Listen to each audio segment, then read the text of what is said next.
Good afternoon, ladies and gentlemen. I am Matt Sinsudi alongside Rob Povia, and we are here at CSB Studios here in Cherry Hill because we graduated here, so we might as well use it, right? Hooray! Yeah, and this is the Hockey Happy Hour. So it's time to pop the top off, grab a glass, grab a mug, whatever way you enjoy your beverage, because for about a good hour, or maybe two, who knows how long happy hour will last here, we're going to talk about hockey, we're going to talk about Flyers, we're going to talk about the Olympics, we're going to talk hockey. As obviously you can tell, it's all about the hockey around here. Us American Canadians about to show our true spirit right now. Right, Rob? That's right. Crack them up, boys, because we're going to be hitting all the major topics today. I'm so excited to get started on this. Yep, so we're going to start off with, obviously, the Philadelphia Flyers being the local team in the area. Got to get to them first. Their game was postponed, obviously, last night. Brownie face.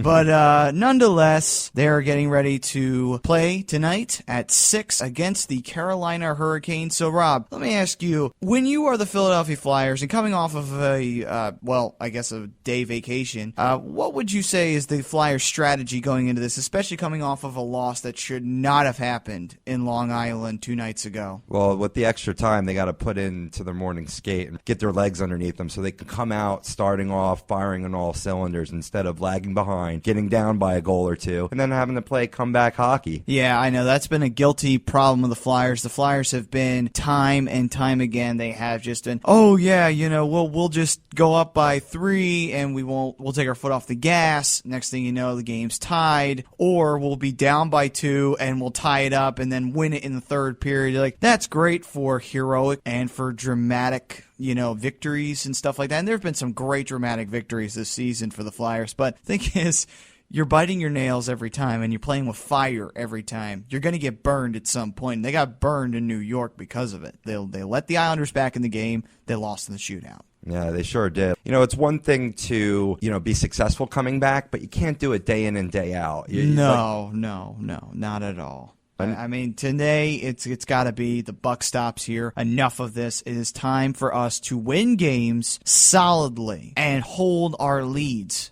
They can't give them up. They give them up too easy. I have been amazed at the elite style of hockey that they've played this year. It was certainly a very surprising thing to me, but I'm just disgusted that they can't keep it consistent from game in to game out. No, they just can't. I mean, it's no surprise that the Flyers have been inconsistent because they were inconsistent last year, and that's what's been plaguing this team since, I would even see since 2012 when they made the playoffs. They were still inconsistent back then, too, because when they traded Jeff Carter and Mike Richards, the team kind of lost, what is going on? They had no idea. They were running around with a chicken with their head cut off. And it all stemmed from that trade. It really did, because then you get the young guys in there, which are great. I mean, the Wayne train's it keeps it rolling all night long, as the Aerosmith would tell you. I almost said the Rolling Stones, didn't I? But anyway, we move on. And besides the Flyers being inconsistent and plagued this year, they're going up against Carolina. You talk about a team that's completely inconsistent and have been really bad ever since they had that pretty good playoff run where they got to the Eastern Conference Finals against the Pittsburgh Penguins. They got swept. They haven't done anything since 2009. They have been completely irrelevant. They've been mediocre at best. Eric Stahl has been performing, but he hasn't been performing. Jeff Skinner is not producing the rookie numbers that he should be producing. Jordan Stahl hasn't done anything for this team when he came to the team. I'll tell you, Carolina's not looking pretty good at this moment. They had a chance early in the season. They were doing good. Since then, they've been bad. The Hurricanes organization put together a pretty good formula. Yeah. And now some of those young sophomore, third-year players are struggling, and you got to support them through ownership. You got to rebuild around them. And I don't see any rebuilding. They're just crossing their fingers, hoping that they're going to get the same juice back that they had 3 years ago. And it's just not happening right now. And quite frankly, Eric Stahl, he can't do it alone. No, you can't. Eric Stahl has carried that team a lot of times. Cam Ward carried the team for a little bit, and then Eric Stahl took some of that pressure off. Clearly, this has been a team, though, that has been an underdog since day one. If you look at the Carolina organization, they have a Stanley Cup to their name, but it was the one Stanley Cup. I don't think anybody thought in a million years Carolina was going to win that cup. Not against Edmonton. No. I can't honestly say, being a common sense hockey fan, you got to say to yourself, yeah, Ward's been doing great for them, but they barely got through Buffalo when they made it to the Stanley Cup Finals. So you had to think Edmonton breezed, and they literally breezed their way through the Western Conference. So you got to be thinking, how hard could it possibly have been for Edmonton to win the Stanley Cup? Somehow, some way, Carolina snagged it from them, really. I think they snagged it from them through coaching. Yeah, true. Peter Laviolette was their coach, and say what you will about Peter Laviolette, yes, the Flyers had to let him go early in the year, but let's say this, it was a lot similar in Carolina. He got let go a year after they won the Stanley Cup. So you know what? It's no surprise that Laviolette got eliminated, if you would, from the equation 3 seasons after the Flyers made it to the Stanley Cup Finals and came runners-up. No surprise. But, hey, you know what? At least we got to the Eastern Conference Championship. We won it. It wasn't like in the past where the Flyers would get there and they'd bomb themselves right out. They finally were able to get into the Stanley Cup Finals, albeit they probably should have won that series. But oh well, there's no use of crying over spilt milk. The Blackhawks have a good team. You can't say anything. The Flyers tried their best at the end of the day. To sum up, in all sports, specifically hockey, it's a game of short memory. It is. Yeah. It is, especially for the city of Philadelphia. Actually, in general, Philadelphia sports have to have a short memory, especially if you're the Eagles fan, Philly fans. Well, Phillies fans can have a bit of a long-term memory because of recent years. I mean, it's only been, 2 bad seasons compared to, 6 great seasons they had winning the NL East? Or no, it was 5. Still, that's pretty good for a team that was, at that time, mediocre. They went right up. Now they're down. Either way, short-term memory definitely serves Philadelphia fans very well. Yeah. So, nonetheless, we go through Philadelphia and Carolina. Let's talk a little bit about the Olympics. I mean, it's an exciting time to watch hockey because the world's best, and literally the world's best, are there. I mean, the World Championship, every year that's held, it's smack dab right in the middle of the NHL playoffs. So a lot of the pros are not going to be there. They could be if they wanted to, but they're not going to be there because they're focusing on the cup. So this is where we really get to see the true potential of every team is there. We've got Team Canada, full force. Team USA's full force. Team Russia's full force. Even Team Germany's full force. Every one of them is there. What do you think of the Olympics? I mean, in general, as a hockey fan, do you think the Olympics are exciting? Do you think that it's just one of those times where you'll watch it, but you won't? What do you think about the Olympics? I get amped for the Olympics. I don't like what it does to my NHL season, and neither do the owners. Yeah, that's very true. But I love sport competition on an international level. I do too. Finer, It is. And I get amped for every game, whether it be 4:30 in the morning, 12 midnight. I will be up watching those games. They are truly exciting, and it's amazing how they fit a full tournament in, about 2.5 weeks?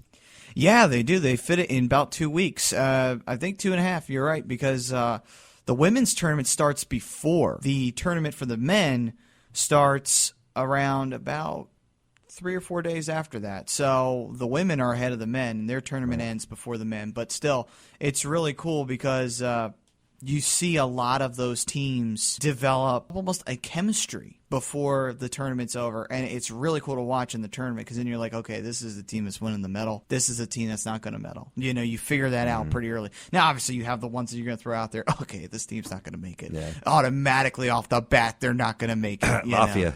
Yeah, or Japan. Yeah, right. I mean, all due respect, I love Japan. I would love to go live there. I really would, but here's the thing.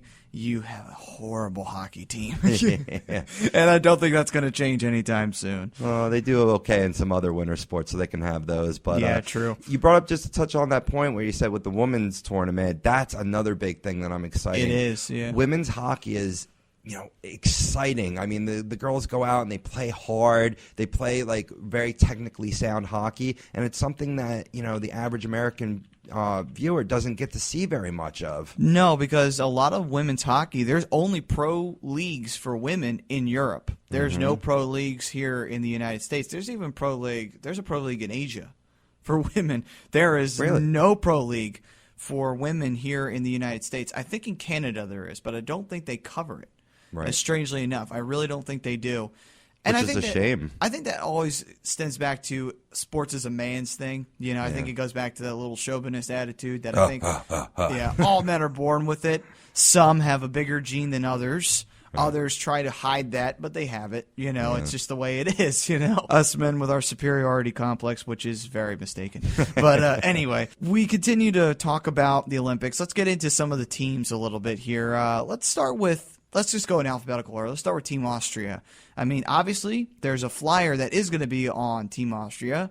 That will be Michael Raffel, and he's very young to be on the national team. But he is. I think it's his second national team. I think because I think he was on his first one, the last Olympics. Right. So it's pretty crazy that Michael Raffel is at young age as he is.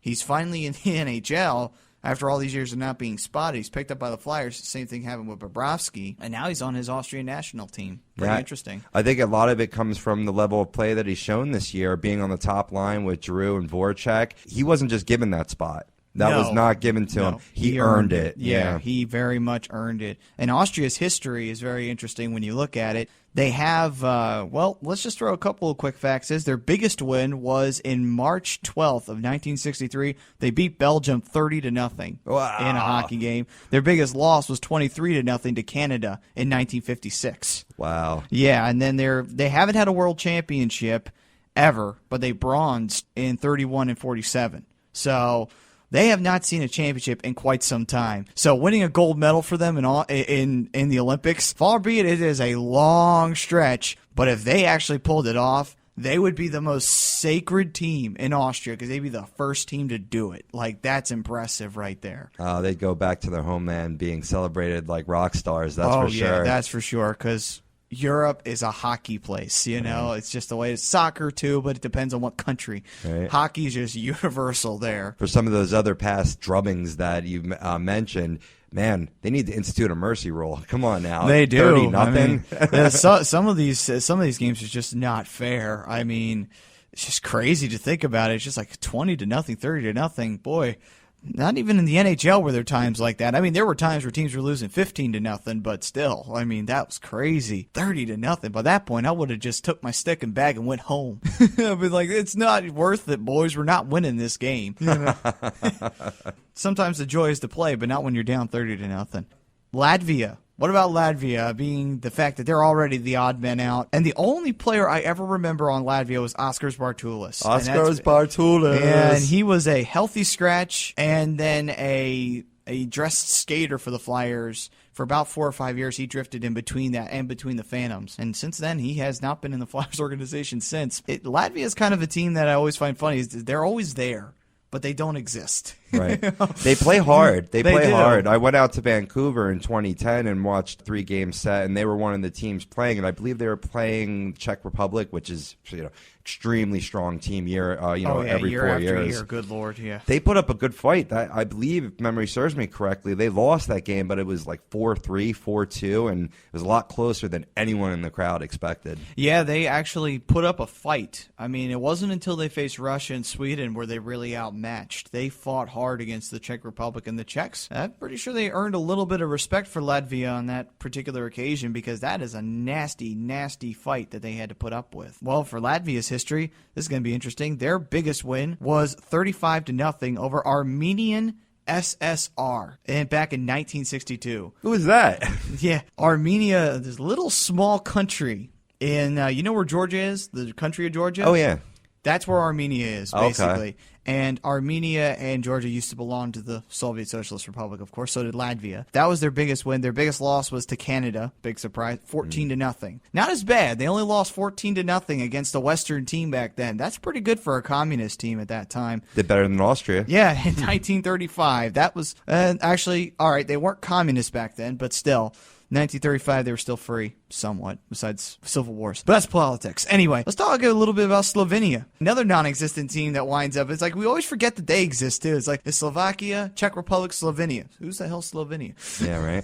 Well, I mean, obviously they have a good hockey squad in order to make the 3 pools that get entered into it. Yeah, they get into the Olympics. I mean, they got beat out by, I believe, by Latvia, as a matter of fact. And for a little brief fun fact, since we love talking about their biggest wins and losses, their biggest win was against South Africa. They had it 29-0. in 1993. So Slovenia celebrated a nice little victory there over South Africa. And yes, they do play hockey out there, apparently. Hey, well, there's a lot of money. I'm sure there's a couple rinks around. Yeah, and then the biggest loss was 12-0 to Finland in 2003. So they're still a team that pretty much, they can destroy a team like South Africa, but they will get their butts kicked by the Czech Republic or Finland, one of those teams. Are they playing with pure homeland players? Any pro hockey players? I think they're playing with pure homeland players. I don't think I know anybody of that ilk that is in the NHL at this point, to be honest with you. If they are, their third line, they can't possibly be top. All right, so we went through 2 countries that have bombed out, and then one country that may have a chance if every other team winds up getting a plane crash. Team Canada. Now let's talk about one of the big powerhouses in hockey history. Just look at this roster. This roster is just a nightmare to go up against. Here's the team members. Alex Pietrangelo. You got Carey Price. Both defense goaltending. That alone already says that this is not going to end well. Obviously, Canada is always the odds-on favorite, and they should be. Even their snubs could be starters on other countries. Absolutely. Field a whole team of snubs, and they still might win the gold medal. Absolutely, yeah. I mean, there's been so much talk about some of the key members that were snubbed. Our own Claude Giroux, Marty St. Louis. Joe Thornton. Who's having a great year with the San Jose Sharks. I mean, and he always has good years. That's a guy that I have to have a lot of respect for. Even when he was a Bruin, he always had a good year. I can't really imagine. I don't know what bad year he had. I think if he had a bad year, it wasn't his fault. It was the team around him's fault, basically. Because that's been the Sharks' Achilles heel, has been the team. Yeah, a little bit. You wonder, is it just politics on who made it and who didn't? Or is Stevie Eisman channeling his inner Herb Brooks and saying, I don't want the best players, I want the right players to fit a system. I think that's what he's been saying lately, and the same thing with Steve Yzerman. He's been saying the same thing, and he was the commissioner of the team, and he could very easily, when a spot was rumored to be open, Getzlaf was possibly hurt. I was thinking if Yzerman is a non-decent man, which I don't think he is, he would put St. Louis in and not Giroux or not Joe Thornton. But I think depending on the position, that's who he'd put in. And for Getzlaf, which I think is a centerman, yes. I do believe, he would probably be Thornton would replace him. Right. Compared to Giroux and compared to that. Only because Getzlaf's a big guy and he could take a good check. Same thing with Thornton. Thornton's a big guy and he can dish it out just as good as he takes it. Right. So that's one thing about the Sharks. You can never push them around because of that. They got big guys on that team. Definitely. You could take some of these smaller centermen, though, and put them on the wing. Yep. How could you keep St. Louis or Giroux off this know. team, I mean, man? just imagine them having as a line combo. All right, let's just think about the 3 snubs. You could put them on a line and they'd be great. Yeah. Joe Thornton at center to take a check and dish it out and score. Giroux on, let's try right. Let's put St. Louis on left. Tell me they wouldn't be a great line. That would be absolutely awesome because St. Louis is a disher, and he is also a great guy to snub out that loose puck. Giroux is a goal scorer, and he's been a goal scorer since day one when he started showing his potential. Joe Thornton, tough guy, and he also can score, just like a guy like Scott Hartnell or John LeClaire back in his day. That line would have been awesome. Johnny, hee. I have a man crush on Johnny. That is my favorite all-time player. He was a good-looking guy back in his day. I mean, it's fairness. But and he's American, too, which is very interesting to think about. Yeah. When I saw him on the Canadians and think LeClaire, then he must be Canadian. Nope, he's American. Vermont. Blew my mind. Anyway, so defensive pairings for this Team Canada. Alex Pietrangelo. We've also got Dan Hamhue. We've got Drew Doughty. We've got Jay Bowmeister. We have got PK Subban and Shea Weber. Wow. Yeah. You talk about a defense that's not giving anything up. That is a solid defense right there. Unbelievable. Just defensive ability to block the shot, ability to score with PK and Weber as well. And all of their clubs, at least most of them, are going to wind up being in the playoffs, with I think the exception to Bowmeister. Right. That's it. The rest of them are going to probably wind up in the playoffs by the end of this year. And now let's take a look at goaltending, because their goaltending is phenomenal too. Carey Price, which is I don't think should be their starter. Mike Smith, who is Canadian. I thought he was American. Mind blown today. Usually Smith, you think American. That's an yeah, American usually name. you do. And Roberto Luongo. So Martin Brodeur actually I think was approached, but he actually declined. that he was. I think he did, because I think this is his last year. So I think he said, let the younger guys have their chance, because I already got 3 gold medals. I mean, I give Berger credit. I mean, he doesn't want any more. He's already achieved everything there is to achieve. Kudos to him for having the humility. Humility. There you go. That's what I was talking about. Humility. Because that's one thing about Berger. Say what you will about Berger. He's a pain to watch when he would face the Flyers, and he'd shut him out a lot of times. But he was a gentleman. Yeah. He never once considered himself the greatest, and he never once thought, oh, yeah, we got this series. Yeah. He never once. The only time I think I ever saw him hating anybody was Sean Avery. And everybody hated Sean Avery. Oh, yeah. Also, I think he's a closet homosexual anyway, because the fact that he goes around in man purses. It's like, who buys man purses? Who wears purses? What is wrong with this man? Yeah. This man is not all there. Alicia Cuthbert learned that the hard way, that's for sure. Yeah, so does the sloppy seconds. Their goaltending is solid for Team Canada, getting back to what we were talking about. We get off on tangents on this show. We will, That's what we do. because we're passionate Flyers fans. We're American-Canadian. Forgive us. We've got Chris Kunitz, who I think is a sub.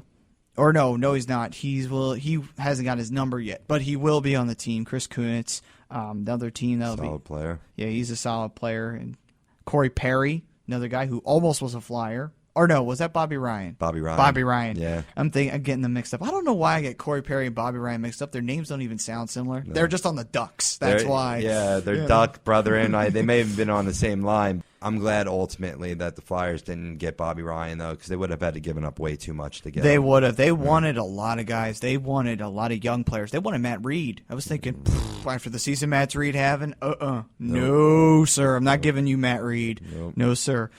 Jamie Benn from the Dallas Stars is one of their forwards.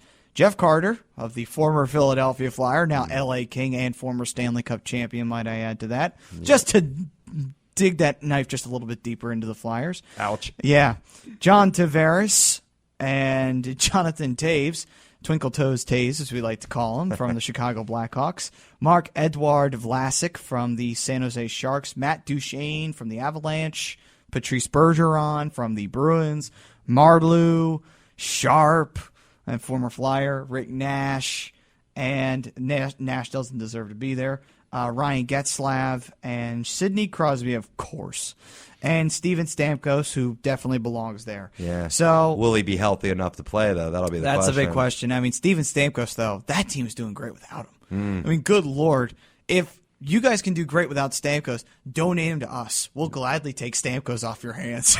Yes, Our sir. scoring will increase tenfold Yeah. if we get Stamkos. But still, that's just solid forwarding. I mean, their lines are going to be just a nightmare coming down that end. If I'm a goaltender and I got to face Team Canada, I'm just going to stand to the side of my net, just like, here, score. I don't care. You're going to do it. I'll just flick away with my paddle. Why should I break a sweat?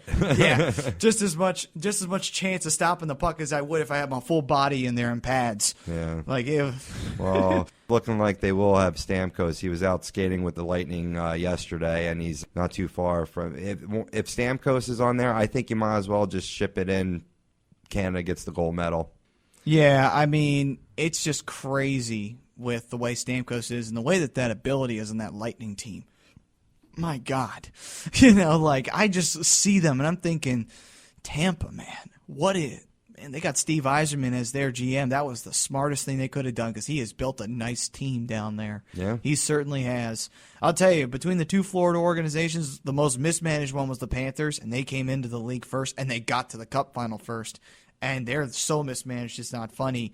And when you look at the Tampa Bay Lightning, they've been so well managed. They had that period where they were nothing, but now they're starting to become something again. I'm just like, Jesus, these guys...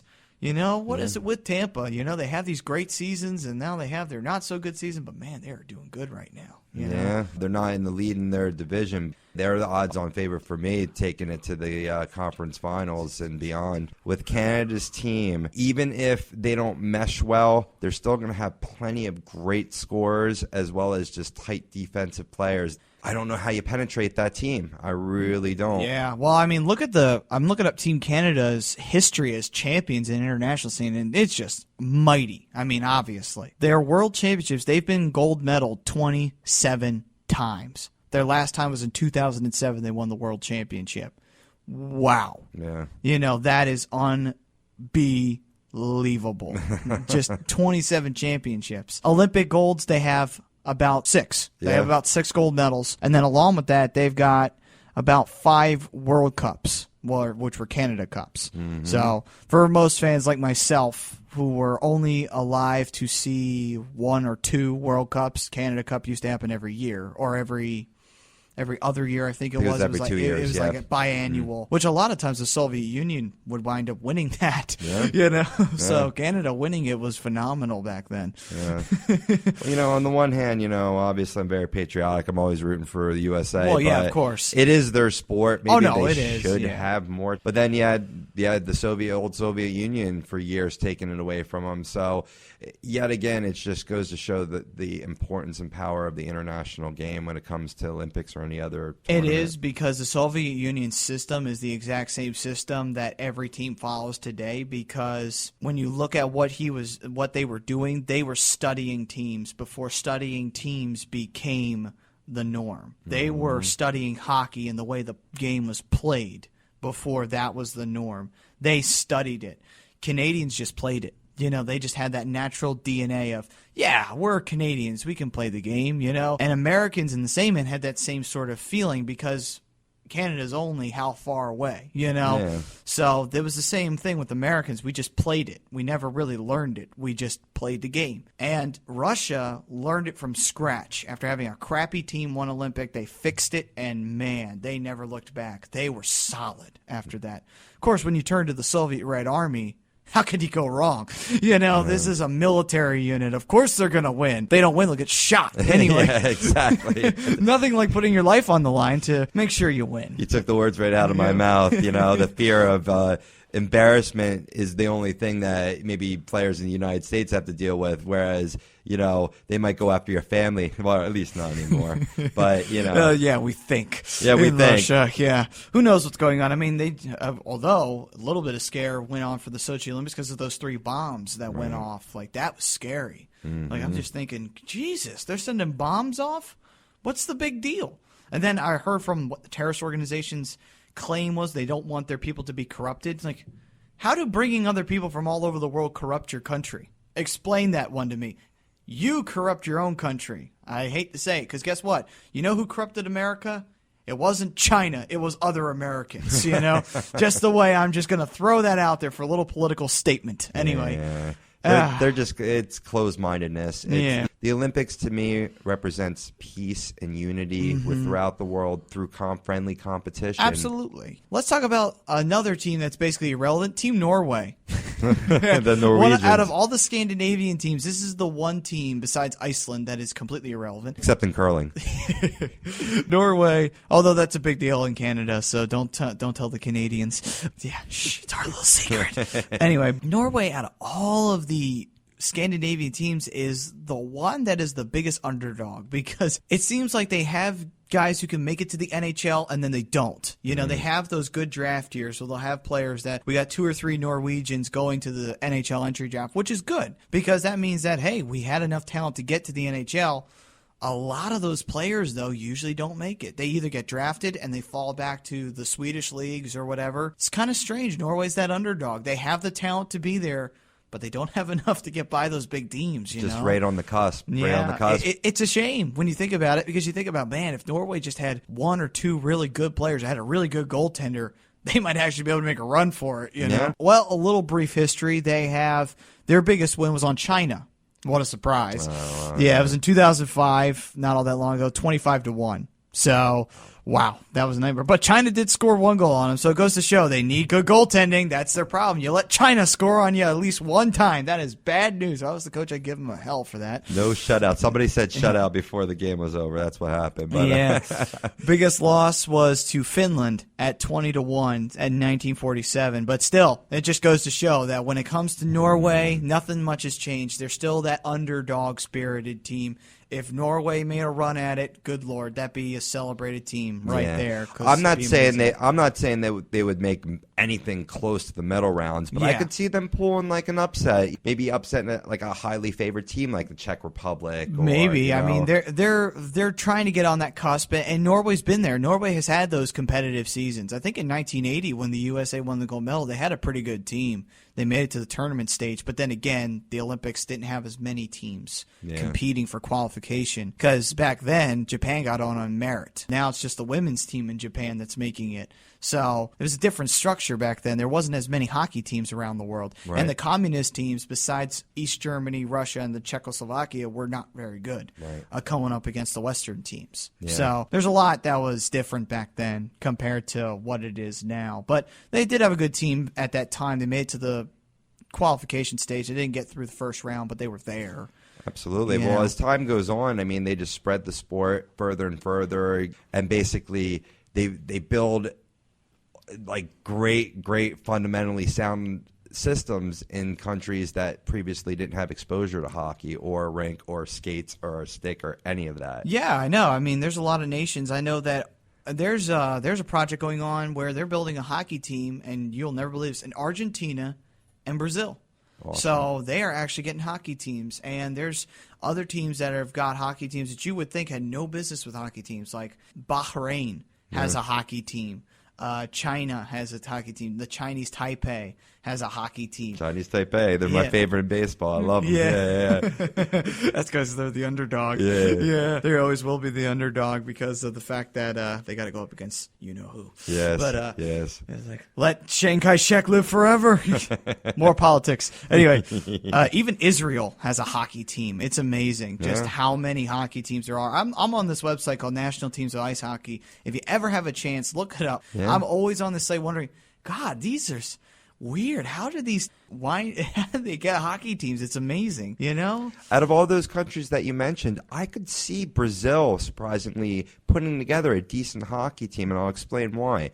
I mean, obviously they're known for their soccer folklore. Well, being, they were known for soccer, samba, and even heavy metal because of Sepultura and bands like that. Right. Of course, that's a little bit of showing of what kind of music I like. But Metal, metal. Anyway, I have long red hair and a long beard, so I'm heavy metal. Anyway, Amen. Back to what you were saying. Basically, there's a lot of skills between soccer and hockey that translate, and you see it pregame warm-ups a lot with the Flyers. They'll be back in the tunnels playing a little like dribbling, like passing off the soccer ball. It's all about that eye-to-foot coordination, kicking the puck around, and obviously the nature of the games. You want to get the object, whether it be the ball or the puck, in the net. And in terms of formations, passing, getting back on defense, I really think Brazil, of all of those countries that are building up, I'm not saying that they're going to be competing for a medal or even making the Olympics anytime soon, but I could see them in a few years developing a strong organization. Well, they've just opened the IIHF, which is the International Ice Hockey Federation, for those who don't know. They're building a fourth group now because of the new expansion that they've had, and a lot of teams like North Korea are in there, and really low teams that are either A, starting, or B, are really bad. And North Korea falls into that category of really bad. I heard North Korea was the best hockey team in the world. Kim Jong-un told me that. Really? Yeah. And he's also in The Hangover, too. So, there's a lot to be said for that. Still, Kim Jong-un, oh, God. Enough about that. Let's talk about Sweden. The Swedes. The land of the beautiful women and the great hockey players. They have the Three Crowns, which is Viking lore, and they also have the Viking ship as their icon for Swedish hockey. So, although I will say, have you ever seen the national women's team? They are beautiful. Yeah. That Swedish national team. I saw one. She looked like Lindsey Vonn with curly hair, and which is very pretty. Yeah, Lindsey buddy. Vonn last year, the last Olympics, I had a crush on Lindsey Vonn. Yeah. She was so pretty. That was your crush? I was just like, oh God, she's so beautiful. See, I'm more into the brunette olive skin. I like Julie Mancuso. Don't get me wrong, I love all kinds of women. I love me a good Asian woman. I love me a good Latina woman. And I love me a good black woman. But at the end of the day, I do like blondes as much as I like anything else. I'm not picky when it comes to women. I just love women. What's wrong with women? A lot of love on this show. Yeah, a lot of love. It's all about the love here. It's all about the love. Maybe we should stop drinking, eh? Yeah, maybe. I think we've had a little bit too much on the hockey happy hour before we start talking about the woman who broke our hearts in high school. Back to hockey. Either way, the Swedish men's team, getting back to more of the scientific form of the game, that is a team that is they're so darn good at just transition. They're very good at finesse. Very quick. They're up great the at ice. that European hockey style. If you want to know what European hockey is, watch a Swedish game. You'll find it out in about 3 seconds. They are very good at what they do, and they win with it. I mean, they have plenty of world championships to speak of. They have about 7 on here. The last one was this past year, was in 2013. They won the world championship. So they're doing something right. They keep winning. Yep. And they keep meddling, too. I think they keep on cloning Forsberg. That's what I heard. That's what it is. Yeah. They keep cloning Peter Forsberg. Darn it. Why didn't the Flyers get him? Guess what? We'll get the clone of Peter Forsberg, and we'll trade him for another Eric Lindros when the Quebec Nordiques come back into the league. Well, last year when I was watching him, I saw Forsberg. I'm like, is that Pete? No, he can't be playing still. And it was a younger Forsberg. At the last Olympics, I was just like, Peter Forsberg's here. I thought he retired, or I thought he died. What is he? He's still here? Oh, my God. And then he tried to come back to the NHL, too. Yeah. They wrapped up his ankle in mummy tape and got him out there for a little bit. Yeah. It was crazy, though. And Forsberg actually did pretty good. I think he got a hat trick along with it, and I think he helped eliminate the Slovakian team that year. Yeah. So I don't think they stood a chance, though, against Finland, but still, which I think is their direct rival. Which is Sweden and Finland, because they're right next door to each other. They both got about the exact same team, and they probably hate each other for it. Oh, yeah. So, I mean, and that's got to be the same thing with the Czech Republic and Slovakia. That's got to be a huge rivalry. And Russia's got to be a rival to them, too, because that's the big brother of their country, whether they like to admit it or not. It's just one of those... It's just one of those countries that is just like, I don't like you and you don't like me. Canada and the USA have got to have a bit of that snarl, too. They got to be like, I don't like you, because it's just like, you think you're so hot because you invented hockey. Yeah. And then the USA is just like, oh, yeah, you think you're so hot because you gave us baseball. No, we are better than you, eh? We are better than you in hockey, It's all about that neighbor-friendly, and I'm using air quotes, rivalries. And some of the most heated games that I've ever watched, either on TV or in person, has been between Sweden and Finland, Czech Republic and Slovakia, Czech Republic, Russia, and of course USA Canada. The gold medal game last year was the most exciting game I've ever seen. It was intense. I was biting my nails hoping the USA would win that game, because they almost snagged that medal from Canada. If Canada had lost the gold medal in hockey, they would have chalked that up Olympics as a failure. Oh, yeah. They would have. Canada would have been like, the Olympics of Vancouver, that was the worst Olympics in the world. So it's like, yeah, but your team was like second place in medal standing. Screw it. It doesn't matter, because the USA beat us in hockey. Second place is the first loser in their book, and I mean, especially as you said, playing in Vancouver in home territory, there would have been riots, there would have been cars lit on fire. That's right. And especially that... to combine with the fact that their team made it to the Stanley Cup final that year and lost to the Boston Bruins. Holy cow. Could you imagine? I mean, 2010 being the fact that 2011 Cup finals followed that. But still, that was crazy when you think about it. It's like, my God, they rioted in the streets with Vancouver after the Canucks lost that. And albeit they should have, because quite frankly, the Canucks choked that year. They should have beaten the Bruins. Yeah. I mean, all due respect to the Bruins. I can respect them. They're a good team. I don't like them, but they're a good team. Have to give respect where respect is due. But the Canucks, it was their year.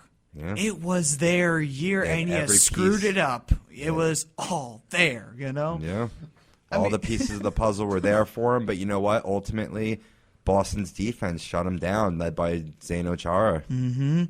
Sweden has, of course, Daniel Alfredsson, the living legend for Sweden. And I have a lot of respect for Daniel Alfredsson. The man is 41 years old, and he's still playing.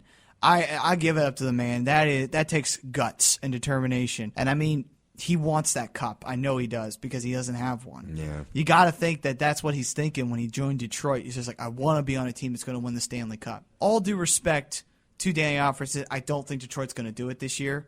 I think Detroit's in the Eastern Conference. It's very different from the Western Conference, and I don't think Detroit's going to be able to fly through Not this year. Yeah. Because I think Detroit's going to run into a team that's going to be able to backstop them in the East. Yeah, I'm seeing their level of play and where they're at in the standings. You're exactly right on. Now, coming into this season, I thought, wow, Detroit's moving to the East. Yeah, I thought the same thing. Another top contending team to deal with. Nightmare, yeah. Yeah, and that's been one of my biggest surprises this year, to be quite honest. They've been very disappointing, surprisingly. Yeah. I mean, I would have to say if I was Mike Babcock, I would not be all that satisfied with their season. But if they make it to the playoffs, I wouldn't be complaining. You know, the fact that they were able to make it to the playoffs for the 23rd straight year, not many teams can say that. The Flyers actually had the second best streak going right next to them with 17 years.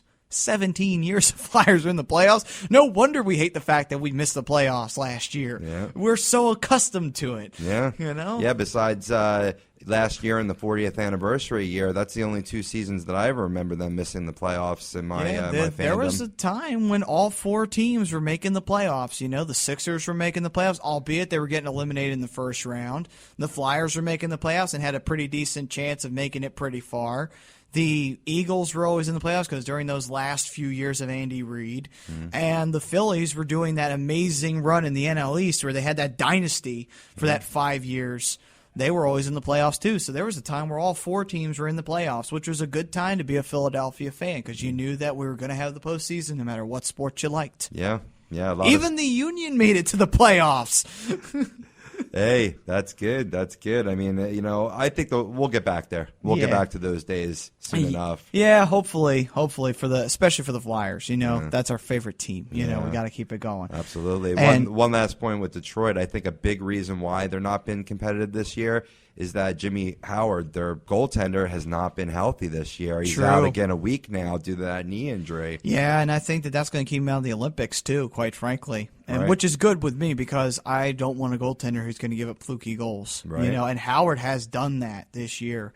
The Flyers got a couple of flukers on him a couple of times too. I'm thinking, I don't know about that. I don't know about Howard. You know, he's great for the World Championship. I don't know about the Olympics. Right. That's different. That's when all teams are at full force. So I wouldn't trust him with that. Nicholas Backstrom's going to be on the team, which, of course, as we all know, great player for the Caps, that's for sure. Yeah, and he's their second best goal scorer next to Ovechkin. Of course, that is by a long gap. Yeah, but I think Ovechkin's got, 35, 38 goals, and the next highest guy's got, 12. Yeah, which is Backstrom. Yeah. So, I mean, that shows that the Capitals don't have much going into this season, but they are making a go of it, as they always do. Yeah. Patrice Berglund. Or Patrick Berglund, not Patrice Berglund. Was he French? Patrick Berglund. I got to get these names right. And another good player from the NHL. We've got Jonas Enroth as a goaltender. I'm thinking, oh boy, if Sweden puts him in goal, time to go to work. Yeah. Because after the Flyers made Enroth look silly in that game. I mean, albeit the Flyers didn't play great in that game. They played like crap against the Sabres, I'll be fair. And they weren't good to Mason at all in that game. Yeah. But actually, was it Mason or was it Emery? I think it was Emery in net against the Sabres. No, I think you're right first. I think it was Mason against the Sabres, yeah. Yeah, you're right. It was Mason against the Sabres. See, it's always confusing because the Flyers are coming off of a loss. So it just seems like that's the trend. When they come off of a loss, they put Emery in net and then they lose again, and then put Mason back in net and they get a win. He's the stopper, but maybe not so much in the game he's actually playing in. Yeah. Shame for the Flyers. Right. Shame on the Flyers. They can't play in front of him. Let's see who else is here. We've got Alexander Edler, who's playing for the Vancouver Canucks. Oliver Ekman-Larsson, who plays for the Coyotes. No way was I getting that one wrong. And the Coyotes have got that one. Jonathan Ericsson's playing. Jimmy Eriksson, so we got 2 Ericssons with a C. We got a Louis Eriksson with a K. So we've got 3 Ericssons on this team. 1 with a K, 2 with a C. And both of their names start with a J. 1 for each of the crowns on their jersey. Yeah. So it's crazy. We got Johan Franzen, who plays for the Red Wings. And I got that one right. And ding, ding, ding, ding, ding, ding. He's very good. One of those players that just, no matter how old he gets, he's 34 now, and he just keeps getting better with age, Franzen. He just never struggles. He has eyes behind his head, man. When he makes some of those passes and that strong scoring ability is definitely a dual threat. Absolutely. We got Jonas Gustafsson for goaltender, which is, I believe, goaltending for the Toronto Maple Leafs. Yep. Yeah, I believe so. Got that right? Good. Okay. But, the Maple Leafs have been really relying on their goaltending lately because their forwards have not been playing too well in front of them. Minus JVR. Not minus JVR. You're welcome, by Yeah, the way, yeah. Toronto.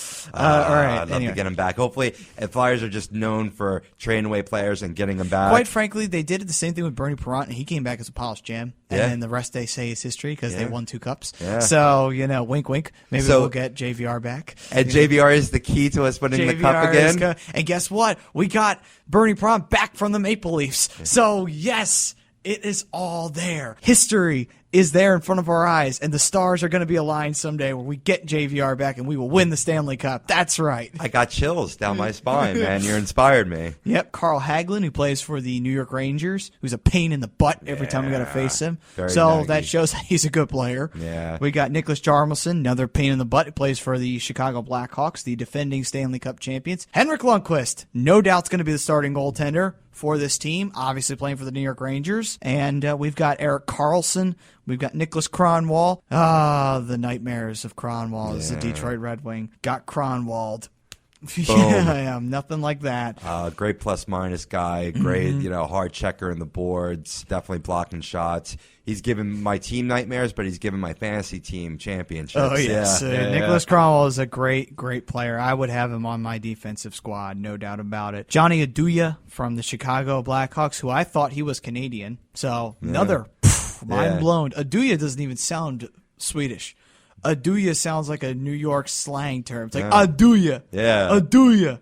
Or you want to get in a fight with some guy on the ice and you'd be like, do you want to go? Yeah. Do you want to go? Yeah, you do want to go? Yeah, I do want to go. That's what happens if the New York Yankees were playing ice hockey. And yes, that is a stereotype. And that's because I'm a Phillies fan. So I have to throw stereotypes out there. Daniel and Henrik Sedin, of course they have to be on Team Sweden. You mean to tell me the twin pairing of those two? Oh, my God. That's a nightmare and a half. Yeah. I know I've been saying that a lot, but it's true. It is very true. They just have that twin intuition. They know where They each do. other is on the ice all the time. I saw him score a goal against the Flyers, and literally Henrik was not even looking and dished off the Daniel score. I'm like, what the heck? That's not fair. Yeah, I don't think it was that. I think it was actually Kessler. But he did that to somebody he doesn't have that tuition with. Imagine if he did. Oh, man. Although I do know what you're talking about, because in the Kings, if you look back at the playoff series they had not all that long ago, they were scoring goals with the Sedins like it was nothing, They were collecting them like it were merit badges, basically. Goals are nothing to the Sedin twins. They're like, goals? Oh, we score goals. We got no problem with that. But let's see. Jakob Selferberg, who I don't think is an NHLer. Look at this name. It is Silfverberg. Kudos to you to pronounce that. Excellent job. Selferberg. Oh, my God. Yeah, he's got to be a national player. He's got to be a national player. There's no way he's playing in the NHL. If we did, we would have noticed by now. Maybe the AHL, because nobody really pays attention. We apologize to the not the Philadelphia, but the Adirondack Phantoms. We love you guys. Thank you for making the future Flyers stars. Marcus Kruger, who I believe plays for the Rangers. Yes. And we've got Henrik Zetterberg. Oh, yes, the big guy for the Detroit Red Wings. Goal scorer, finesser. What can I say? He's a man, a myth, and a legend. All in one for the Detroit Red Wings. Henrik Zetterberg is. Without him and without Pavel Datsyuk, I don't know where the Red Wings would be at this point. They are so good with them. And Alexander Steen for the Blues. Yep. Yes. And Gabriel Landeskog, his first Olympics for the Colorado Avalanche. Oh, he's got to be so excited, man. It's been a whirlwind for him coming in, winning the Calder, didn't he? Yes, he did. He scored the most goals Yep. out of all rookies. That's why I think he got it. Yeah. So First of many awards he's going to win, and based on the squad that you're ripping down for Sweden, they might be right up there with Canada for odds-on favorite to win the gold, and that'll be another achievement in the young player Landeskog's career. well, the Olympics have been a little bit fair in more recent years to Sweden. It hasn't been all that fair to the past. They got the bronze in 52, 80, 84, and 88. So the 80s was like bronze time for them. They had a silver age in 1928 and 1964. The gold didn't find its way forward until 1994. So they finally broke through in 94 and won the gold medal in the Olympics. Wow. In 94, the Imagine Team Canada in 94, Imagine Team USA in 94.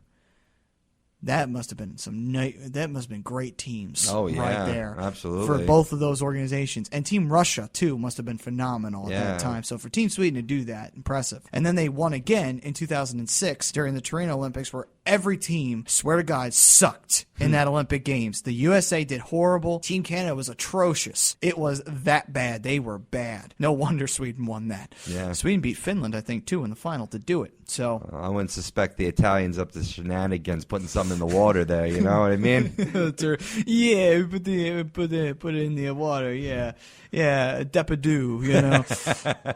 I wouldn't be surprised because that Olympics did shock the heck out of me. But I mean, obviously, a lot of the athletes that are supposed to do good didn't do good that year. They really sucked. Yeah. That was a bad Olympics, pretty forgetful one. Yeah. For Team USA, but except for Shaun White, he did pretty good in that one, but not for the rest. The rest really were bad. I mean, I know the alpine skier, I forget his name. He won the medal last year, but he did bad that year. He plummeted. I think he crashed. Yeah, he crashed on the course, I think. So so that was not a good Olympics for anybody. That'll do it, frankly, you know. But we leave Sweden, finally, and we get ourselves... It was hard to leave that team, man. Yeah. They were so good. It's so much story and history is put into that, and that lineup alone is just phenomenal. A lot of Stanley Cups in that lineup. So it shows that the Swedish players have been making the difference for NHL teams. Really has. It hasn't been the big Canadian player. It's been the big Swedish player. Yeah. I mean, say what you will about your Sidney Crosbys. He can go screw himself, quite frankly. Say what you will also about your Ovechkins, who's a great Russian player. Quite frankly, the Swedish players have made the difference because a lot of Swedish players have won Stanley Cups. Zenderberg, Forsberg. Without those guys, who knows what would happen to the Avalanche and the Red Wings. Right. You know, they've done phenomenal with their Swedish players. Right. So just type of national players that can really make the jump from that international game to the smaller rink and the fast pace of the NHL. Absolutely. Well, we leave Sweden, one of the big four of hockey, which the big four is Canada, USA, Russia, Sweden. We now go to the Czech Republic, one of the underdogs. If anybody was degraded, they'd be in the big four, which I don't think is going to happen anytime soon, Olympics-wise. Maybe World Championship-wise, but not Olympics-wise. Right. This team has got an interesting look. They've got Michael Barinka, who I do believe plays in the NHL. I'm not sure what team he plays for. Let's see. Patrick Elias. Oh, the New Jersey Devil nightmare that he is. Yeah, not a big fan of Patrick Elias, but he's a great player. Yeah, he is. I got to admit it. Michael Frolik, who used to be a New Jersey Devil, I believe is playing on what team now? I forget. Frolik, yeah. Or I'm thinking of Bobby Holik, who used to be a Devil. Because I swear I heard his name once in the Devils. Yeah. I think he did play for them. Actually, he's playing on them now. Duh. He's playing on the team now. Oh, my God. So you're on the right track. I'm on the right track, but how in the world did I... Waitress, no more beers for this man. Yes, I was drunk. With your 3 heads. Hey, you didn't see me jumping in with the answer, did you? Yeah. Anyway, you can't tell me what to do. Don't tell me how to live my life. I'm not drunk. I'm just happy. That's right. I am high on life. Yeah. Let's see. Ratko Gudas. That's an awesome name. Ratko Gudas. I don't think he plays in the NHL. I wish he did. Martin Hansel. Ales Hemsky, who plays in the NHL. Jaromir Jagr. Of course, Jagr's on the Czech Republic. Oh, yeah. Check this man out for HGH immediately because he's the ageless one. But then again, I mean, you've seen classically hockey players can play as long as their ankles and legs stay underneath them. I mean, how long did Gordie Howe play for? He played until he was like gray and bald. Yeah, he was like 52, 53 when he was done playing. Like, how do you play till you're 52? You see most players in the NHL retiring just due to a major injury that keeps them from playing, or the fact that they're just, I made my money, I want to have another life now. True. Honestly. I mean, I would have to think Biron left because of that reason. I don't think it was injuries. Guys like Lidstrom left because, they're older. They want to move on with life. They weren't injured. So, all due respect to them, they had great careers. Well, maybe not Biron. He did some things. He did some good. He did a good season for the Flyers. He was with the Rangers during their playoff runs, and Sabres before we got the Flyers. He had a couple good years with the Sabres, I believe. True, the Sabres were still relevant. I mean, Ish. relevant-ish. When they didn't have Miller, they sucked. I mean, all due respect to Biron, but unfortunately, he had a bad season with the Flyers, and that cost him another run with the Philadelphia during that time. He probably would have ended his years with Philly if he had had a better season. But either way, that's not here nor there. Jágr playing for the Devils, so we've got about 3 Devils on this New Jersey team. Like, wow, a lot of Czech players playing on them Devils. Jágr has been phenomenal for the Devils this year. He's had a good year, so I'll tell you right now, watch out for the Czech Republic. They're going to be tough to face.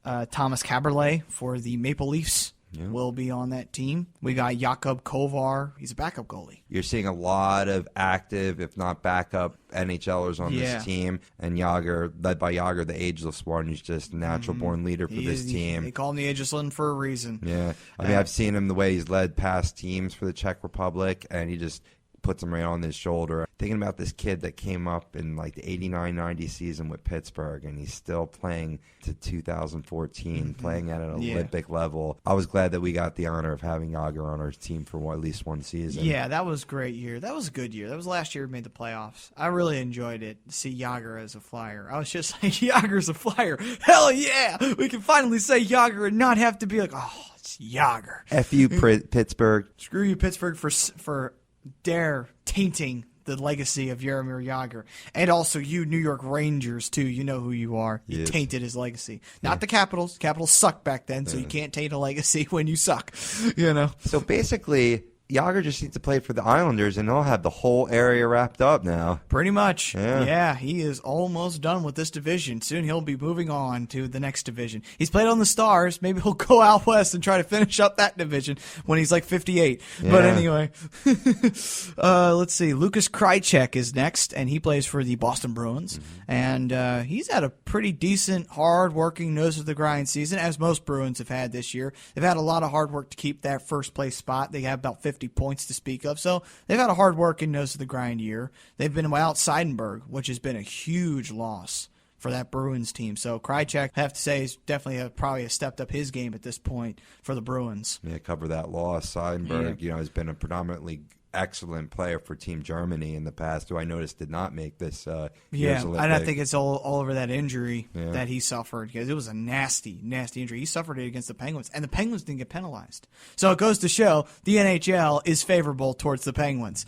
Thank you, NHL, for being a bunch of assholes. Yeah, right? Well, apparently, if you cry enough, like Crosby does. Yeah, like Crosby does, yeah. When Darren Hatcher gave him that nice little root canal. That was nice. I actually liked that. Chipped Crosby's tooth. He was bleeding out the mouth. If only he could have ended his career. Right before it began. I mean, I'll take it, though. Thank you, Hatcher. I'll love you forever. You were a great Flyer when you were, Welcome to the league, kid. Boom. I'm glad that there is a Crosby, though, just like I was glad that there was a Gretzky. I'm not saying Crosby is Gretzky. I don't think anyone will come to Gretzky. Nobody will ever touch Gretzky. Not at all. Oh, no, sir. But you got to have the elite players in the NHL, ones that you love and ones that you hate, and it really makes for a better league. So absolutely. I think that it reinvigorated that Pittsburgh rivalry, because for the longest time, Pittsburgh was irrelevant. Pittsburgh would go, and they were only relevant to the Capitals as a rival. The Flyers, basically, they were shit on their shoes.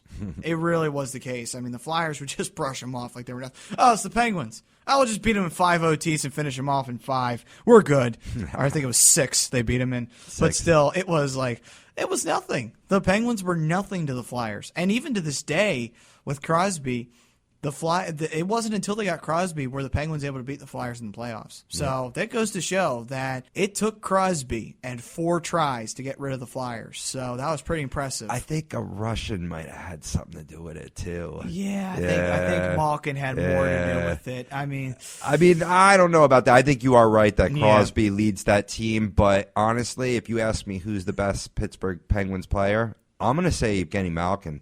Malkin is the better scorer. Yeah. I mean, Crosby's trying to be the captain, where he's trying to be unselfish. How can you not be? Right. Yeah, how can you not be selfish when you are selfish? So he's got a big chip on his shoulder. He's got an ego the size of Pittsburgh. He thinks he's the cat's meow because the NHL basically grooms his butt every day with a little powder, and say, hey, you want somebody else's lips to just go right on up there to kiss it, Yeah, I know. That's like the whole NHL and Gary Bettman. Thank you, Bettman. He's from Long Island anyway, so, that explains a lot. A lot. Yeah, explains a lot. Definitely. Anyway, so getting off of our Crosby soapbox and how much we hate Sidney Crosby. All off of a Seidenberg injury. Yeah. But anyway, let's see. We were at David Krejci, another Bruin, who is right now doing pretty good for the Boston team right now.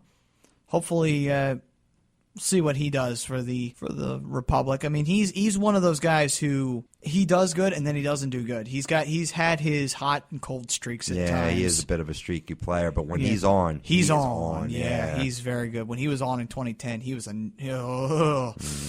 I'm trying not to say nightmare, but he was. You know, I've been saying that a lot, but a lot of bad memories with Krejci because he was very good against the Flyers. Yep. Yeah, Milan Mikalik, he's still playing. He's not playing in the NHL anymore, but he is still there, and he's going to be on the team. Zbigniew Mikalik. So they got two Mikaliks, but they are separated, a Z and an M. Okay. It's not like the Swedes with JJJ. Like, could you try and make this any worse if you tried? Are they twins like the Sedins? No. Yeah, you think. But Peter Nedved, holy cow, Nedved, another former Flyer right there. Peter Nedved, of course, Nedved's a former everything. Yeah, he is. He was a former Penguin. He was I think he was on the Capitals at one point in his career. He was with the, no, he wasn't with the Red Wings, but he was with the, was he with the Canucks? I think he was with the Canucks. Yes, he was with the Canucks, yes. I knew I was right the first time. You know what's remarkable, just to stop you for a second, is that and this team is a great example of it, where you have players that have long retired from the NHL. He's 42 years old. 42 years old. And they're going to come out and play for their country. Now, let me ask you this. Do you see any American player doing that for Team USA? I don't. I think Americans, and I will say this in general because we are Americans, we can make fun of each other. Mm-hmm. We Americans love money more so than we love anything else. American males love three things in life: glory, which is fame and everything rolled into one. Women, we all love women. Money, that's our biggest love. I say what you will. Some of us don't love money as much as others, but a lot of people love money. Females the same way. Yeah. Females love their fame. They love their men. They love their good old fashioned money just as much as any other American. Americans crave the dollar. You know, it's a shame, but that's the way it is in priorities. It is. I mean, we could just say instead of women, Americans love sex. Yes. That way we can include everybody in. That's all right. Yeah, we'll just do the unisex term. They all love sex, and it's very true. The world loves sex, but at the end of the day, Americans love it the most. And then third is national pride. But if you were to ask any American, including myself, obviously I'm American, oh, yeah, go USA, American pride. But if you offered me $1 million to say otherwise, I think I'd take the $1 million. Yeah. It's a little, shameless plugs here and there for reasons, And, you pay me $1 million to root for Canada. I'll root for Canada. Just this one time, but I will root for Canada. Talk about the gold medal, eh? I already feel half Canadian anyway, so you know what? I'll just bring out my Canadian in me.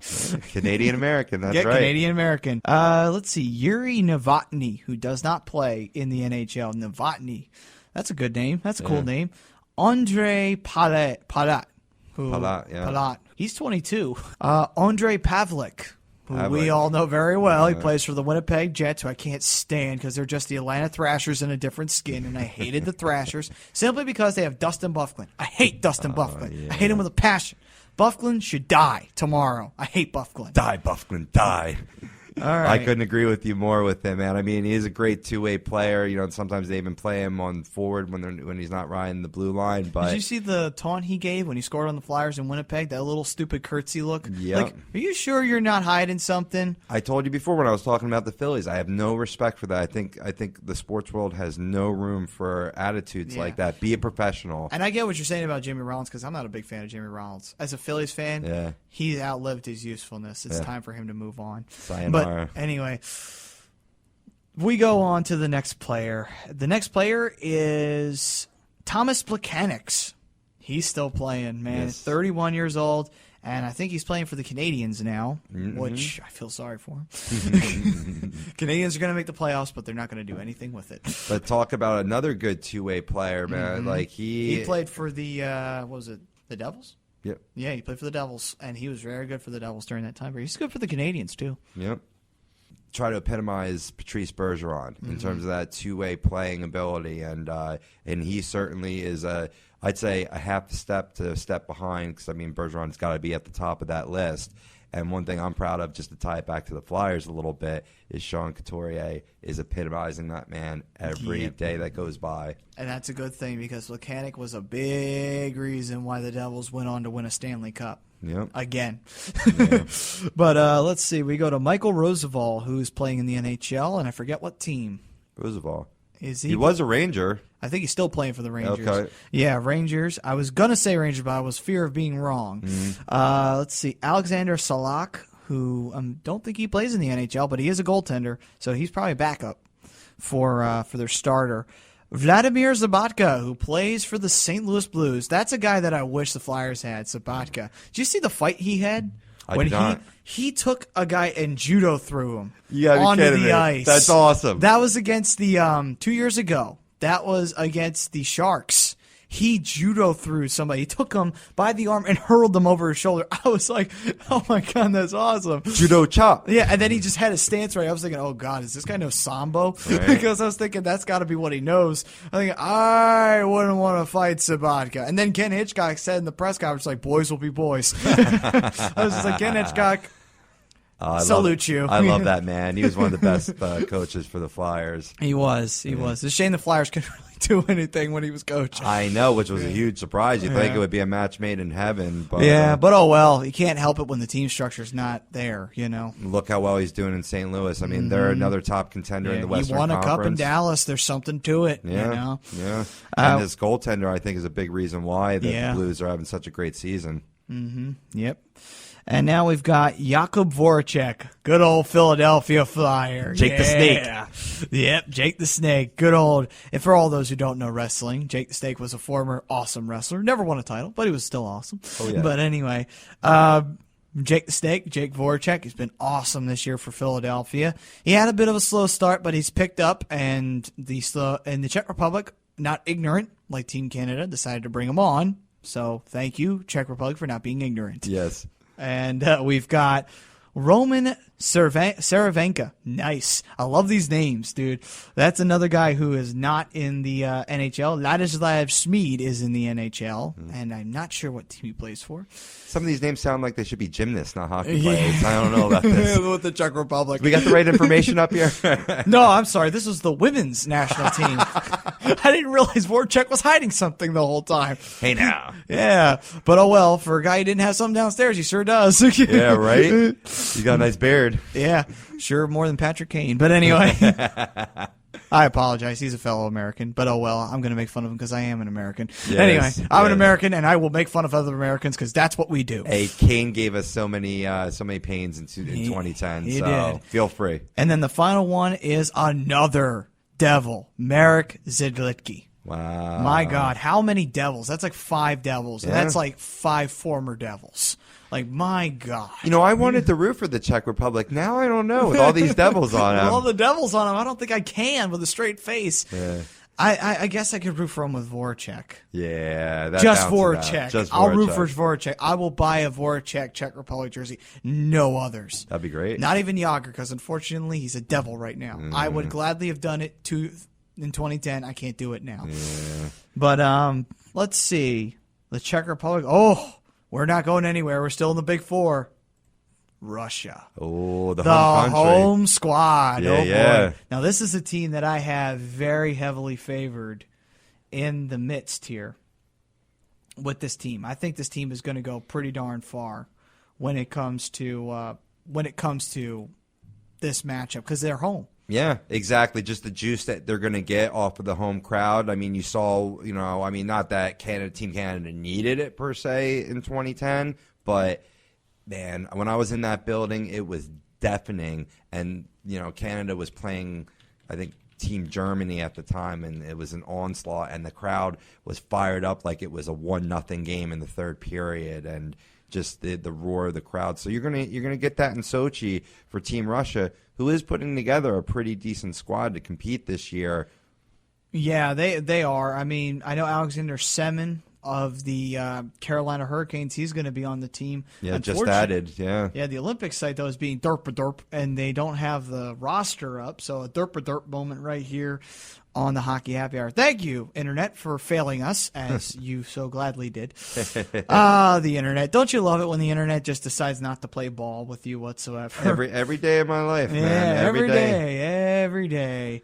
But, I mean, in terms of Team Russia, though, I mean, they actually had Semin off of the roster. Yeah. And that was another big story in terms of snub. But I believe due to injury, Semin is now on the team, and rightfully so. When you think about it, what interests me is what are we going to see with a lot of former NHLers that have decided not to come back to the NHL? Like Kovalchuk. Yeah, that's what I was just about to say, yeah. Kovalchuk, yeah, who did absolutely about zero for the New Jersey Devils. I'm pretty sure my friend who's a Devils fan, Matt Matrella, so that way anybody can go egg his house. Feel free. But I'll join you. He'll know it's just for all fun and games. He'll egg my house later. One night, one night, Flyers Devils rivalry. Got to keep it going. Yes. Yeah, I mean the Devils might not make the playoffs, so we got to keep it going somehow. But anyway, the Devils and the Flyers. One thing with Kovalchuk, he did absolutely zero for that team. I don't even remember him being frightening. I mean, he was frightening on his namesake.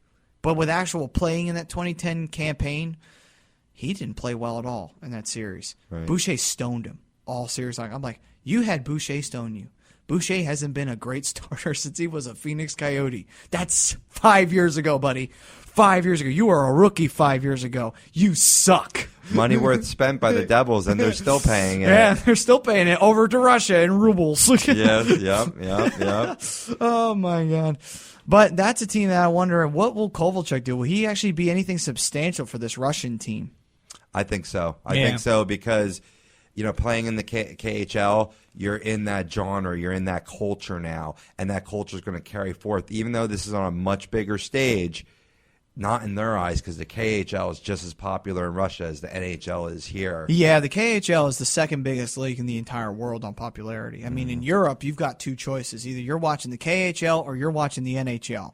I mean, well, unless you live in Germany or Sweden, you've got your own league. But if you're living in the UK and you do like hockey, which is a very rare thing, you will probably be watching the NHL or the KHL. You will have one of those two leagues on your computer with an illegal stream. That's just the way it is, And which reminds me, I think the NHL should try and establish more world connection, which I think could help for the NHL to get back into it because they're the fourth biggest sport in the United States and they're the biggest sport in Canada. But the problem is, because it's the biggest sport in Canada, that's what's keeping it alive in the United States. Right. If it was just the U.S., the NHL would be in a lot of problems. They'd be on life support at this moment.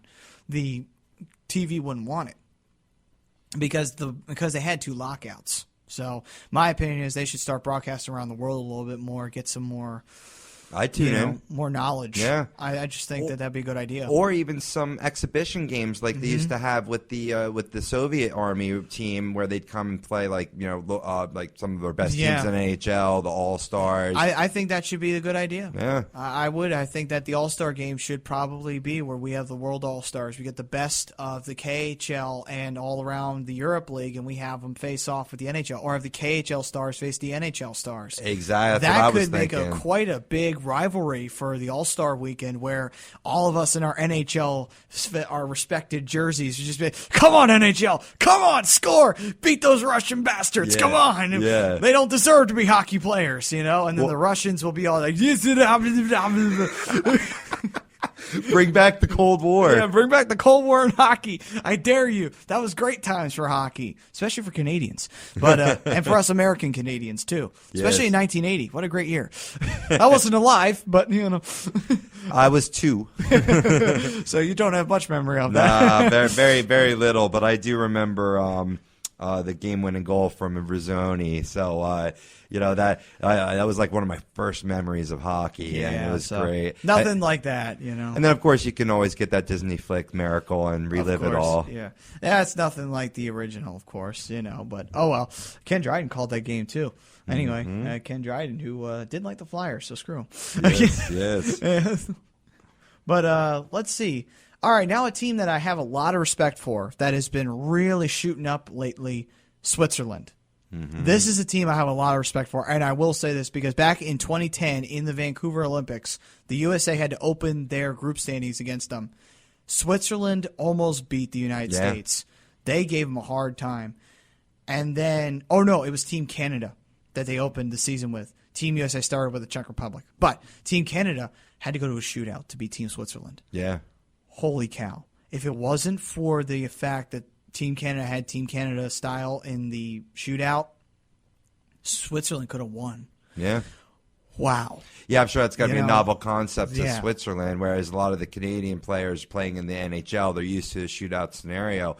But to come off that, flat in the opening round, was it that Canada was that flat, or is Switzerland that good? I think Switzerland, to be honest with you, and I'm saying because Switzerland was that good, because Switzerland gave the USA a hard time. The USA had to beat them 3-1. The USA didn't have an easy fight against them at all. Right. And then to add to it, Switzerland made it to, they almost medaled. They went to the first round, and unfortunately they got backstopped by Russia. But Russia has, that force, which is hard to defend against. I think it's their goaltending at the time wasn't as solid as it is now, which cost them. But they were a good team at that time. And then all these years later in the World Championship, just this past year, Switzerland medaled in the silver. So they almost won the gold. They eliminated the USA. They almost eliminated Canada. Or no, they didn't. No, the USA eliminated Canada. Hey, fun fact. But Switzerland eliminated Russia. So that's impressive in my book. Absolutely. World Championship team or not, that's impressive. You beat the team that's won the championship more than any other team. That's impressive right there. Yeah. And that's why I have a lot of respect for the Switzerland team. I really think they are definitely a wild card to medal this year. If they don't, I'll take it as a disappointment from them. I will say that's disappointing. They should have been able to medal this year. I don't care. Big Four or not, full force, they should be able to medal. I really do. That's bold. Yeah, I think because look at the players they've got. They've got guys like Rito Berra, who's now starting for the Calgary Flames, who wasn't bad when he played the Flyers. He actually gave him a hard time. Flyers still won, but Berra wasn't bad in goal. It was the team in front of him that failed him. Right. Jonas Hiller. What can I say about Jonas Hiller? The man has been the man for the Ducks. Yeah. He has stopped everything that's come down his his pike. Puck? Anyway, his pike path, any one of those P's. Pike path, and Harry picked whatever that tongue twister is. Peter Piper picked the peck of pickled peppers. Yeah, whatever. I can't get it right. Anyway, Jonas Hiller, I mean, that man, he's number one on the jersey for a reason. He's very good at what he does, and he's a nightmare to face if you're facing the Ducks. I don't like facing him at all. I don't. I've never seen anyone, and this includes Marty Brodeur, go post to post as quick as Jonas Hiller does, and that's high praise. Absolutely. And then Tobias Stefan is going to be playing. Who's another backup goalie. I don't think he plays in the NHL. I don't think he does. I could be wrong, but I don't think he does. Look at this name. Severin Blindenbacher. Rosenbagger. Yeah, Rosenbagger. Yeah. Blindenbacher. I don't know if he plays in the NHL, does he? No. I think I've heard the name before, but I don't think it was in the NHL. Yeah. But, unless it's for an affiliate moving his way up. Yeah, maybe. Let's see. We got Rafael Diaz, who plays for the Montreal Canadiens. I thought he was Canadian. And that's only or American. That's only based on the Scott Gomez sort of theory. I thought he was Mexican. No, I'm just kidding. That's right. First Mexican national to be in the Olympics. Yeah. Well, Winter Olympics. But anyway, Rafael Diaz for the Montreal Canadiens. Philippe Forber, or Forer is actually his name.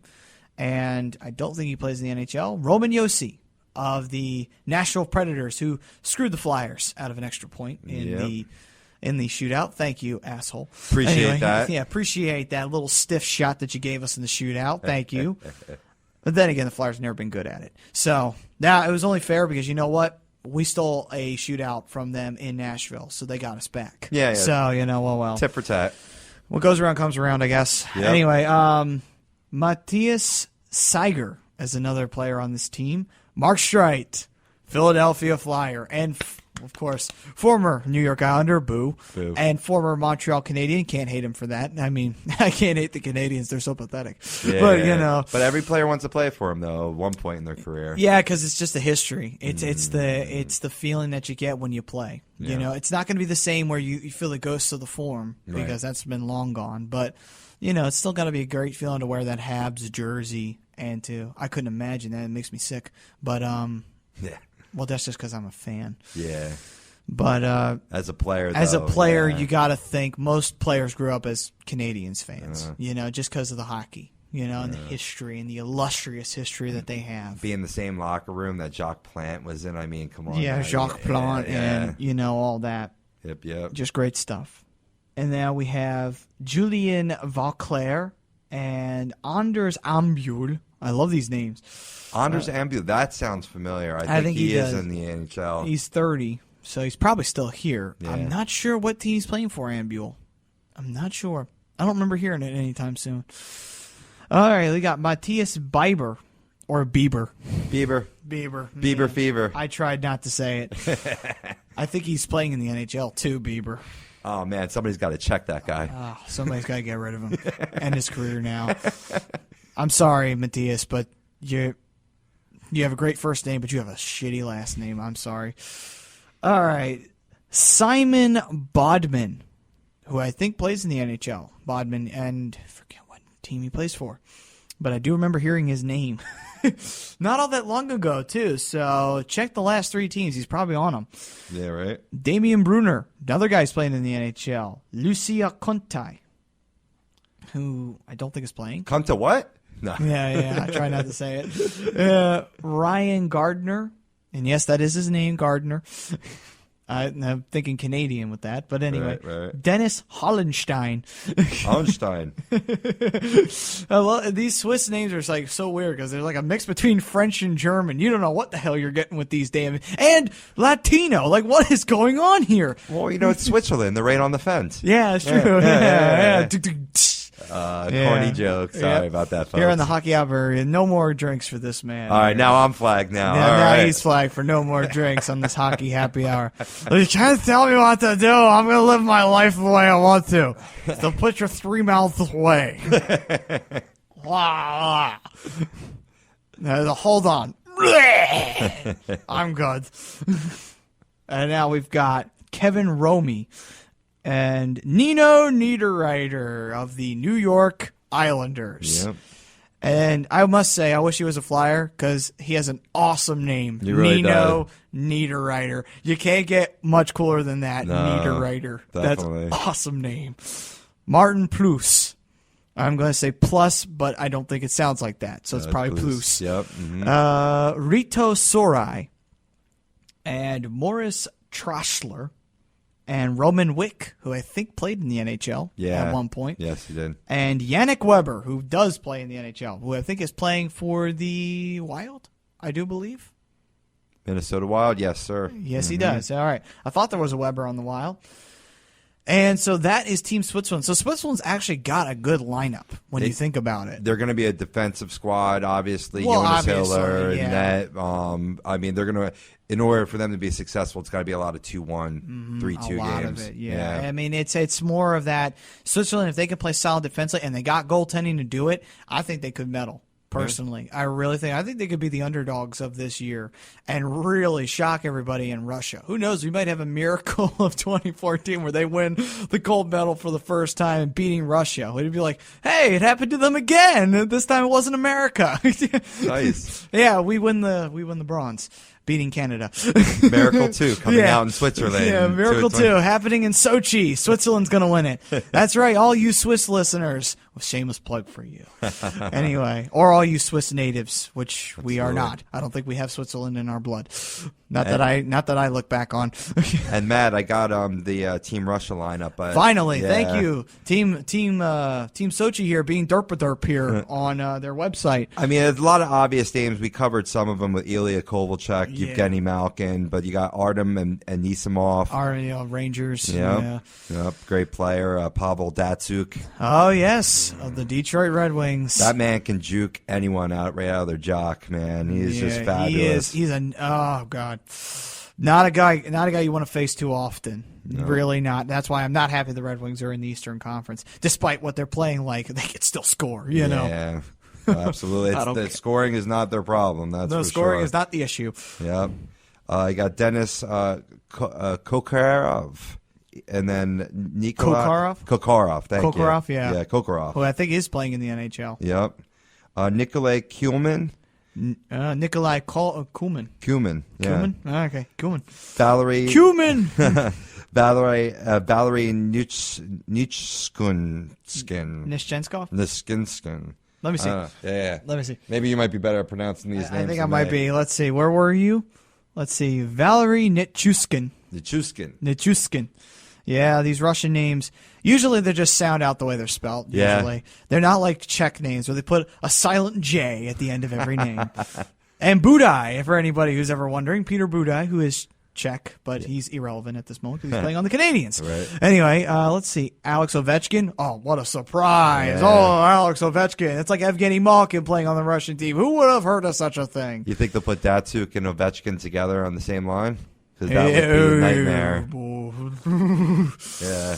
I'm getting chills just thinking about how dangerous that line could be. They're not going to be fun. I hope they're not in our pool. Yeah. Really, I hope not. That's going to be a nightmare.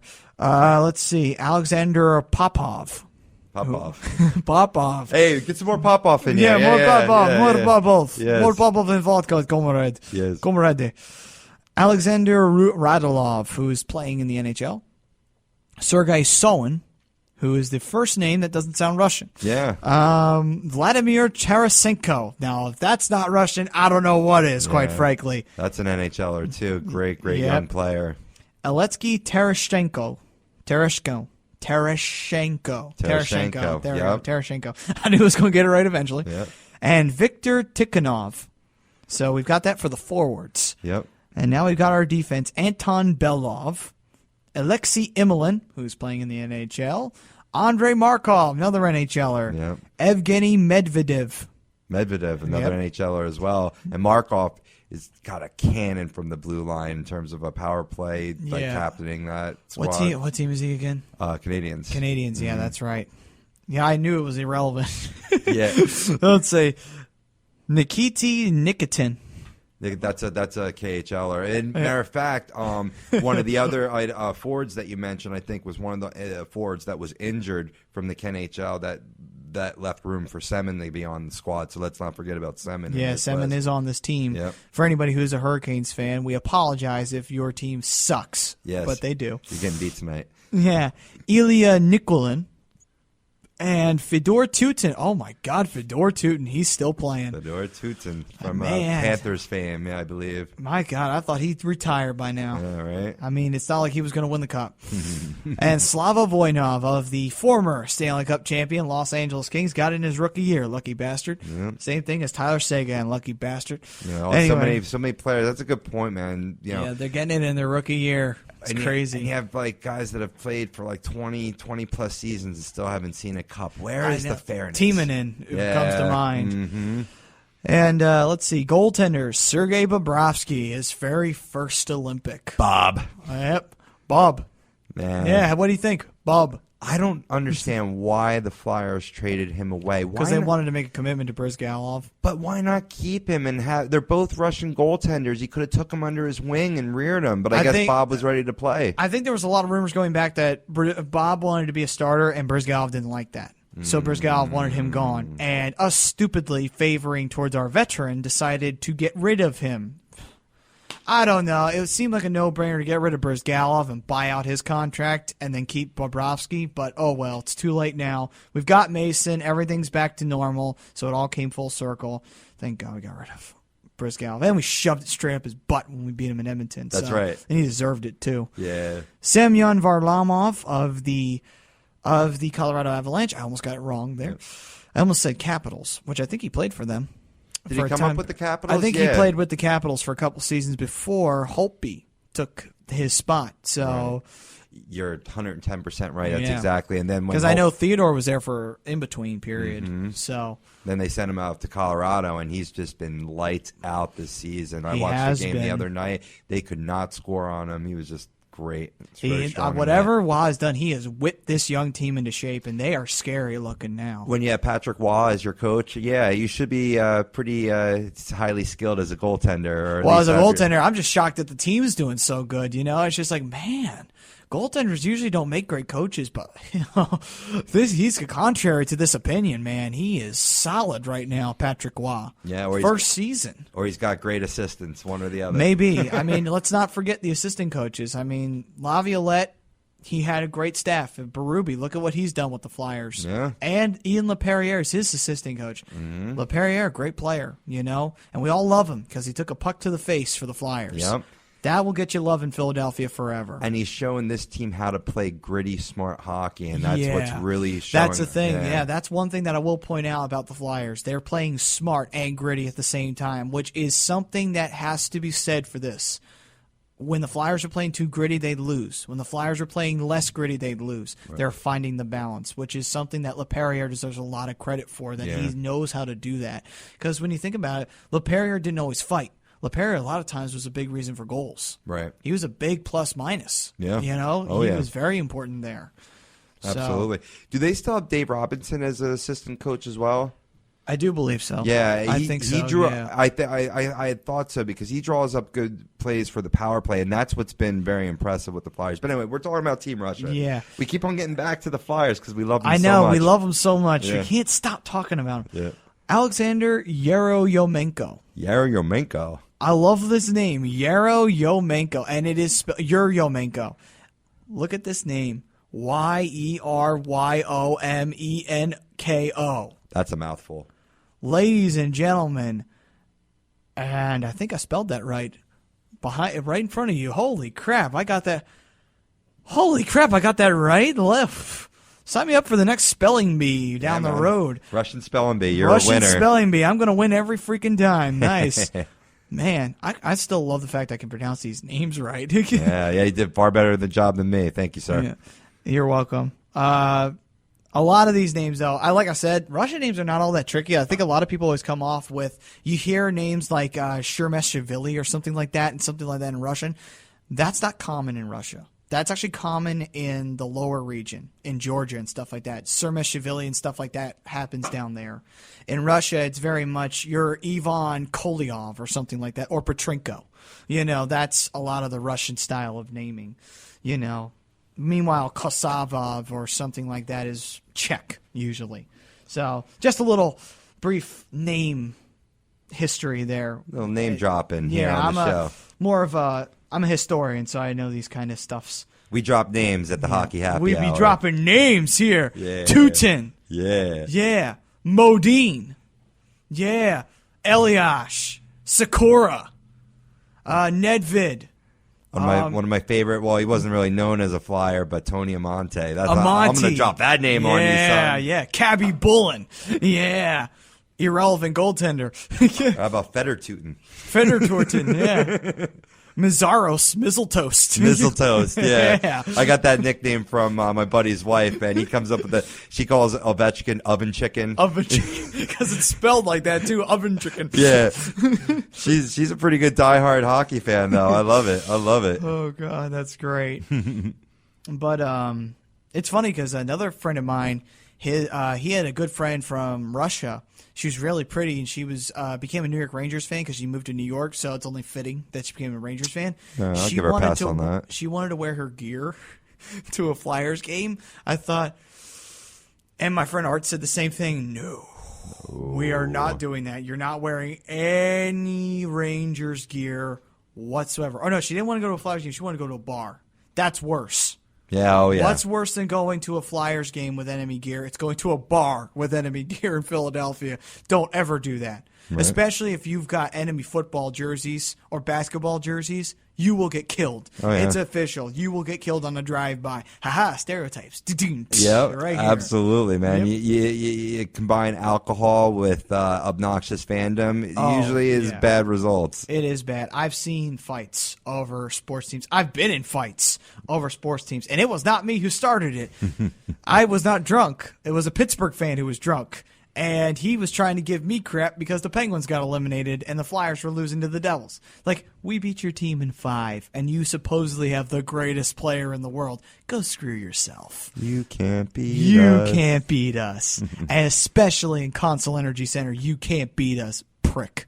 Yeah, you want to hear the bad news or even the worst news? Oh, boy. The bad news is that Team Canada, one of our favorites, is in a group with Finland, Norway, and Austria, which means automatic bid to the medal round if it wasn't already for certain.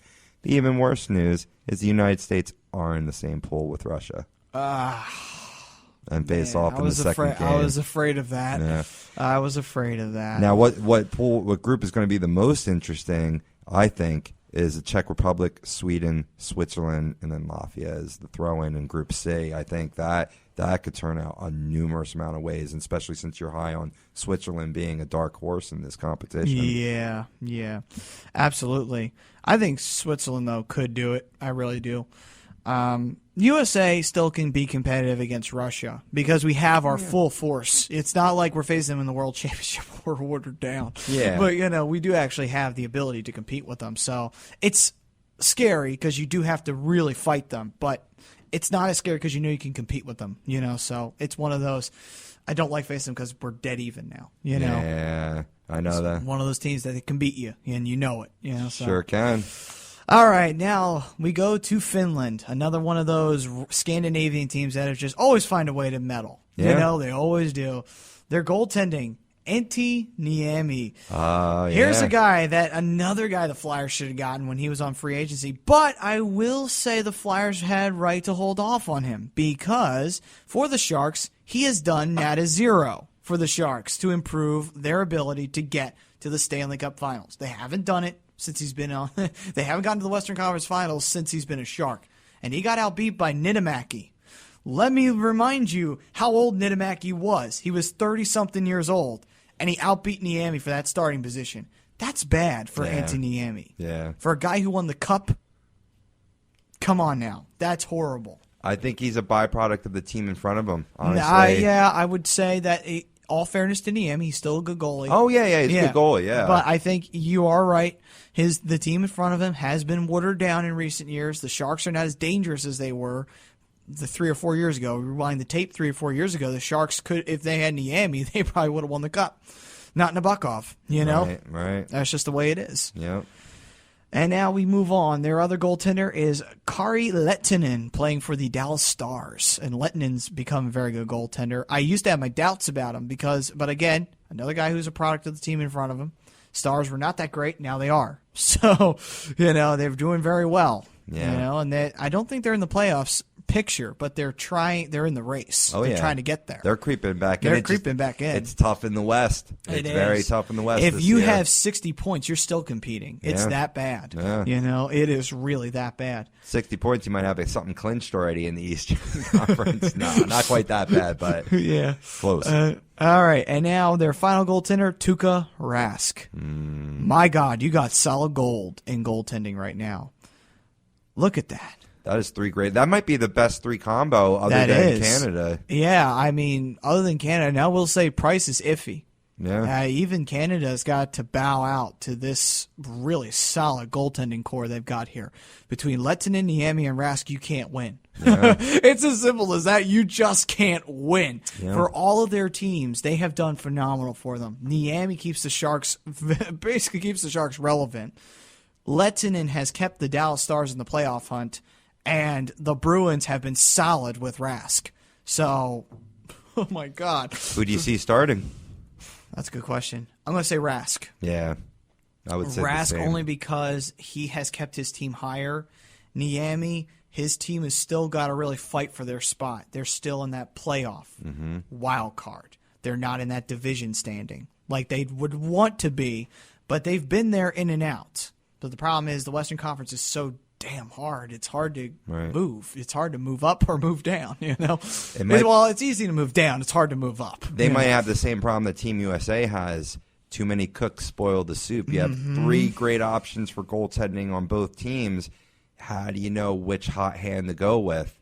It's a good question. Yeah. I mean, on merit, we might just see a really good goaltender never play. Yeah. And he'll get a goaltender. He'll get a gold on a merit, you Yeah. know, or a medal on a merit, you know. So there's that. So goaltending is quite exceptional. Now here's their defensive core. Olai Mata, who plays in the NHL, I do believe. I'm not sure what team he plays for, though. Not sure. I do remember hearing Mata in one of the Flyers games. What's a Mata? Yeah, what's the matter with you? What's the matter with you, boy? What's the matter with you, you Ute? Youth. Asai Vananen, who plays in the NHL. Lassi Kukkonen. Kukkonen. Yeah, Kukkonen. Yeah, I remember his days. He played on the Flyers for a very short stint, for about 2 years. But Kukkonen was fun to see. I love saying the name Kukkonen, too. He's a solid defender, as I recall, as well. He's Yeah. got good speed, getting back in the zone. Yeah, him and Timonen didn't have a bad combination going when they were paired together. And that was during Timonen's period where he was still very young. So he still wasn't there yet like he is now. Right. Now he's just the wise old veteran. And I emphasize the word old in that category. I almost got to close my eyes when he's competing in the Olympics. Like some of these older players, it's like you know you're going to, because hockey life is so short. And you want to play for your country, and I respect that. But man, you know, we need you for a cup run. We really do. Yeah, it's true. And Sammy Salo, who's playing for the Vancouver Canucks, he is 39. I thought he was younger. I thought he was actually younger than that. I thought he was in his mid-30s. I did not realize he was 39 years old. Yeah, he played a long time. He played a long time. He was on the Tampa Bay Lightning gold. We're on the Olympics. I'm thinking gold medal on their Stanley Cup team. Really? Yeah. Wow. I did not know that. Learn something new every day. I did not know that. Yeah. Sammy Lepisto, who I'm not sure if he played in the NHL. He might have. Either way. UC Heittinen, actually. Heittinen, yeah. And Kimmo Timonen, Philadelphia Flyer. One of the greatest Flyers that ever played that will unfortunately probably never get his name on the cup.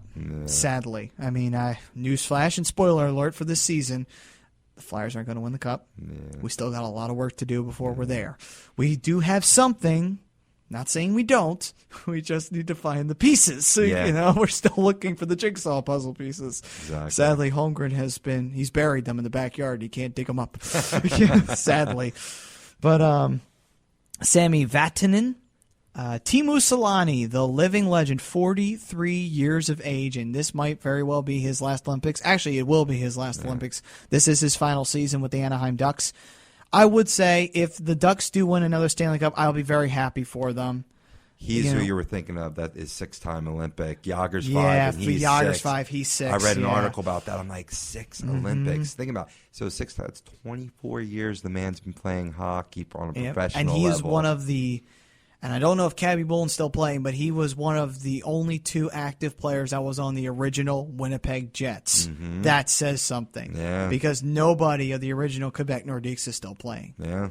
Sakic's gone. Forsberg's gone. All those guys are gone. Solani's still here. You know, it's amazing. Is Ricci playing anywhere? No, I don't think so. Well, he might be. You know, he's probably playing in a European league somewhere, Ricci. Right. But he almost played for the Flyers, didn't he? Or did he? He did, yeah. Yeah, he Mike did. Ricci, yeah. Right, Mike Ricci. Yeah. Yeah, he came up as a rook, yeah. Yeah, that's right. Ricci did play for the Flyers. Not to get confused with Recchi, who was a Flyers faithful. He played for the Flyers for a long time. He played on them more than he played on the Penguins. Yeah. Strangely enough, when you think about it, as much as he won a cup with Pittsburgh his rookie year, and as much as he won the cup another time with Pittsburgh and with Boston, he spent 90% of his career on the Flyers. Did he win a cup with the Canadians as well? No. No, he didn't. No, he wasn't on that team. Okay. 93, no, that was Leclerc who won a cup with that team. That's what I was thinking. Yeah. Johnny T. Sorry, I always got to say it, man. I love Johnny. Again, I understand. He was a good-looking man back in the day, I must say. I'm in love with 50 goal scores. I am. You got a weakness. Hall, you know? You got a weakness in the knees for them. I'm sorry. I have a weakness for them. Soft spot for 50 goaltenders. Yes. 50 goal scorers. Yes. But anyway, Mikko Koivu of the Montreal Canadiens. Actually, no. Minnesota Wild. He was on the Montreal Canadiens back in the day. He was a rookie when he was playing for them, but he's now playing on the Minnesota Wild. Yes. But is he going to be playing for this Olympic team is the question. His health is a bit in pondery right now. Yeah, so, that's a big question. You know, I think he'll suit up. Yeah. Yeah. Olli Jokinen of the of the Winnipeg Jets. Winnipeg I Jets. almost said Calgary Flames Yep. because he was on the Flames for a period of time. Jokinen was one of the weirdest looking guys I've ever seen in my life. He's got a weird ass face. But anyway, Yeah, he other than does. that, he's Kind of like that Mark Messier type yeah, of look. but he's a solid hockey player. Yeah. You know, that's the one thing. If God didn't bless you with good looks, He blessed you with the ability to play hockey. Just ask That's for Brandon damn Coburn. sure. Yeah.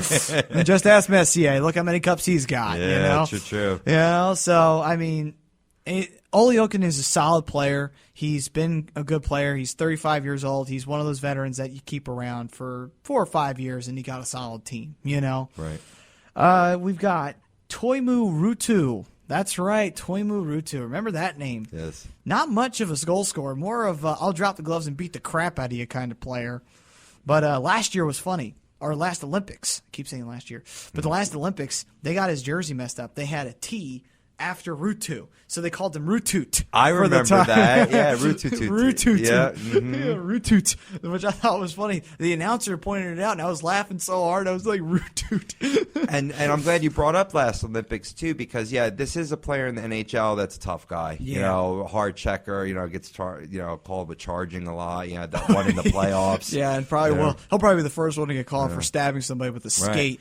But then he enters the Olympics, and you see a shift, and you see him playing not any less hard-nosed, but a lot more disciplined. A lot more disciplined and Yeah. a lot more controlled than he was before, which I think was better for this team. I mean, say what you will about, you know, Toimu Ruutu, but he is a good player to have on your third or fourth line checking. You know, you're not going to get goals out of him, but you are going to get toughness out of him, and that's Right. the important thing in hockey. Which is what begs the question: why the hell have the Flyers never had him? I know, right? He'd be a perfect yeah, Broad he'd Street be bully. perfect fit in the Yeah. Broad Street bully system. Yeah. Anyway, Alexander Barkov, he's Finnish.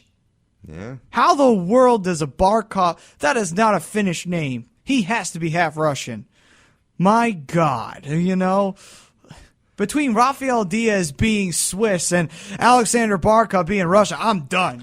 Being Finnish, I am done with this. Sometimes it's like you see, and I see this a lot in the WBC for baseball, where if one parent is from another country, like Yeah. let's say his mom was Finnish and his dad was Russian, he can play for Team Yeah, Finland, because you know? his dad is got to be Russian because he's got Barkov as his last name, but Alexander is an S, spelling that, not Alexander as an X. Okay. So that shows you he is Finnish, Yep. but just by the spelling alone. Let's see. Next on the list is Yuri Littera. Wow, what a name. Yeah, that's a Finnish name for It's sure. spelled Lehtera. Littera. Yeah, Littera. Don't Littera in the Don't park. Littera, yeah, don't Littera in the park. Petri Contolia. Contolia and what petri dish? What? Contolia. Oh, God. Oh, these names. Laurie Korpikoski. Oh, yes. He does play, and he plays on the damn Devils. Yep. And he's a good player, too. Devils got a lot of Olympiads this year. Which begs the question, how dangerous are they going to be 4 or 5 years down the road? I'm not going to be happy with the Devils being in the division. Yeah. Not at all. Hopefully they'll go through some goaltending woes like we did for years in the 90s trying to battle Brodeur. Hopefully Schneider sucks. That would be great. Like, Schneider is like up and down, and then Steve Mason turns into that Brodeur like And then goaltender. we do the reverse on the Devils, where the Devils can't beat us, which was going on for 2 seasons. I think Chief might institute the trap. That's what I heard. Yeah, you just came in your pants with that because of that. You're just like, yeah, we don't lose to Devils anymore. We beat Devils. Yes. Trust me, that is such a thrilling idea. I would love to see the Devils just start bowing at the altar of the Flyers. Yes. Because quite frankly, the Devils don't deserve 3 Stanley Cups. No. They only deserve 3 cups because of Brodeur. That's it. That's about right. Now we move on. Jussi Jokinen, who plays for the Jets, I would think. Yes. Does he? Yes, good. I got that right. Yes, he did. Because he's been a journeyman, Jokinen. He's been everywhere. And I think Jussi Jokinen, didn't he play for the Flyers? I think Jokinen did play for the Flyers at one point. I don't think so. Really? I don't think so. I swore I heard a Jokinen on the Flyers one time. Yuri Jokinen. Maybe. Is that who you're speaking of right now? Yeah, it's hard to tell because the Finnish name's Jokinen's so freaking common. Yeah. It's very hard to tell the difference, you know? But either way, Jussi Jokinen was, he's been a journeyman. He's been through, I think he definitely played for the Rangers, Jussi Jokinen. That's what it was. That was the team he Definitely played Rangers, for. Yeah. Yeah, Jokinen's been a journeyman. I remember because actually, I think it might have been Oli, actually, because I know Jokinen, either Oli or Jussi, Boucher made the stop on for us to go to the 2010 Cup. Yep. 2010 playoffs. We did eventually go to the final. Yes. But anyway. Wishful thinking. I always try to think it was the 2010 Cup as well for us. Always wishful thinking. every time you watch a Stanley Cup video and you see the Flyers get eliminated, it's just like, this video is about to prove everything wrong. This didn't really happen. The Flyers won that series. You know, as much as that was a letdown to make it all the way to the mountaintop and not get the championship, that was such a magical year for them. It was. It almost felt like we did win the Cup. It is because we won the Eastern Conference. And for us, that is a true measure of how good this team was. And how we won the Eastern Conference, you know. And we had to get through the Devils, who weren't playing well that year. They really struggled that year. Brodeur did as best he could, but he was one man. We slayed a past demon in 5. We got rid of him. Yeah. We got rid of them in 5. We had to come back down 3-0 on the Bruins, which was amazing to do that. No team's done it since, and I don't think any team's going to do it for quite some time. The Blackhawks almost did it in 2011, but the Canucks, thank you Canucks, stopped them from doing it. Hooray. Yes, thank you Canucks. And they had to do it in OT, might I add. You know, so thank God the damn Blackhawks don't have our record. Get out of here. Right. We're the last team to win down 3-0. Get your ass out of here. That's right. Yeah, you go take Twinkle Toes, Taves, and Patrick Coletta. Or Kane, not Patrick Coletta. Take Patrick Kane. Patrick Kane. Patrick Coletta plays for And your favorite player was on that team, I believe, Bafuglin. Oh, yeah, Bufflin. That's why I hate him. That's what my friend's wife calls it, Bafuglin. Yeah, Bafuglin. But, I actually Buffon. thought that's how you pronounced it. No, it's Bufflin. Oh, I thought when I had a trading card of him. I probably burnt it since then. But I had it, and it said Bafuglin. I was like, is that really his name, Bafuglin? Yeah, and then I looked on the back. Buddy. They had the pronunciation and it said Bufflin. Oh, yeah. Okay, Bufflin. Whatever you say, Dustin. Yeah, whatever you say, Dustin. You closet. You know what? Yeah. Anyway, he is. Anyway, chicken fucker. Is that what he's a hornblower. Yeah. Anyway, Anti-Pilstrom, Pilstrorom. Sounds like a good beer. Yeah, Pelstrom. Give me some Pelstrom. Oh, no, wait a minute. I'm cut off. Yes, yeah. You can't tell me what to do. Give me some Pelstrom. Wow. Let's see. Juhamati Aaltonen. What a name. Yeah, right. Juhamatti. Juhamati. What a name. Almost sounds a little Japanese. Yeah, Juhamati. Yeah. And Aaltonen. So definitely Finnish. Yep. We all know who this guy is. Valtteri Filppula. Oh, yeah. Nothing like him, a Detroit Red Wing. Yep, he's a good player. Yep. Mikael Granlund, who plays for the Canucks, I do believe. Yep. And Leo Komarov, another guy who has a Russian last name on this Finnish team. I say that's a record because I don't think that's ever happened before on a Finnish team. All right. Russians getting busy. Yeah, they've been getting busy in Finland, that's for sure. I think all you Finnish husbands need to go check your wives, and they might have a Russian mister in their presence. All right, so Slovakia, which I couldn't get that roster up, so you might need to look that one up because again, derp moment for this Olympic site. Damn you, Olympic site, for not having the roster names. How far away is it? It's not that far away. Get the names up, damn it. Yeah, Finland, I mean, they're in the group with Canada, so obviously they're going to have a tough go at it, but that's about it. I mean, if they can sneak through, I mean, I don't see it quite with that roster, but... Yeah, I mean, Team Finland is a team that they've had good years and they've had their bad years. I'm not saying this year's going to be a bad year, but by their standards it will, because I don't think they'll medal, because they're going to run into somebody. It's going to stop them before the medal round, probably. I think the first round they'll probably get eliminated by probably Canada or some team like that that's going to have just enough over them at the end of the day. Absolutely. Now we're looking up Slovakia, is that correct? Slovakia. Now I will go through the United States if that doesn't come up. I don't want to. I want to save the USA for last. I want course. to save the hometown team for last. We always do. Well, hometown team. More like the home team is a better word for it. It's our team. It's our Americans. And we all make fun of them in our own special way. All right, we got the roster up, and I'm going to hand it over to you because you're better because at I'm it. better at pronouncing these names. Yes, you are. All right. Oops. I lost it. Oh, Help me. help me, help you. Yes. Help me. Help me.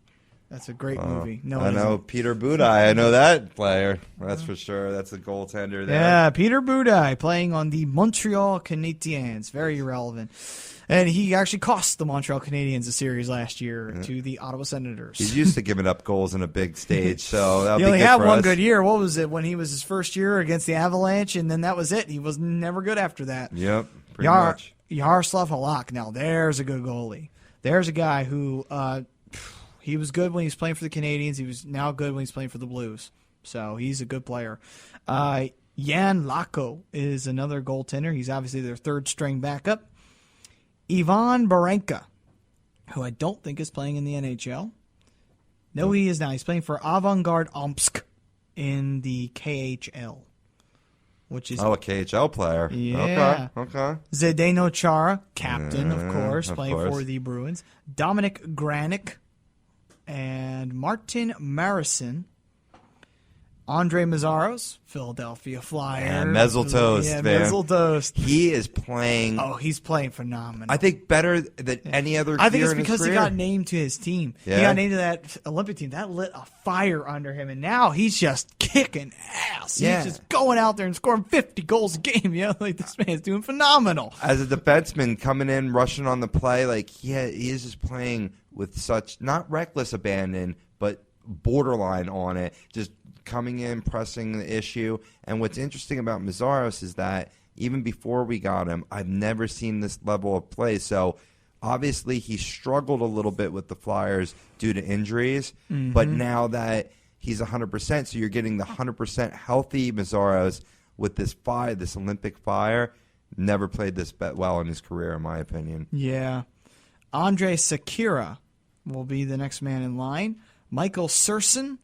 Lubomir Vishnevsky. He is still playing. Wow. My God. Is he still on the Islanders? I must check, because that was the last time he was in the NHL. Yes, he is still on the Islanders. Why is this man still on the Islanders? He should get out while the getting is good. They probably gave him a lifetime contract like Kovalchuk. Good point. I think they did, actually, come to think about it. Milan Bartovic.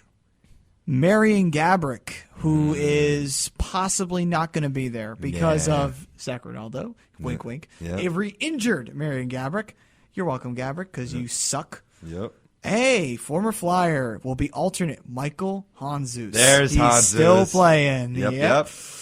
And Marcel Hossa, not Marian Hossa, but now we do run into Marian Hossa. So we got two M Hossas on this team. Lovely. M.A. Hosas, right? M.A. Hossas. Yeah. Yeah, and quite frankly, Marian is an A Hossa, basically. So if we know where the hose went, we know where to go. Slovakia, all right. Slovakia, yeah. Yes. And Marian Hossa is a hoe because he wound up drifting from one team to another just to get that ring. You know it. Yep, gold digger that you are, Hossa. We all know what you did. You swapped one team for the other. You swapped spit with the Penguins, then you switch over to the Red Wings. Screw you. And that, well, I could understand leaving the Penguins, but you swapped to go to the Red Wings? Really? You know, really? That's like going from Darth Vader to the Emperor. Yeah, I know. And the Emperor being Pittsburgh, they're the true evil. Detroit Yes. can be turned. Yeah. Yeah. All right. Let's see. Thomas Yorko. Thomas Kopetsky is going to be on this team, which, is he on the Devils?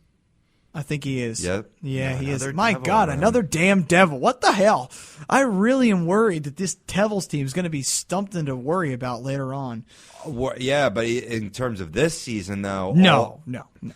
certainly not yet there yet in terms of their age, but also you have all these players playing in the Olympics. It doesn't going to speak well about their stretch run. Yeah, it's true. We got Thomas Marchenko, Michel Miklik. Yes, that is his name, Miklik. Miklik.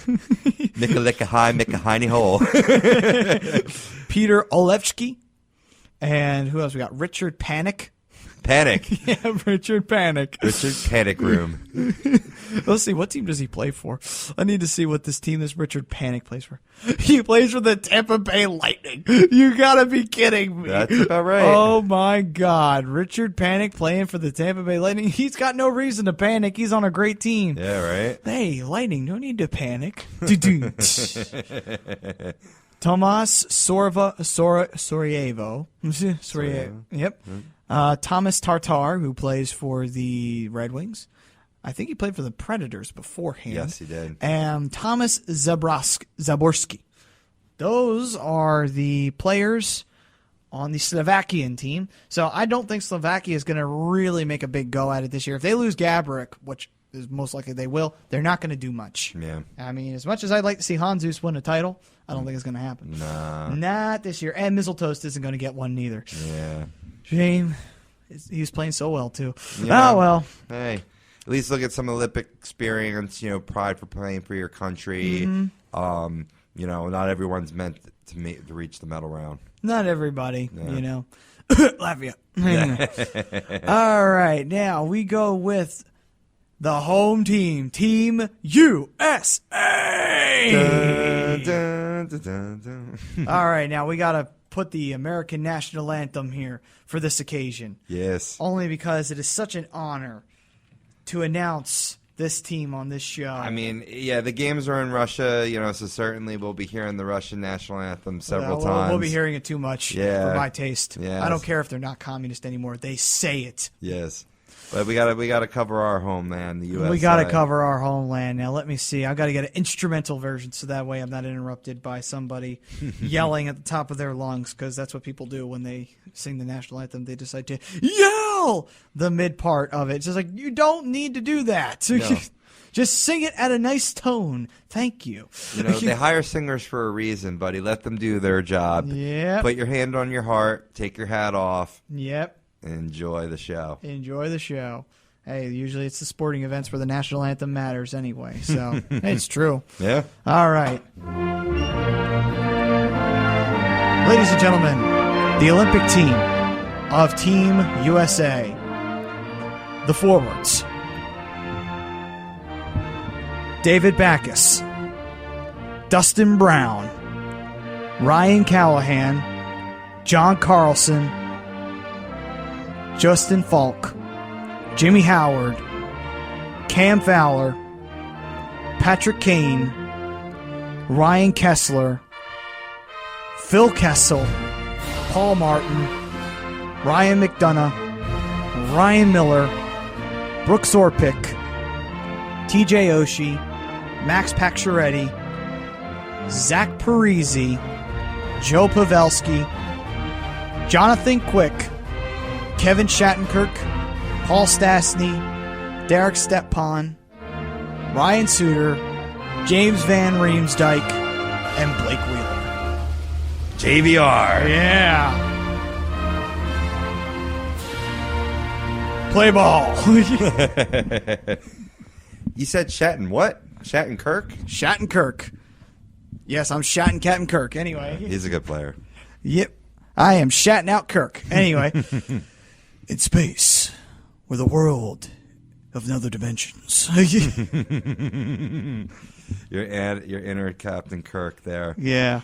That's a loaded squad. A lot of blues, I heard. A lot of blues. David Back is starting it off. Who is a blue? Shattenkirk's a blue. TJ Oshie, blue. Yeah. Lots of blues players. So, St. Louis Blues is now America's team. It's official.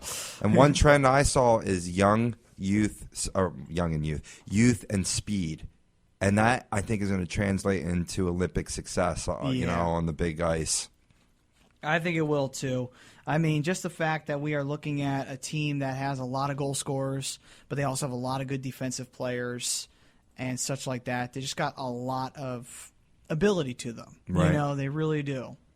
And so, out of the pools, which I'm trying to bring up.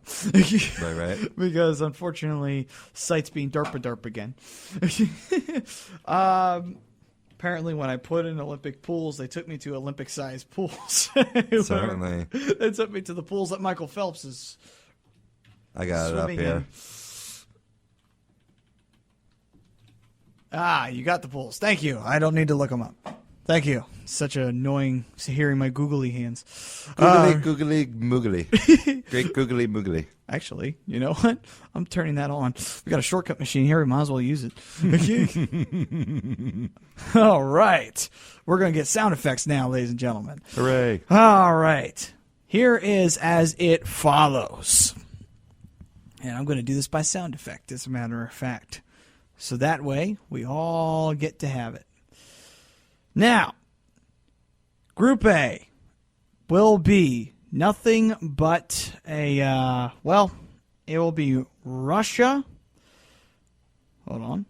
It will be Pool A. I'm sorry, I'm screwing the segment up. We'll cut this out. Yeah. All right. This is Pool A. We have Team Russia. Whatever your name is, get ready for the big surprise. Yeah. And let's see. Slovakia, who will be in Pool A.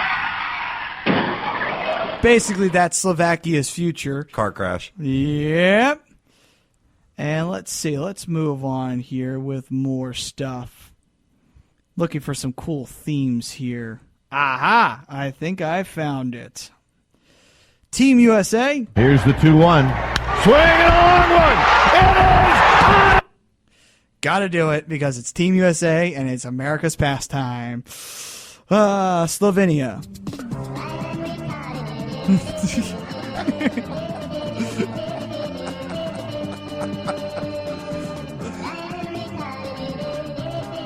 All right, enough of that. That's too much.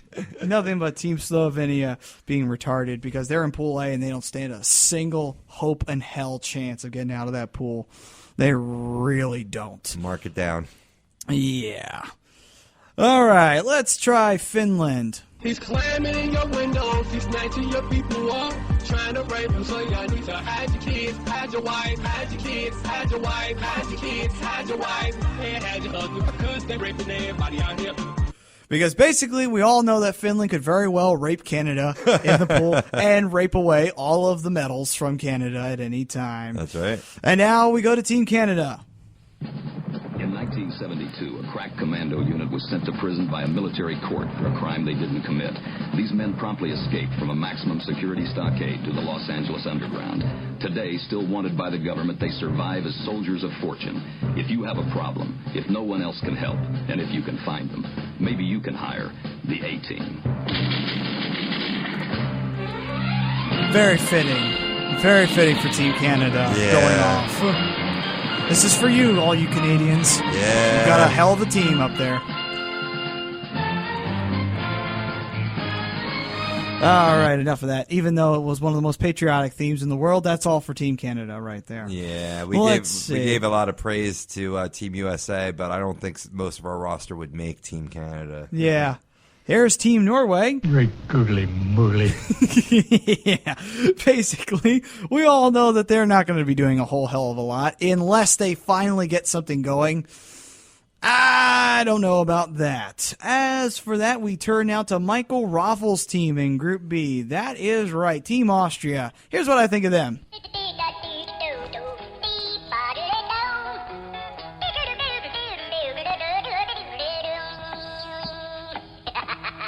They don't win. Real simple. Okay, let's see. Now it's time to go to our final group. It's time to go to Group C. And I'll tell you right now, Group C is looking pretty nasty if you are in this pool. Pool A didn't look all that nice either, quite frankly, and Team USA happens to be in it. Nice, isn't it? Yeah, right. Lovely. So we go with the Czech Republic.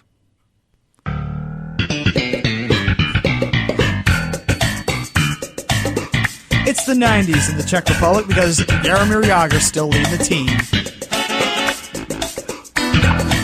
Tribute to Jaromír Jágr because he is still captain of the Czech Republic squad in his heyday of the 90s. He kind of looks like Kramer, too. Yeah, that's true. If he gets his hair spiky enough, and he's pretty much as delusional as he can be at times. And Brizgalov, too, because between the two of them, they're both Kramer. Yeah. And the Flyers had them both on the team at the same time, so imagine those locker rooms. The universe is so ginormous. Yeah, the universe is so humongous big. Humongous big. And yes. I'm afraid of Bear, but Baron Forrest. Like, what the hell? What a character. Anyway, we have got Team Sweden. Excellent. Basically, there's nothing more I can say about Team Sweden. And let's go with Team Switzerland here. Team Switzerland, definitely a team that I could safely say they're going to be like this to the other two. I'm a tumor, I'm a tumor. I'm a tumor, I'm a tumor, I'm a tumor. I'm a tumor, I'm a tumor, I'm a tumor. Oh, I'm a tumor. Basically, that's what's going to happen. Switzerland's going to be a tumor to both the Czech Republic and Sweden because if they make a good run, they could shock everybody and get rid of one of them. That's right. And then we have to play a sound effect twice. I apologize, but it must be necessary. Latvia.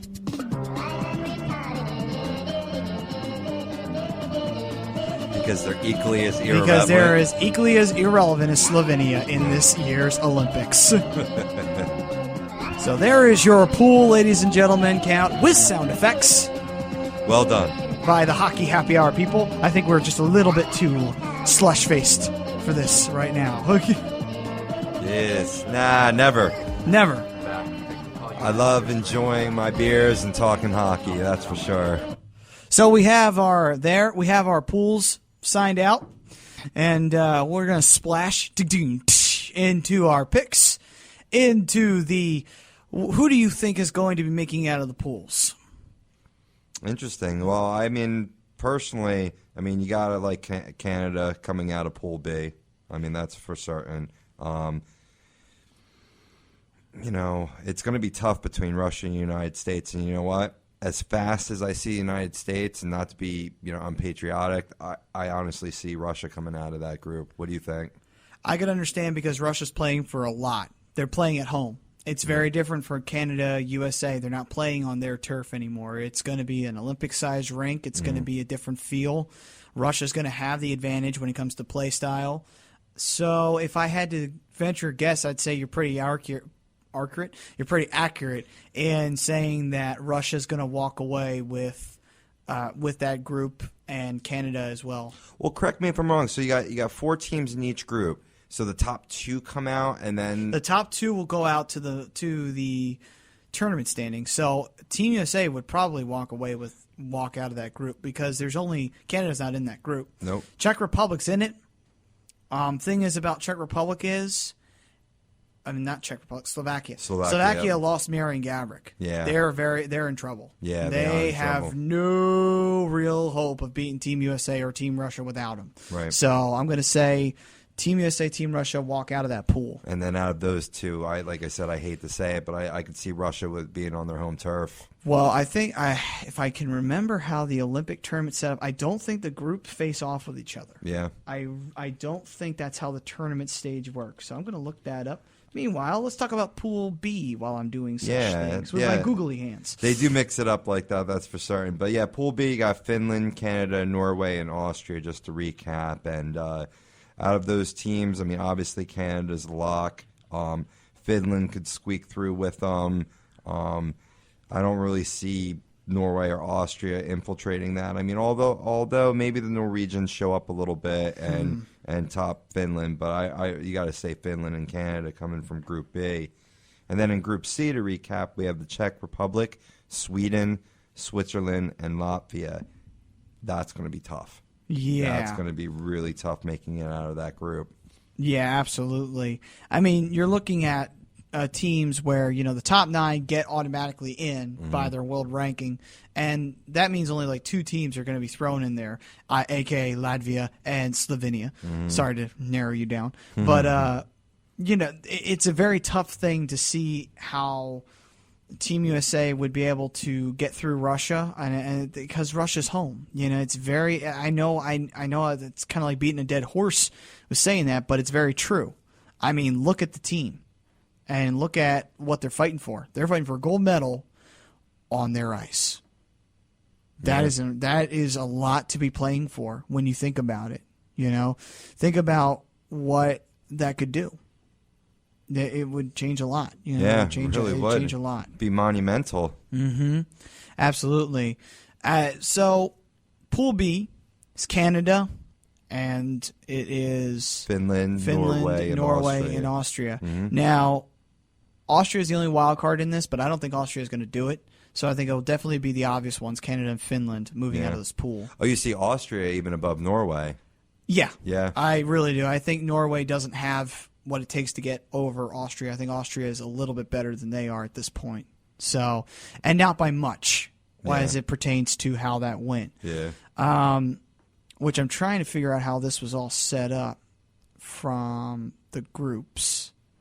Oh, I think I am a little bit wrong. They do it on points.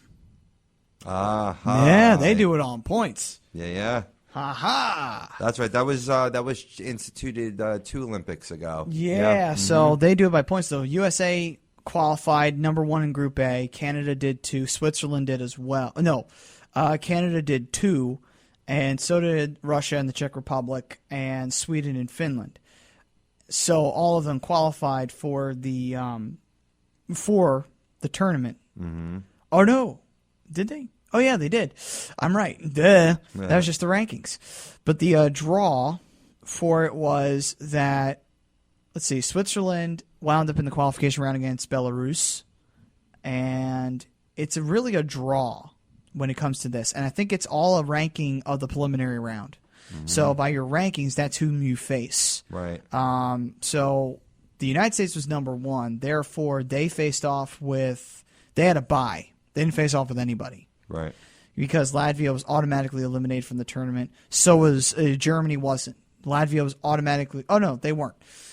So all teams do qualify, but once you get to that tournament standings, good luck. Yeah, big time. And when you come out of your group, if you have the most points in your group, you're going to get a bye in the next in the second qualifying round. Yeah. See, what they do is the qualification playoff is the lowest teams in the pool face off, and they try to get into the tournament. Mm-hmm. So Belarus and Switzerland had to face off. Switzerland beat them 3-2 to get in to face the U.S. The Czech Republic faced Latvia. Czech Republic beat Latvia. Canada got rid of Germany easily, so they got in. Slovakia defeated Norway and got in. So there were all those guys who had to qualify. And yes, Canada was one of them because of the USA, because we beat them. You're welcome. Yes, yes. But anyway. Yes. I think we need to play the national anthem again. Yeah, anyway, right? but so Team USA had to face off with Switzerland because Switzerland was in their pool, and they had to qualify. What were they? Oh yeah, they were in their pool. Duh. Trying to get this tournament down right. It's so freaking confusing. Let's see. All right. Switzerland faced off with the United States. The U.S. beat them 2-0. So they were the lowest seed out of the qualifying teams. The highest seed was the Czech Republic. They faced the lowest draw, which was Finland. Mm-hmm. Finland beat them. The second place was Canada, and they're doing all this on points. Canada had to face Russia. Canada destroyed Russia 7-3. Mm-hmm. I watched that game and I couldn't believe it. Yeah. 7-3. I was watching sick. Russia just get annihilated by Canada. That was a very surprising day when Finland beat Czech Republic, and then Russia put up no fight against Canada. You're thinking, what the hell's going on here? Russia just playing like crap. Right.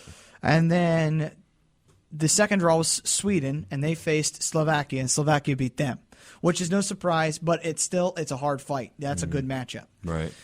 So we get down to Team USA went to the semifinals. They faced Finland and so on and so forth. So that's what we're looking at. So from what we're saying, if we can get this down right, who do you think is going to be first in the pool with the U.S.? It's going to be Russia, right? Yeah. Russia would have the most points. The USA would have to qualify. USA, from what I would judge, based on our group, which isn't very strong, we'd probably be second qualifiers. Maybe first, depends on who else didn't get in. We would have to be in the qualification round first to get into the quarterfinals. That's probably what's going to happen. Yeah. As for Team Canada, I think they're going to probably get in out of their pool. They're going to be first. Yeah. And they're probably going to wait for Finland. Finland's probably going to have to go to the qualification round. And for the third pool, which is what? Czech Republic, Sweden, Switzerland, and Latvia. Okay. We can just throw Latvia out of there. They don't matter. Czech Republic, I'm going to say probably qualifies. Yeah, they qualify. I think Sweden gets the most points. Sweden's going to get the most points. They're going to have to. Sweden's going to wait for them in the bye, and from the way the lowest qualification is going to be, I would have to say, since all teams left are going to be in the qualification round, let me see the pools again, so that way I can be 100% sure I'm getting this accurate. So I don't want to give our fans misinformation. God forbid I do that. I will, though, so don't always listen to me. But let's see here. We're 99% accurate on this show. With 1% alcohol. Yes. Yes. We've got Russia and then Slovakia would be going up against Slovakia would be up against the lowest in the preliminary standings. I would have no, I'm wrong. Finland probably would, or the Czech Republic. I'm gonna just say for shits and giggles, I'm gonna say Czech Republic. They'll be top. They'll face probably Latvia.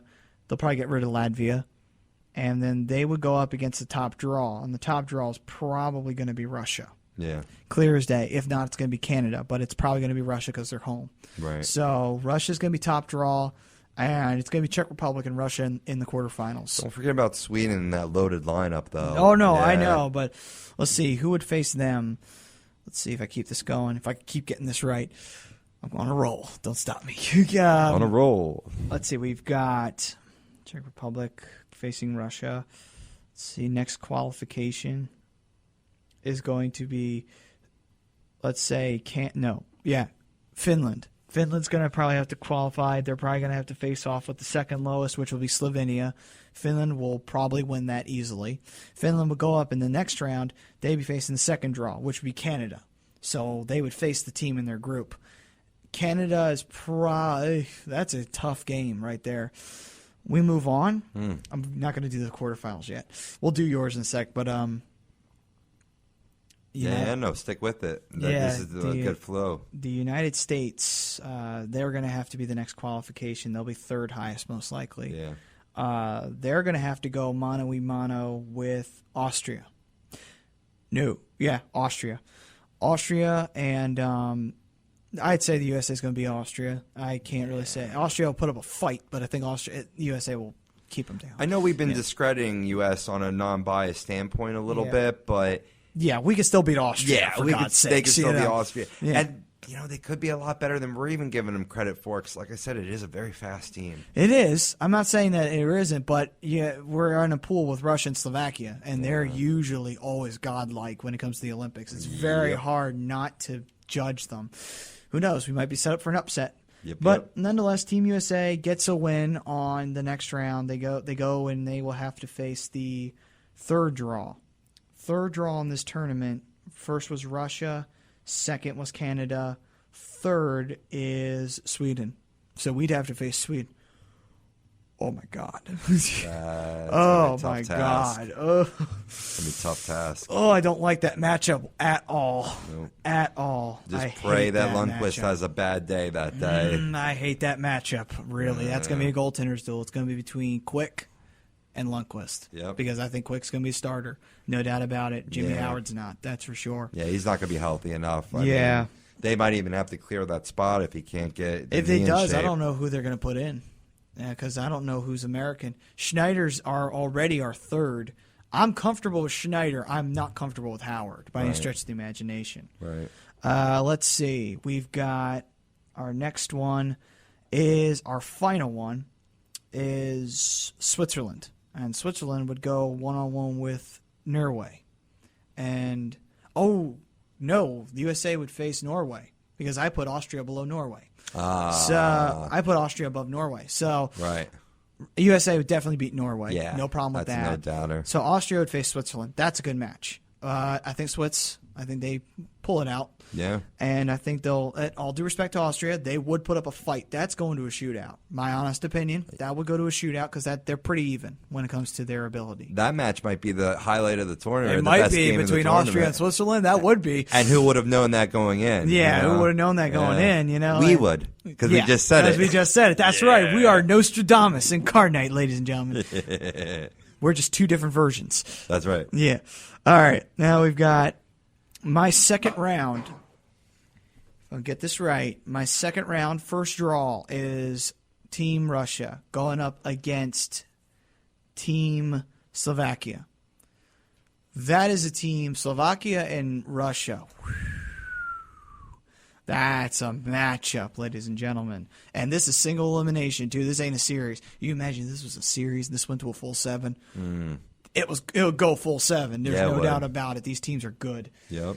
Slovakia, the one thing about Slovakia, though, is without Marian Gabrick, that's the one problem that they have. They can't compete with Russia. And Russia probably will barrel roll them and will go through them. Not too easily, but I think they'll breeze through them.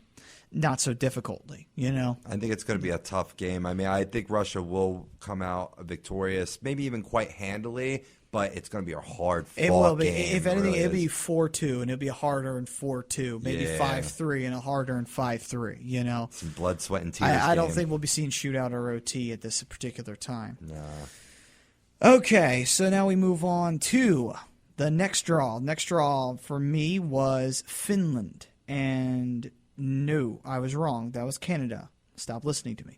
Yes. Team Canada is number 2. Yes. They were up against Finland. So Finland is involved in this matchup. Canada is going to have to face Finland.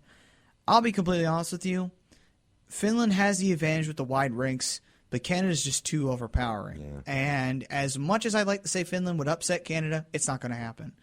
Finland will push it to probably, I will give them the credit that's due. They might push it to a shootout, but I think Canada wins it and pulls it out of their butt at the end of the day. They'll pull it out of their ass and they'll move on to the semifinals into the medal rounds. Yeah, either that or you might see a new highlight like a 24-1. Yeah. Yeah, so Canada versus Finland. Canada wins that, moves on to the semifinals. Next draw is Team Sweden. Sweden. And Sweden faces off with USA. That's another match I don't like. Team USA, it's going to be a goaltending duel at the end of the day. It's going to be between Quick and Lundqvist. And depending on who has a bad day, that team's going to win. Right. I'm just going to say, for patriotic reasons, Team USA gets Lundqvist on a bad day. Because I've seen Lundqvist on a bad day. I've not really seen Quick on a bad day. I really haven't. Especially this season. Lundqvist has not been the Lundqvist of years past. So I'm going to say USA gets through Sweden. It's tough. It goes to a shootout. Homer move. Homer move, yeah. Call me a homer if you want to. I'm with you on that but, pick, But 100%. you got to admit, I have a legitimate reason for saying so. It's tough. I mean, Sweden's such a all-star laden team, and yeah, you know what? It's so hard. are we, though. So are we. Yeah. It's hard to say. I can't say that the USA, oh yeah, we're screwed if we face Sweden. No, we're not. Because we do have the goaltending to match with Sweden, and we do have the ability to match with Sweden. Plus, our team is pretty darn good in defense. Yes. So we do have a strong defensive team that can stop finesse play. They're used to facing finesse play every day. So, it's got to be. And they're tough guys on that defense. Yeah. So when it gets down to it, I'm a little comfortable with the USA going up against Sweden. I know it sounds crazy. It's not an easy match. It goes to a shootout. I doubt, not even a shootout. It's a hard-earned 2-1 victory. I say that in regulation. Maybe OT. But the USA is not going to go to a shootout. They'll probably win it before it happens. Yeah. I really do. I think it will happen in the quarterfinals. We'll see the USA in the semifinals this year. I think that will happen. We'll be in the medal rounds.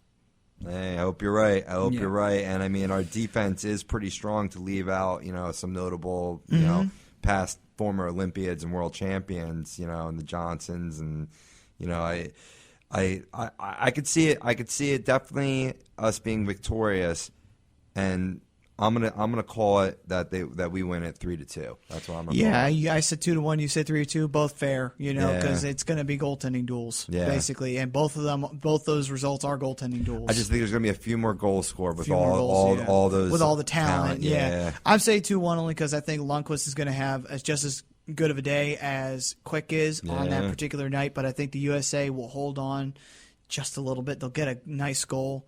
Somehow, some way, they'll get it by Lundqvist because Lundqvist has done it. So I wouldn't be surprised. Come on, Quick. All right, and now we go to my fourth overall draw. And the fourth draw of that tournament, of the tourney, was, by if my memory serves me right, was the Czech Republic. Yeah.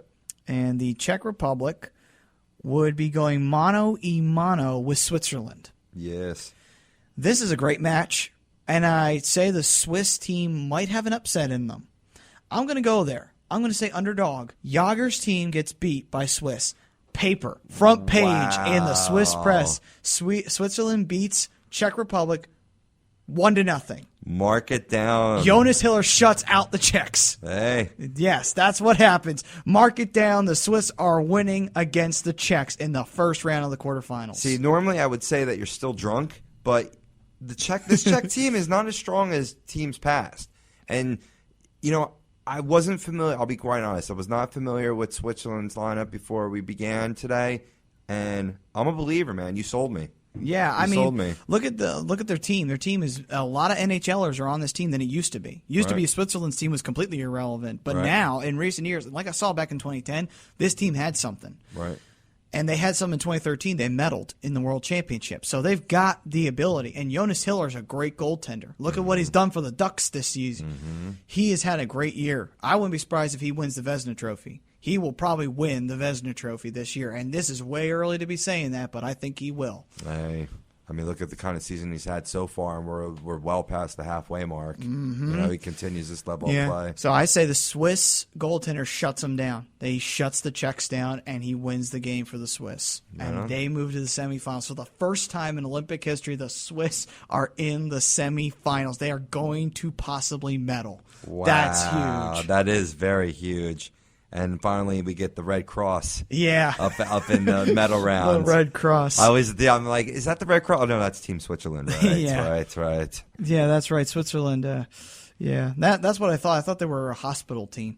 Yeah, when I was little, because they had the cross. Right. Oh, those are the medics. Why do they have sticks, eh? Yeah. And why did they have their own country? They're a hospital team. I didn't know a hospital was a country. But anyway, so we move on to the we left the quarterfinals. We go to the semifinals into the medal rounds. Whoever loses this match goes to the bronze medal match, and whoever wins that wins the bronze medal. Just so that everybody's got that clear. Yes. In case you didn't watch the 2010 Olympics, and how dare you. Yes. But anyway, the semifinals is the United States going as the qualifier. Yep. So they're an underdog going into this one. They, depending on who has the most points, they draw the seeds. So who had the most seeds in this? Russia. Russia moved on. They're number one. They're number one over Canada. They're number one. Yeah. Canada's number two. Canada would have to face my number. Who was the second draw? Who was the team that was most likely? Let's see, I had Sweden losing. Switzerland was moving on. Switzerland would have to face off with Russia in the next round. So that means Team USA is facing Canada. Yeah, North American rivalry once again in the semifinals. Wow. Now, albeit, I love being a Patriot. Yeah. And I'd love to say Team USA would beat Canada this year. I don't think they'll do it. It'll probably go to another overtime or a shootout because that's how good these teams are. But it's going to be a goaltending duel. Yeah. And albeit, their starting goaltender is just as good as Quick. Right. You know, what can you say? Luongo can compete with Quick, and he's done that. I do like USA's chances, though, if it does result in a tight game like you're predicting. But Canada just has too many weapons. They do. Yeah. It's just like, how do you compete with that? Hey, maybe we get a retribution from the 2010. You know, who knows? But I don't think so. I mean, obviously, I'd like to say that Team USA will pull it out of their ass, but I don't think so. Yeah, it's not going to happen. I'm sorry, but Team USA gets demoted to the bronze medal match, so they will move down a medal stand possibly. Still a possibility there. Meanwhile, Canada moves to the gold medal match. Russia versus Switzerland. Switzerland's screwed. I mean, I like to say that the miracle is going to happen, but it's not. Jonas Hiller can only do so much. Yeah. He's good enough to get him through the quarterfinals and the qualification. They can't beat Russia. Yeah. Russia's home. They're going to be too strong, too mighty. They're going to come at them in waves. I could see Switzerland scoring first. And then after they score first, Russia's going to come at them in waves, and they're not going to tie it. They're going to take the lead, and they'll win 4-1. I just think it'll happen because Switzerland's going to be burnt out by the time they get to that third round. Right. They got a lot farther than they were expecting, Right. you know. So the bronze medal match is USA versus Switzerland. So how the hell did that happen? You know, that's right. going to be one of those Olympics. Like, how the hell did this happen sort of thing. So bronze medal match, USA versus Switzerland. That's the first matchup before the gold. Team USA wins this. I say that because Switzerland has as much chance to beat the USA, but it's going to come down to a goaltending duel. And I think Quick beats Hiller. Yeah. Because it'll be Hiller's first real big loss against Russia. I think it'll carry over to Switzerland, and I think the USA will bronze this year. And I'm not trying to be mean to Switzerland, and I'm not trying to belittle them, but the fact that they got this far is something to show for how good this team is. Oh, yeah. They would get to the medal. They almost medaled. That's impressive. If there was like a jade medal or something, they'd have it. You know, that's impressive. I mean, I know there's no such thing as moral victories. That's a tremendous moral victory. Yeah. Yes, you are right. And I think the USA bronzes this year. It bronzed this year. It bronzed this year. Yep. The USA was bronzed. Yes. As you can see, it's a lovely map now. As for Team Canada and Team Russian Federation, they are the gold medal finalists. The winner of this wins the gold in the World Championship for the year. And, well, not the year. But, and the loser gets the silver medal and the second stand on the podium. Yes.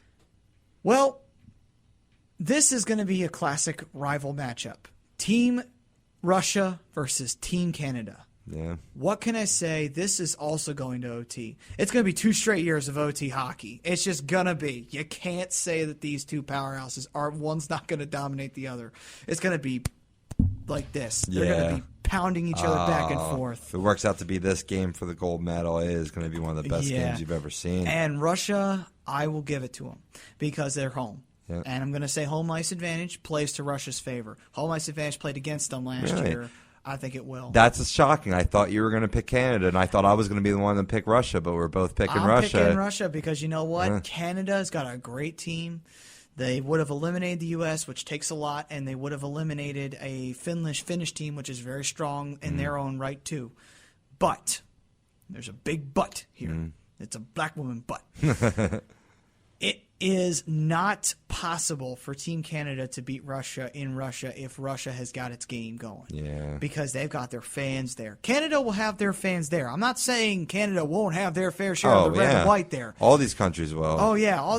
Even Americans will be there. Yeah. Not many, but there will be. Yeah. And the Finns will be there. I'm the thinking Swedes of going. will be there. Hey, I'll go with you. Yeah. Trip to the Olympics. Hell yeah. Of course, I don't have any money. Yeah, we're doing. Yeah, usually podcasters don't have too much money. Yeah. You know what? I'll save up. I'll sell some blood and some semen. We'll be good. Yeah, I'll drug deal. Yeah, well, I can drug deal. I'm a white guy in Camden. I'll fit in as a drug dealer. Hey, yo. You know, and hey, I got a guy who drugs deals. Yeah. Get me in. Nah, that's not a good idea. I don't want to get arrested. Anyway, I've already been arrested once. Don't need it again.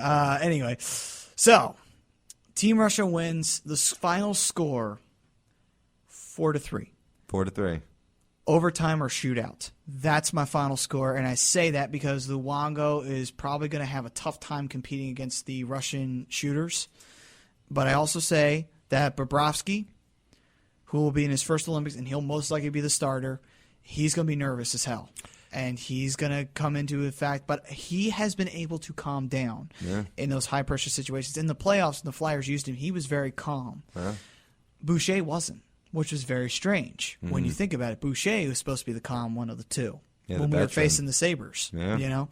But Bobrovsky really showed a good head on his shoulders. He was able to take high-pressure situations and make them well. Right. He's done well in the high-pressure situation in Columbus. I think he'll be okay. I think he'll be relaxed. He won't be that relaxed. He'll have high nerves. I think he'll give up a couple of early goals. Then he'll calm down. The Russian coach might call a timeout, calm him down, speaking and then send him back in. And he'll be ready. And he'll stop and he'll start showing some good saves. They'll probably kill off a power play or two. Russia will tie the game. And then they'll exchange a goal for the third tie the game, whomever it may be, maybe Canada, maybe USA. Right. Then they go, USA. Might be Russia. I got you. I knew what you meant. I almost did catch myself there. But anyway, almost splatted all over the floor. Flat. Yep. Yep. Anyway, so that's what it is for me. I think Russia pulls it out and wins the gold medal. So salute to Russia. We played national anthem for them because they will win gold medal in the Olympics. Yeah, I mean, they got plenty of good goal scorers to get it done, and I think you bring up the greatest point. Will Bob, have the calmness, on this international stage? Yeah, because that was one thing I forgot to take into account was his nerves. But again, I say Bobrovsky is calm. I've seen him calm. You've seen that too, where when Flyers were against the Sabres, they were in that high-pressure situation. He wasn't as solid as he could have been, but he wasn't frazzled as we thought he was going to be. He stayed very calm in those times. And he had high-pressure games all season. Yeah. It wasn't just in the playoffs. Yeah. He's very calm. And bottom line is they have many qualified backups, too, in case he isn't able to find his game on that stage. And just a what Absolutely. if. Just a Evgeny what if. Nabokov, I think, is one of their backups. Now, he might be the starter. If that's the case, this score is definitely standing. That's a 100% fact because Nabokov will give up a screw-up goal, but then he'll start to settle down. Right. Nabokov, you got to give Nabokov one screw-up goal per game because he'll do it, Oh, absolutely. That's been Nabokov's problem. But, I mean, they still have plenty of talent up front to make up for anything. It's not like they have nothing. They have everything they need, and they're home. The pieces are in place for them. It's not that it's not, So many people wonder, will this team be ready? Like, you kidding? They're playing in Sochi, Russia. You don't need to worry if they're ready. They'll be ready, quite frankly. Yeah, they'll be ready. Yeah, that's for certain. All right, now it's time to play Russian national anthem in honor of them winning gold medal. Oh, wait, hold the horn for a second. No, it's not Nabokov. It's Varlamov from Colorado as a backup. That is Russia winning, no doubt about it. Yeah, either one of those options. I have no doubt about it, ladies and gentlemen. Yep. That solidifies it right there. So now, ladies and gentlemen, we will stand up and salute for the Russian national anthem, and then we will be with Rob's version of the Olympics after you hear this beautiful rendition.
I must break you.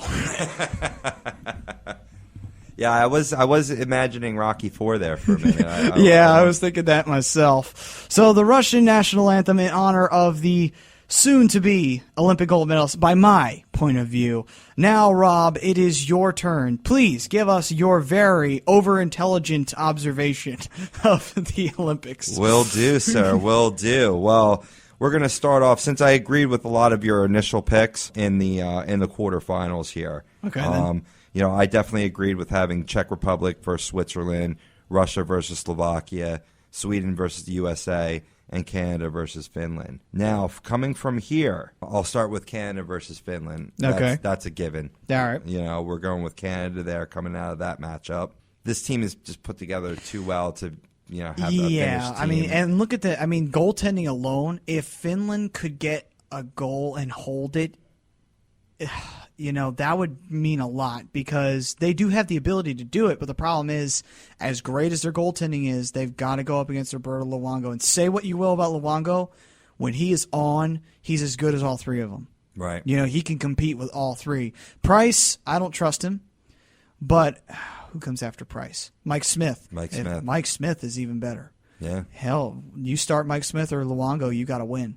Yeah. No matter if it's Finland. Yeah, he can move the puck too, and much like we saw with Marty Brodeur, having a goaltender that can move the puck is like having a third defenseman out there on the ice. So either way, if you do get an injury with Luongo or anything like that, Mike Smith can certainly fill those shoes or those skates. Yeah, absolutely. Yeah, so we'll definitely have Canada coming out of that matchup. Here's where I'm going to become very unpopular: Sweden versus USA.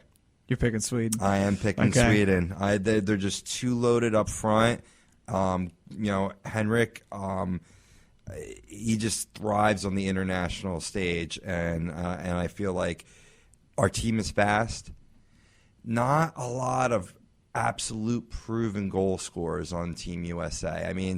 Backus is strong. TJ Oshie's strong. It's a really young team. I feel that they should have balanced it out a little bit more, in my opinion. Yeah, I think they should have too. But at the end of the day, it's hard to balance out Team USA because of the fact that you don't want to put too many AHL players in there because they're very inexperienced, and throwing them smack dab right on the world stage is very dangerous. Right. Because you will get smacked real quickly right out of it. So I understand what they were trying to do.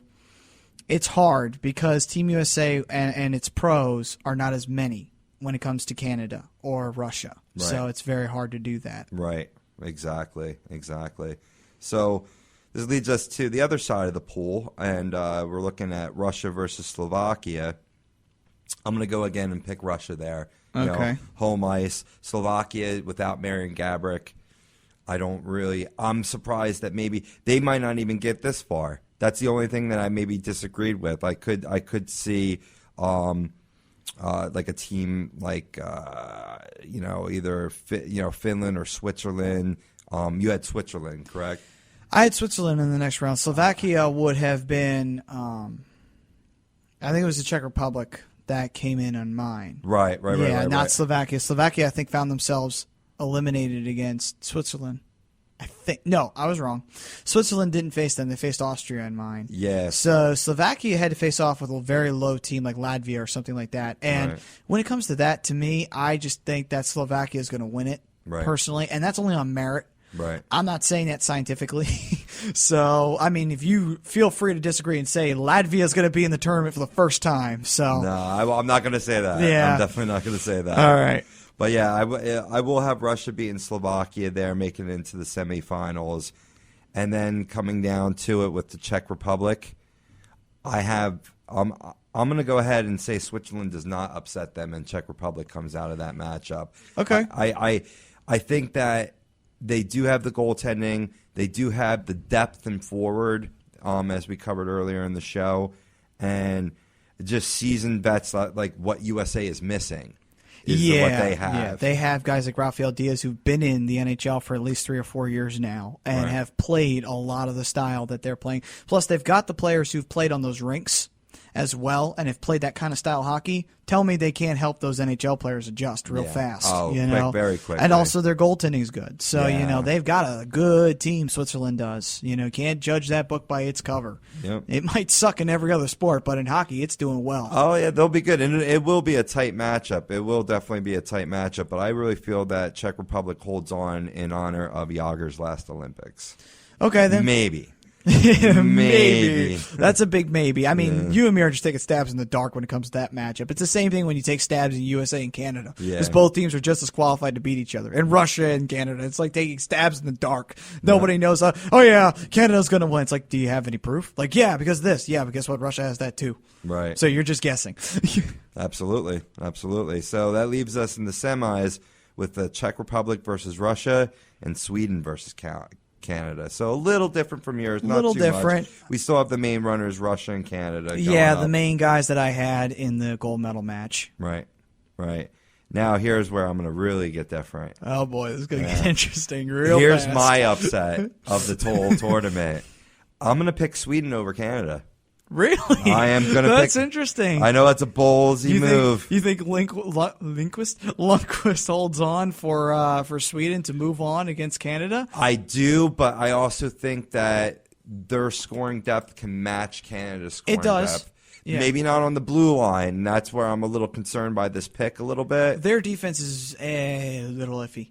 Yep. Little iffy. Little iffy, but that's, Henrik just stops the puck. Like, honestly, that's a game where he steals it for the whole, out of all the games in the tournament, that's the one where he steals it. Okay. Yep. So we will have Team Sweden in the gold medal match. Canada is in the demotion. They are in the bronze medal match. That is Boy, correct. all the Canadians just turned off this station. Yeah, you hoser. Yeah. Anyway, all you old hosers out there. Yep. Actually, they might have turned off my station because I had them lose to Russia. But anyway, that's worse than getting to be bronze. Yeah, they probably did. They're Yeah. probably worse if they lost to Russia in the gold medal match. Nothing like losing to Russia, your worst rival. Yeah. But anyway, so your next matchup.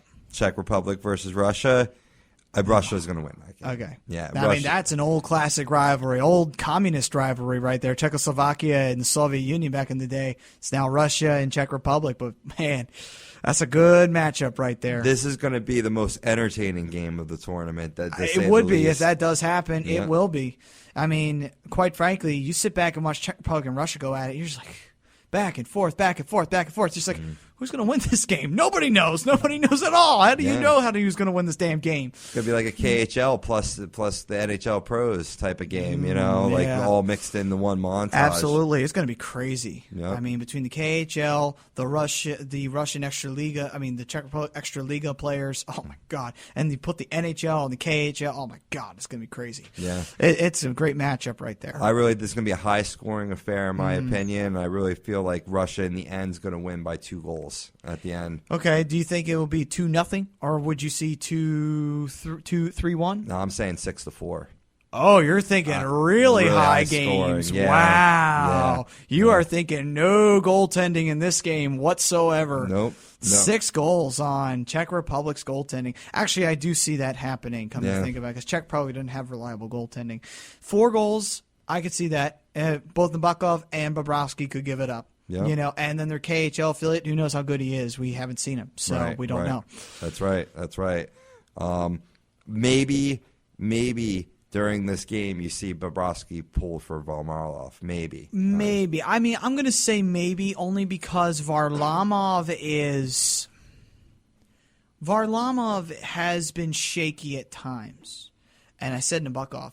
But Nah, yet again I knew what you meant. I pointed out, at least I admit my mistakes. But I'm so used to Nabokov. He was on the team 4 times. So, no surprise I keep getting that in my head. Sure. I mean, even in the hockey games, he's the starting goaltender still. But anyway, Varlamov, in all due respect to Varlamov, he has his moments where he will mess up. Mm-hmm. He happened with the Capitals. That's why Holtby's the goaltender for the Capitals, which I think Holtby is a snag for whatever team he was going to qualify for, because Holtby's a great goaltender. Yeah. But that's a hard choice because that's Team Canada that he's be playing for. So I Yeah, would have he picked. wouldn't be I would have picked Holtby. He's not even making it for the Caps though this year. Well, man. yeah, true, but still, I think it's because of his injury. He took Yeah. a bad injury in the beginning of the year, and that really put him in bad straits very fast. Got it. But when he's on his game, remember that series between him and the Bruins?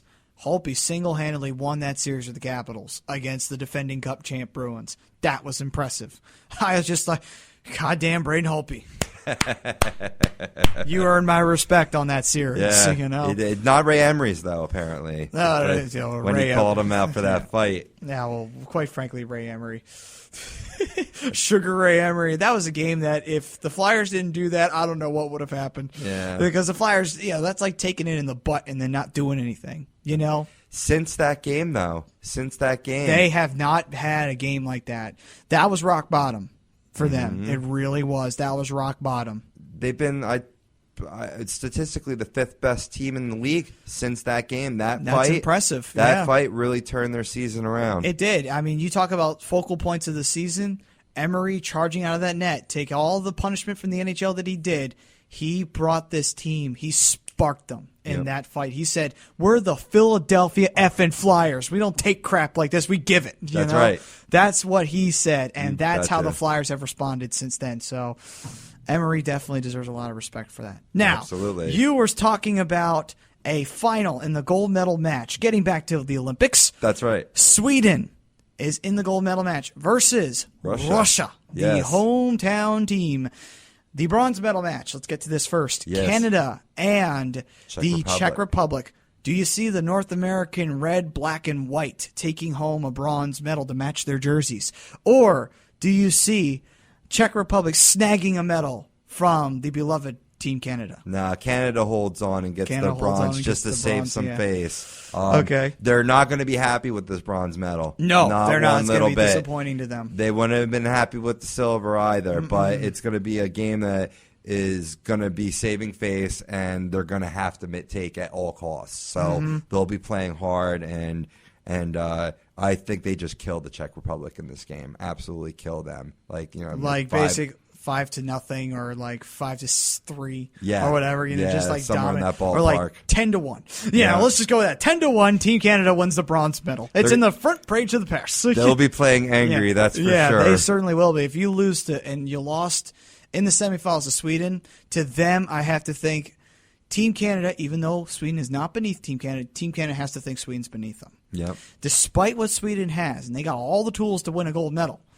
I think Canada has to feel like Team Sweden's beneath them. Yeah. The only team that Canada ever has any respect for would be Russia. Yeah. They don't even have respect for the U.S. No matter how many times the U.S. has beaten them, Yeah. they don't have respect for the U.S. We know it. So, Yeah, it's that it's that neighboring old country, where you invented hockey. You're just the snot-nosed punks that tried to use it against us, Yeah. basically, Yeah. But, Absolutely. And in our gold medal match, Russia versus Sweden, this is where the party ends for Sweden. Yeah. They accomplished a lot in this tournament by upsetting Canada, and I wouldn't necessarily say beating USA is exactly an upset, but I don't think it's an upset, but it's a hard-earned victory. yes, That's for sure. Definitely. So, by this time, the tank's empty. Yeah. The tank's empty playing against and the Russian Lundqvist team. can only do so much. Right. Lundqvist he's run on empty before, and he ran on empty in that Eastern Conference final against the Devils. That came back to bite him in the ass because the Rangers couldn't face the Devils. They couldn't do anything to them. The Rangers pushed it to 6, but the Devils won the series. Yep. It's as simple as that. The Devils outlasted them because Broder's down there. So, that's the thing. A little something to do with it. Yeah, a little something to do with it. Yep. But still, This will be a close game, though. Oh, yeah. Russia versus Sweden. And, I mean, just to avoid calling out the same score that you had with Russia versus Canada. I think it was like 4-3. 4-3 in an overtime shootout. I'm going to say Russia beats Sweden 3-2 in a narrow victory in regulation. Wow. So we're going the full 20. We're not going any further, and Russia snags out the victory just in time. Yeah. The clock races down, and 10, 9, 8, 7, 6, 5, 4, 3, 2, 1. Russia wins gold medal. They drink all their vodka. Comrade gold medals. Yes. Yes, basically. Absolutely. So we have Russia winning the gold medal. Both of us do. Only difference is yours is a little bit different than mine. Yep. Mine is Team USA gets a bronze medal, and Team Canada gets a silver.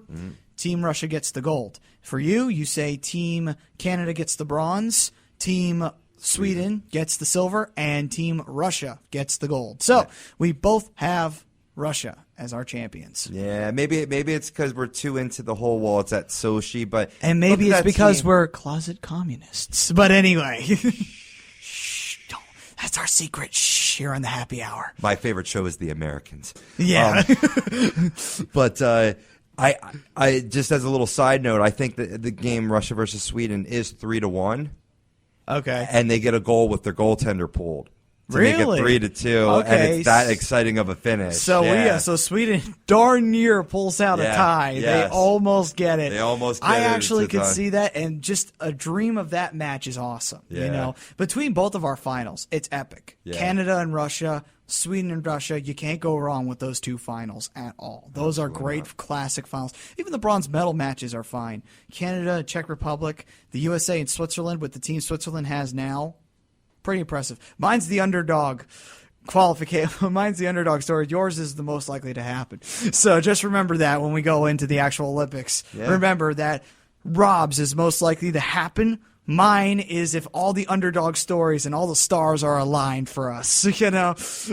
Right on. Yep, we got that. I could agree with that. I mean, a lot of people might think I'm crazy with Sweden beating Canada. That might be to my be one. honest with you, I don't see that as crazy. I've seen Sweden beat Canada. They don't make it a chore. They really don't. You know, No. it's not a chore to Sweden to beat Canada. Plus, part of my reasoning for that is that Canada overseas, and I mean like any Olympics like in Europe or Asia, does not play as well than when it's in North America. True, very true. I mean, it's a whole transition, and I know a lot of people say, "Well, the rinks are just bigger."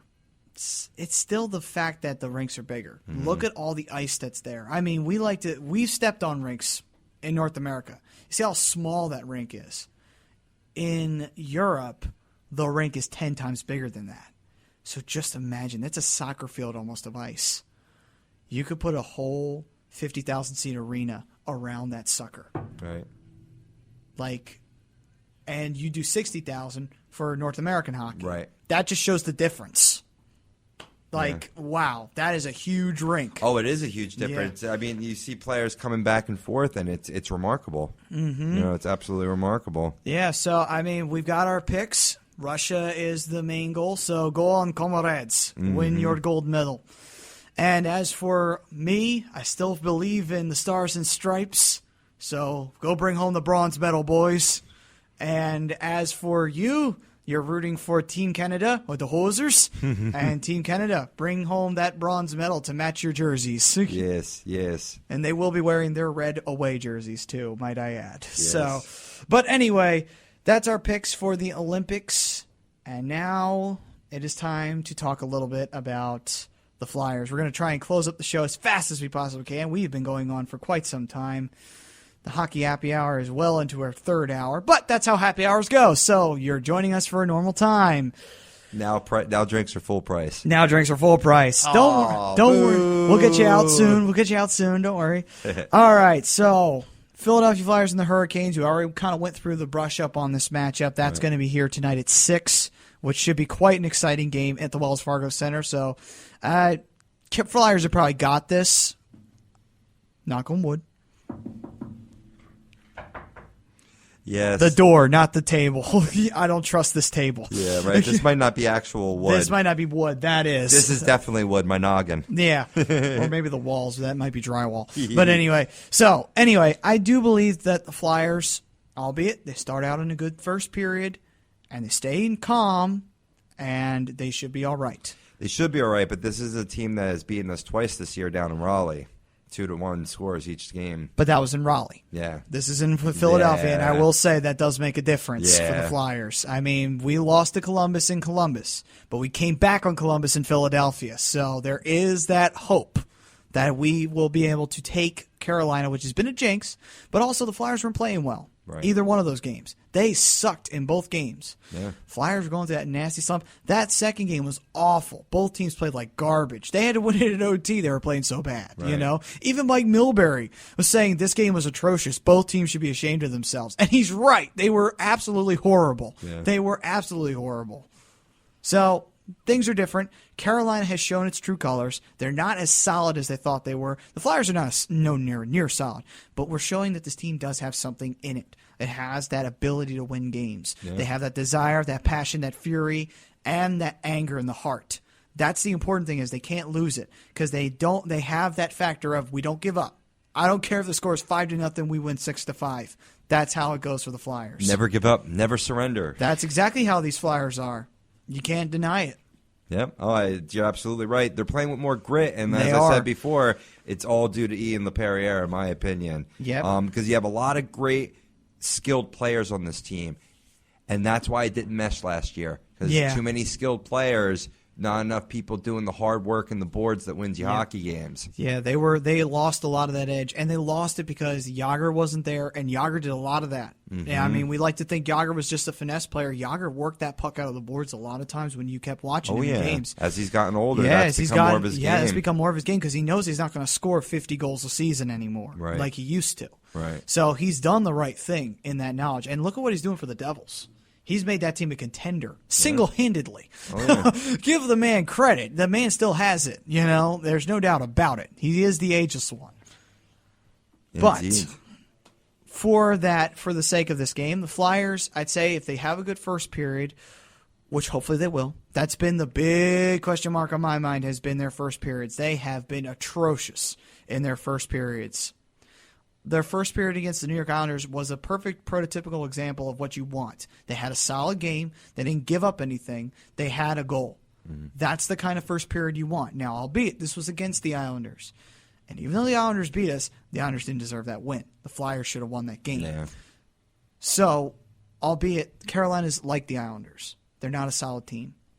Take advantage of this first period. Mm-hmm. Put a solid period in. You might actually be able to hold your lead if you get a lead in the first. Yeah, absolutely. And keep that mental concentration up. Yeah, because that's what I saw Wayne in the third period of that Islander game. Yeah. And they let it crept in. Okay, we're still up 3-2. We're good. We're still going to sit back. Yeah. Keep on the aggression. Keep the pedal to the metal. Yeah. There's a lot of teams who have been eliminated from the playoffs when they take their foot off the gas. Mm-hmm. And there's been a lot of teams that lose games because they take their foot off the gas. You get a point, but you could have gotten 2. Right.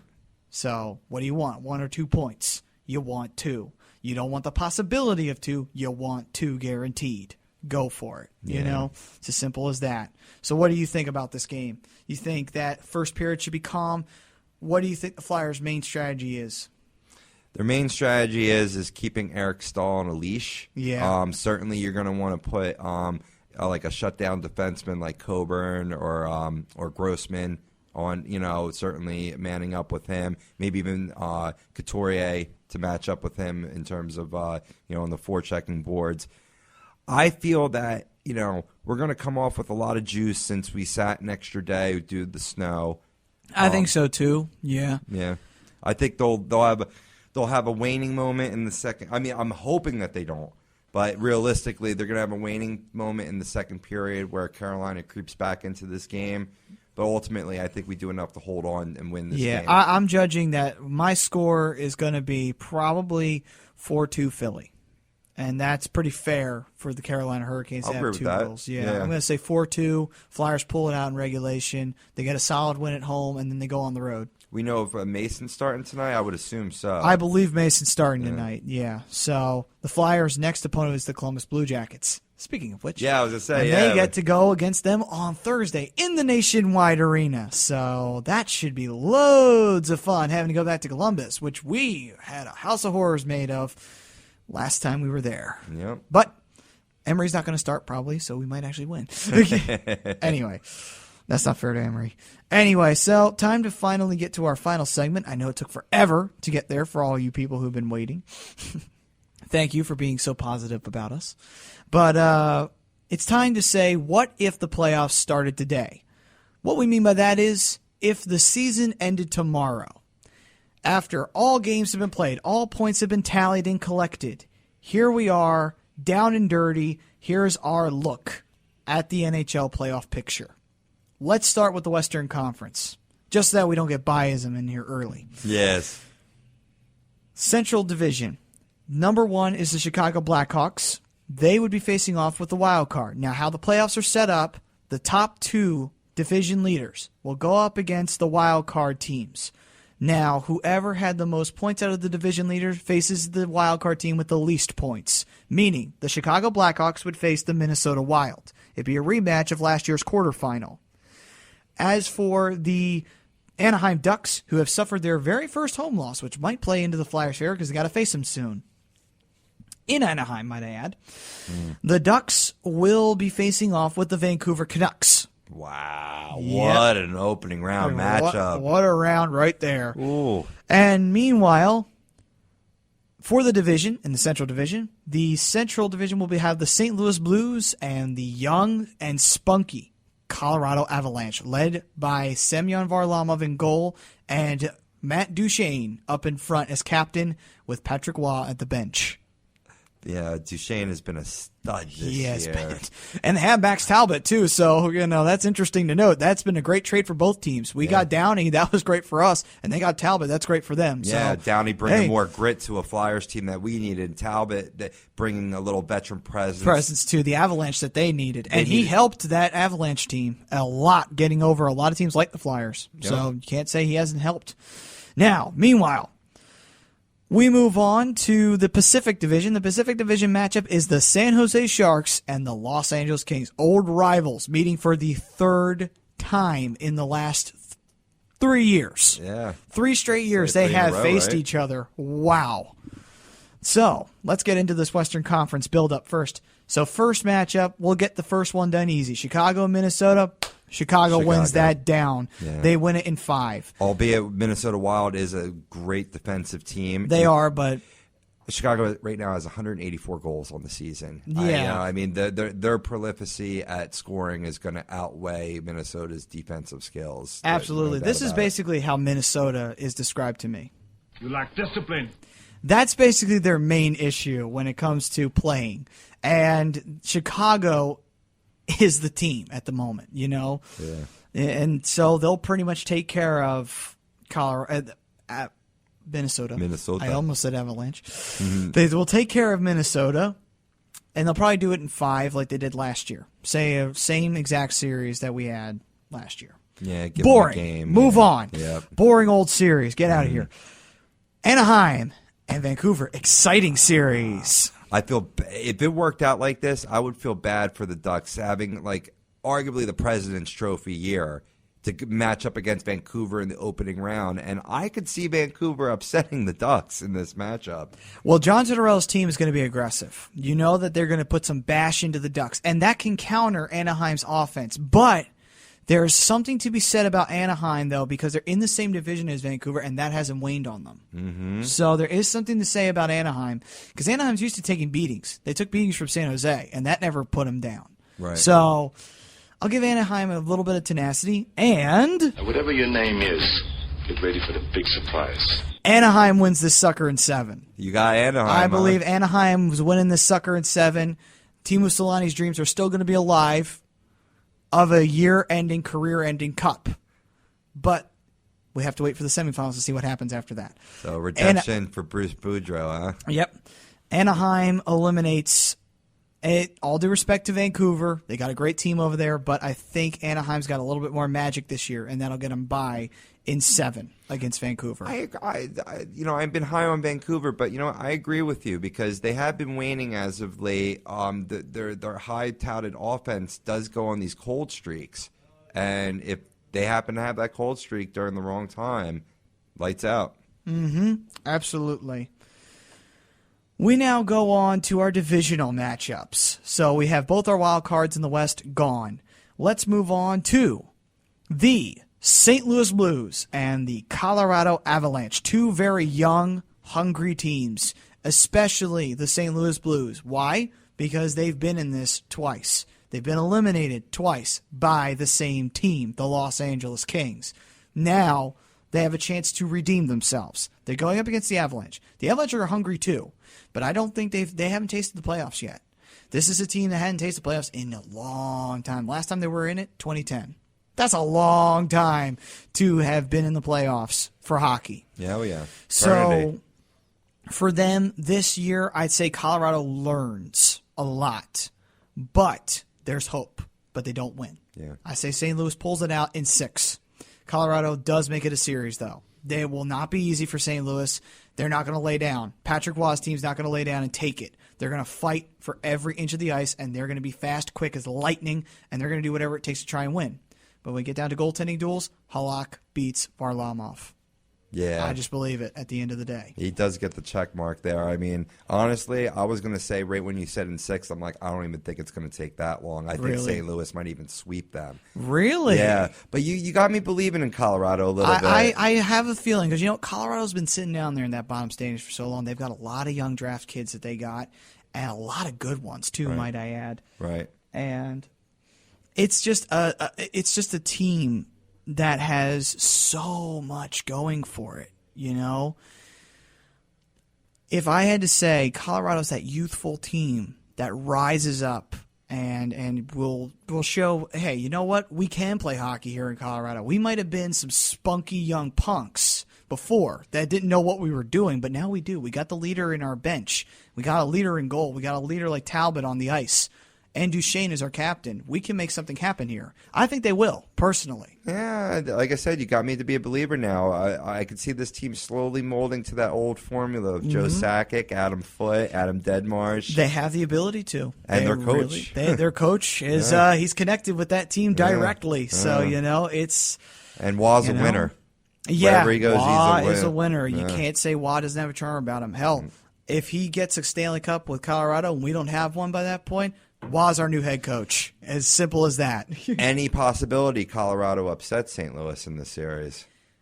I would like to say yes, but I don't think so. It'd be a great story to tell for Colorado, but I think St. Louis, they're so hungry. They want to get out of the first round. They haven't done it.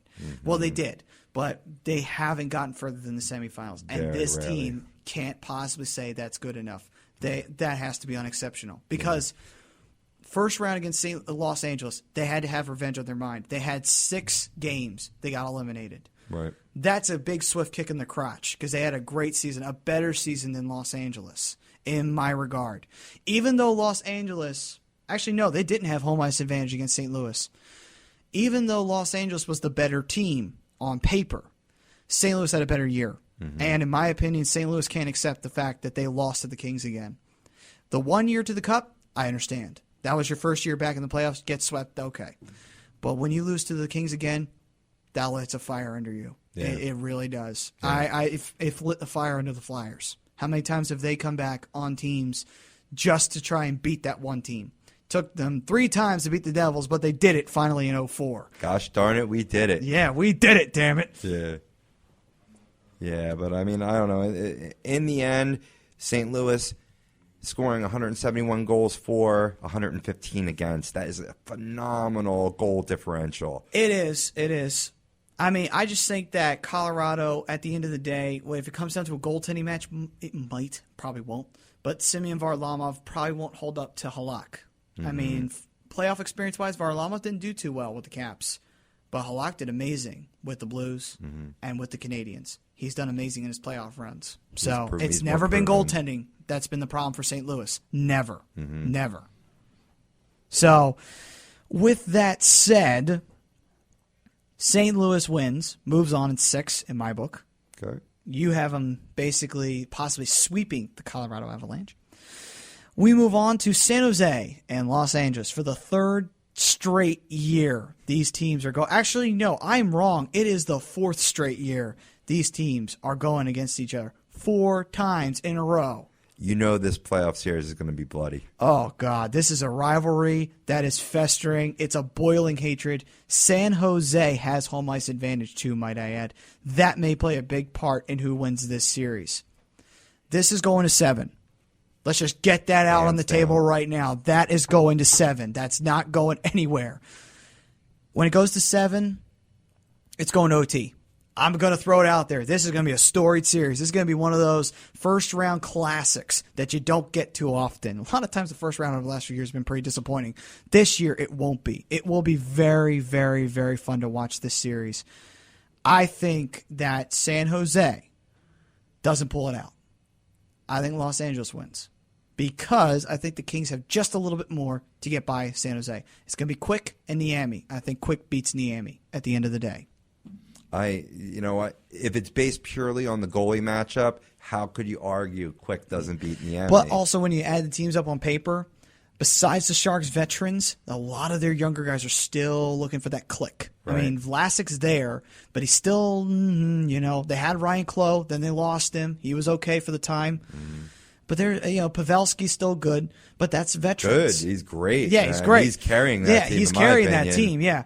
And Joe Thornton, of course, having another great year. But the thing is, it's their veterans that get them further. It's not their young players, which leads you to believe that if the Sharks lose their veterans, they're not going to be a very qualifying team whatsoever. But the Sharks, I think, will lose because their veterans won't outlast the younger team of the Kings. And the Kings have enough balance of young players that are veterans and young players that aren't. I think that outwins at the end of the day. It's hard to argue with that. And if it's a matchup that's coming down to Game 7, virtually anything can happen. And think about it. Mike Richards and Jeff Carter are Game 7 winners. Yeah. The Flyers know that. Yeah. They really do. Jeff Carter and Mike Richards single-handedly pretty much won the series between Boston and Philadelphia. Single-handedly helped us win against the Sabres when we went to 7. They did that twice for the Flyers. And they did it for the Capitals game, for when we faced the Caps. This is a Game 7 feel-like team. They're very good at it. I'm just looking at their goal differential. San Jose has a plus 38, while the Kings are a plus 23. Yeah, so, I mean, it's just showing that Los Angeles defense is also a little bit more solid. Well, yeah, that's exactly. Well, in terms of the goal differential, they have less of a goal differential, but you're exactly right. The Kings have given up 108 goals, whereas San Jose has given up 123. Yeah, and I think that will probably come back to haunt them because Los Angeles is a very offensive team. So,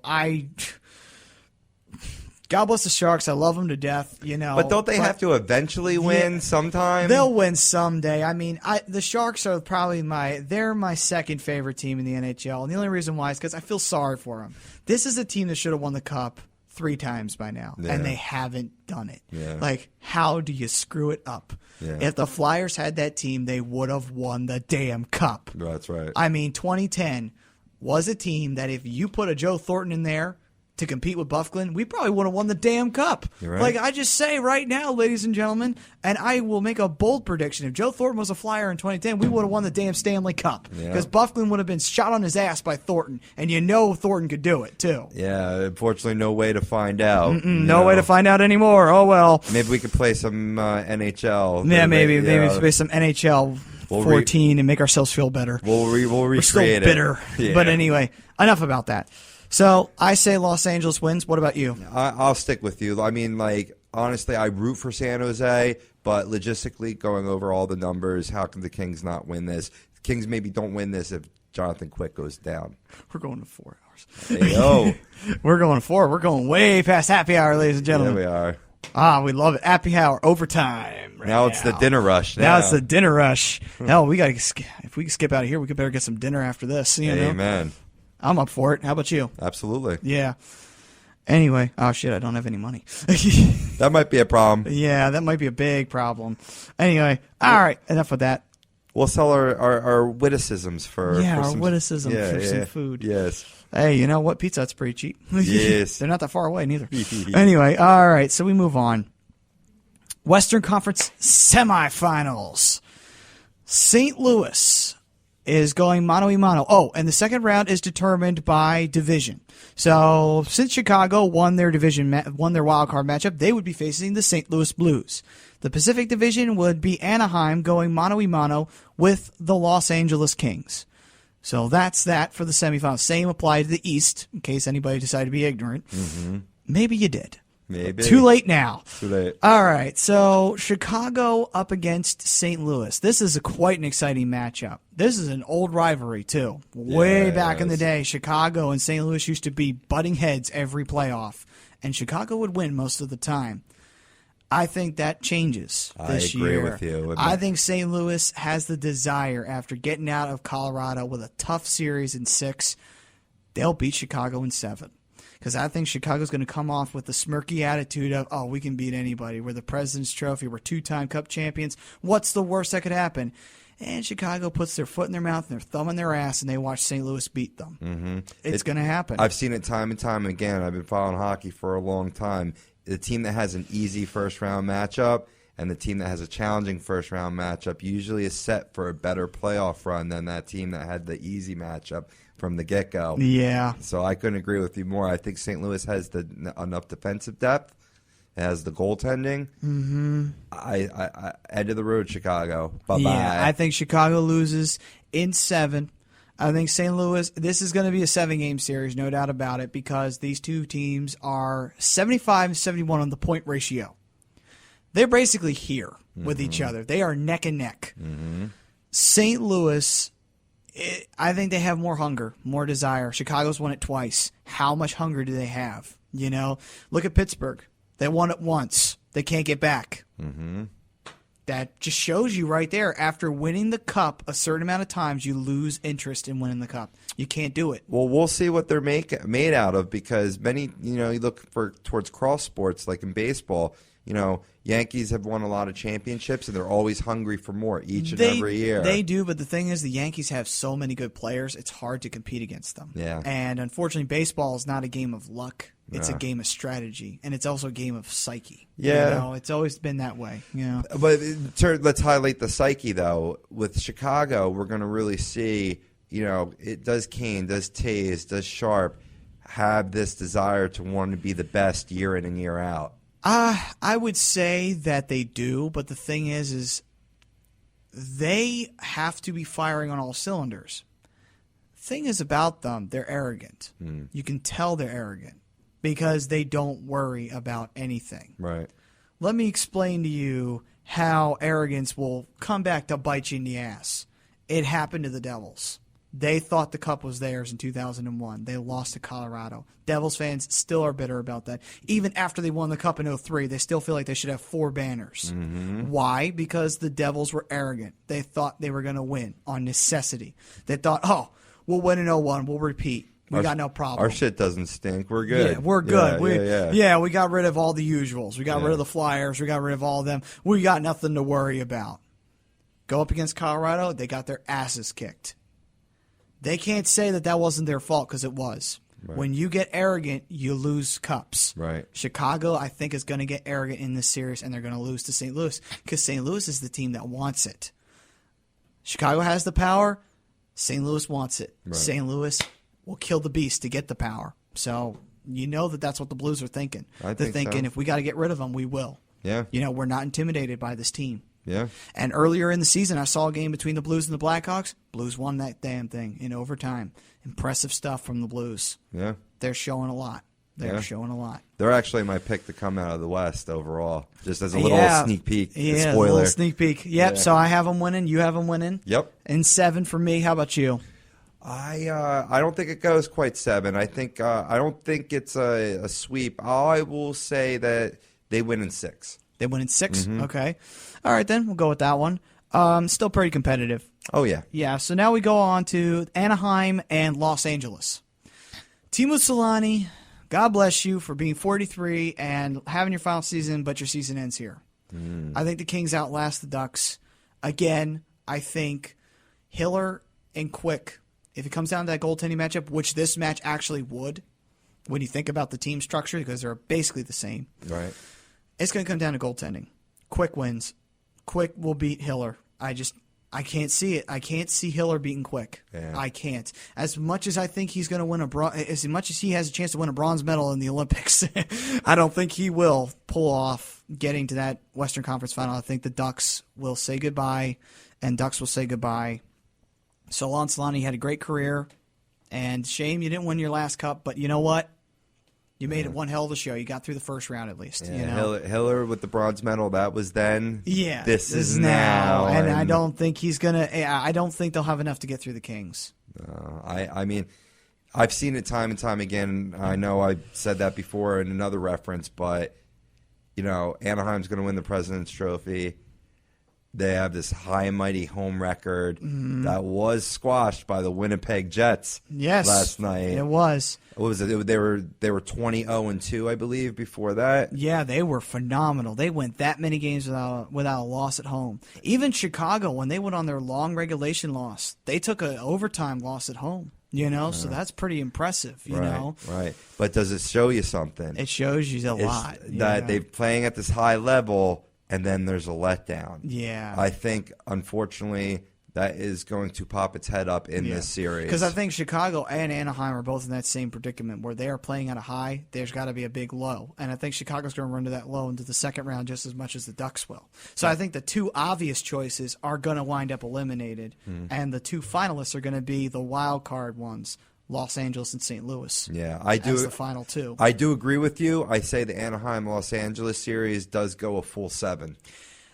I will say that goes to 6. Yeah. I think that'll end in 6. I think that Anaheim will pull out 2 victories in Honda Center, but I don't think they have enough to push it to 7. I think the Kings will wrap it up in Staples Center. And, well, no, they will wrap it up in Honda Center. Might have to go to OT, but I think they'll do it. I just think the Kings will pretty much outlast the Ducks, and I think the Ducks will be a little worn out after what a great season they've had. And the fact that they had to go through a hell of a lot to get through Vancouver, which they will have to if they want to get through Vancouver. So I think they'll be worn out by the time they face Los Angeles. They won't be ready. Understood. I really do. Absolutely. I mean, God bless Solani, but I don't think it's going to happen. I really don't. Be great story to tell. It'd be one of those seasons where even if you're not a Ducks fan, you have to applaud it. You have to just be – you would be crying tears of joy for Solani if he won the Cup his last year. I would. Yeah. Come on. I weep like a little baby for Timo Solani in winning his next Cup. When Ray Bourque finally left his Boston Pride and went to Colorado and won a Cup, I did shed some tears. Yeah, you cried like a little wee baby. Yeah. You know? But don't tell anybody. Oops, I'm talking to it. Too late. For a former Bruin, too, as a Flyers fan, that's just so... No, I'm joking. Yeah, right. I mean, see, Solani's funny because he never was a problem for the the Flyers. That's the funny thing. He was an Avalanche. He was always spending his life in the Western Conference. Yeah. Anyway, so we move on. So Western Conference matchup, St. Louis and Anaheim. Holy cow. Yeah. This is a matchup that is made in heaven. Like, St. Louis and Kings, these two teams hate each other because the Blues have been eliminated by the Kings twice in a row. The Kings have got to have that chip on their shoulder saying, oh, it's the Blues. We could take them. Mm-hmm. Now, I would say that the Kings would be the Devils of the Blues, where the Kings can't beat them. I'm thinking it. Part of me says that. Part of me says that maybe the Kings will be the New Jersey Devils of the St. Louis Blues, that the Flyers couldn't beat the Devils. Maybe the Blues can't beat the Kings. It's the one team they can't beat. But my other side tells me, screw it, St. Louis wins. Yeah.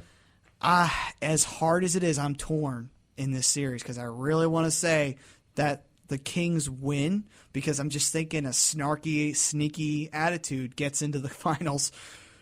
But I think the Blues' revenge factor is too high.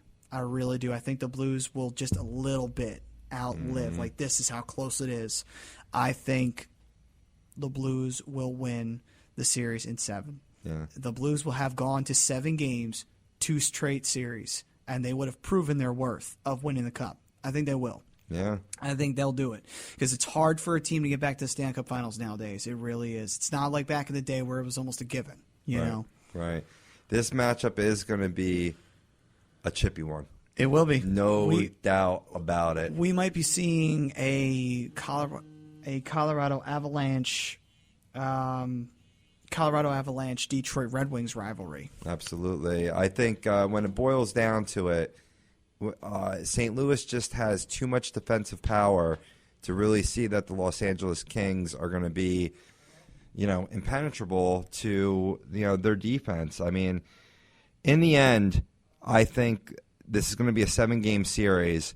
They're definitely going to be battling out into the end. And I know I liked your comparison about the Flyers equatable to the Blues, whereas the Kings are equatable to the Devils.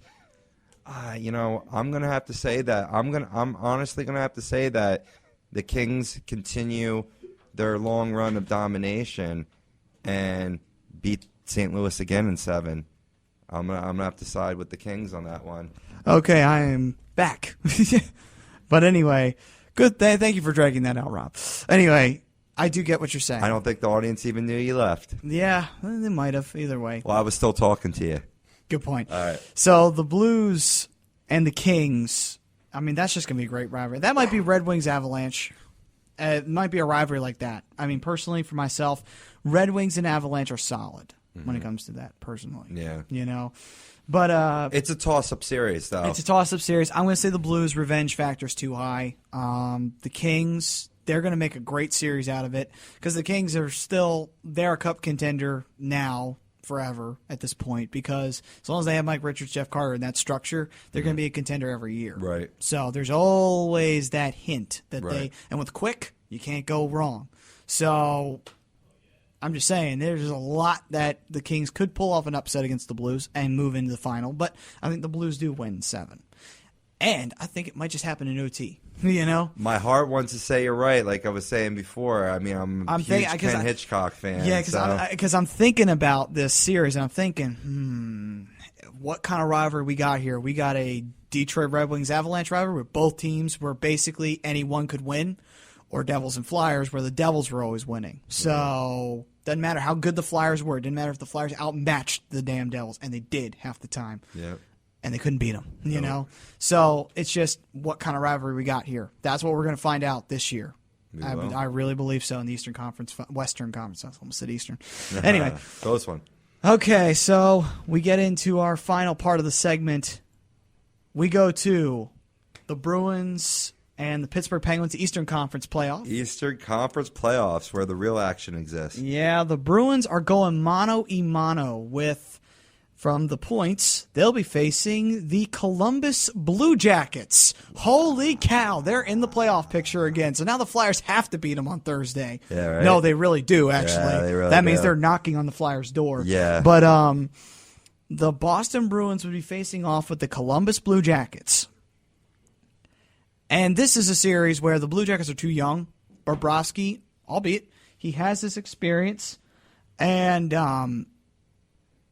I don't think it'll be enough. I think that this team, with Bobrovsky in tow, they'll push it to probably 6, maybe 5 at most. But I think Boston wins this series. Yeah. No doubt about it. Boston's just too strong, too overpowering. And Rask is he's a backstopper. What can you do with him? You know, there's nothing. Another example like the St. Louis Blues, a high proficiency to score the puck and a high proficiency stopping the puck. Yep, it's just that way it is. It's very, very hard to stop them. Too much for a young Blue Jackets team to overcome. It would be great.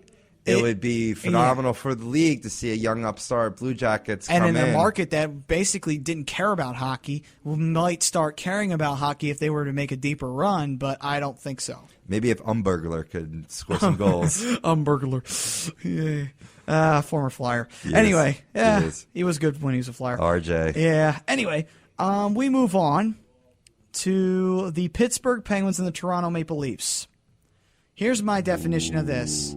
The Pittsburgh Penguins will win this series. Yeah. The Maple Leafs will push it to 5. I don't think the Maple Leafs have enough to beat the Penguins. The Maple Leafs are still missing a lot of pieces to this puzzle. They have something, though. I'm going to say this right now. Maple Leafs might very well end their cup drought very soon. So for any Maple Leafs fans out there, you're welcome for saying this. But I really do. From what I've seen, this team has got something. They have got a factor, and James Van Riemsdyk adds to it. I think they just got to find goaltending. They do. I think that's the only important thing they're missing. They have it. They have an it factor in their team. I really do. I see something in this team. It's a scary thing to see because when you face them, you're like, oh, crap, we're facing the Maple Leafs. You know, back when Maple Leafs were a danger to face, you know, back when they just came back to the Eastern Conference. They used to be in the Western Conference a long time ago. Right. The galaxy far, far away. Right. It's glad to see Dion Phaneuf playing with his head out of his keister, too, and actually playing a good disciplined game. Good disciplined game, yeah. That's what killed him over in Calgary, too. But nonetheless, Toronto, they have been very good. They've been just improving every day, and they keep getting better. It's not that they get worse. They keep getting better. Right. They learn every time they lose. That's a scary, scary team to look at and realize we might have to face them someday.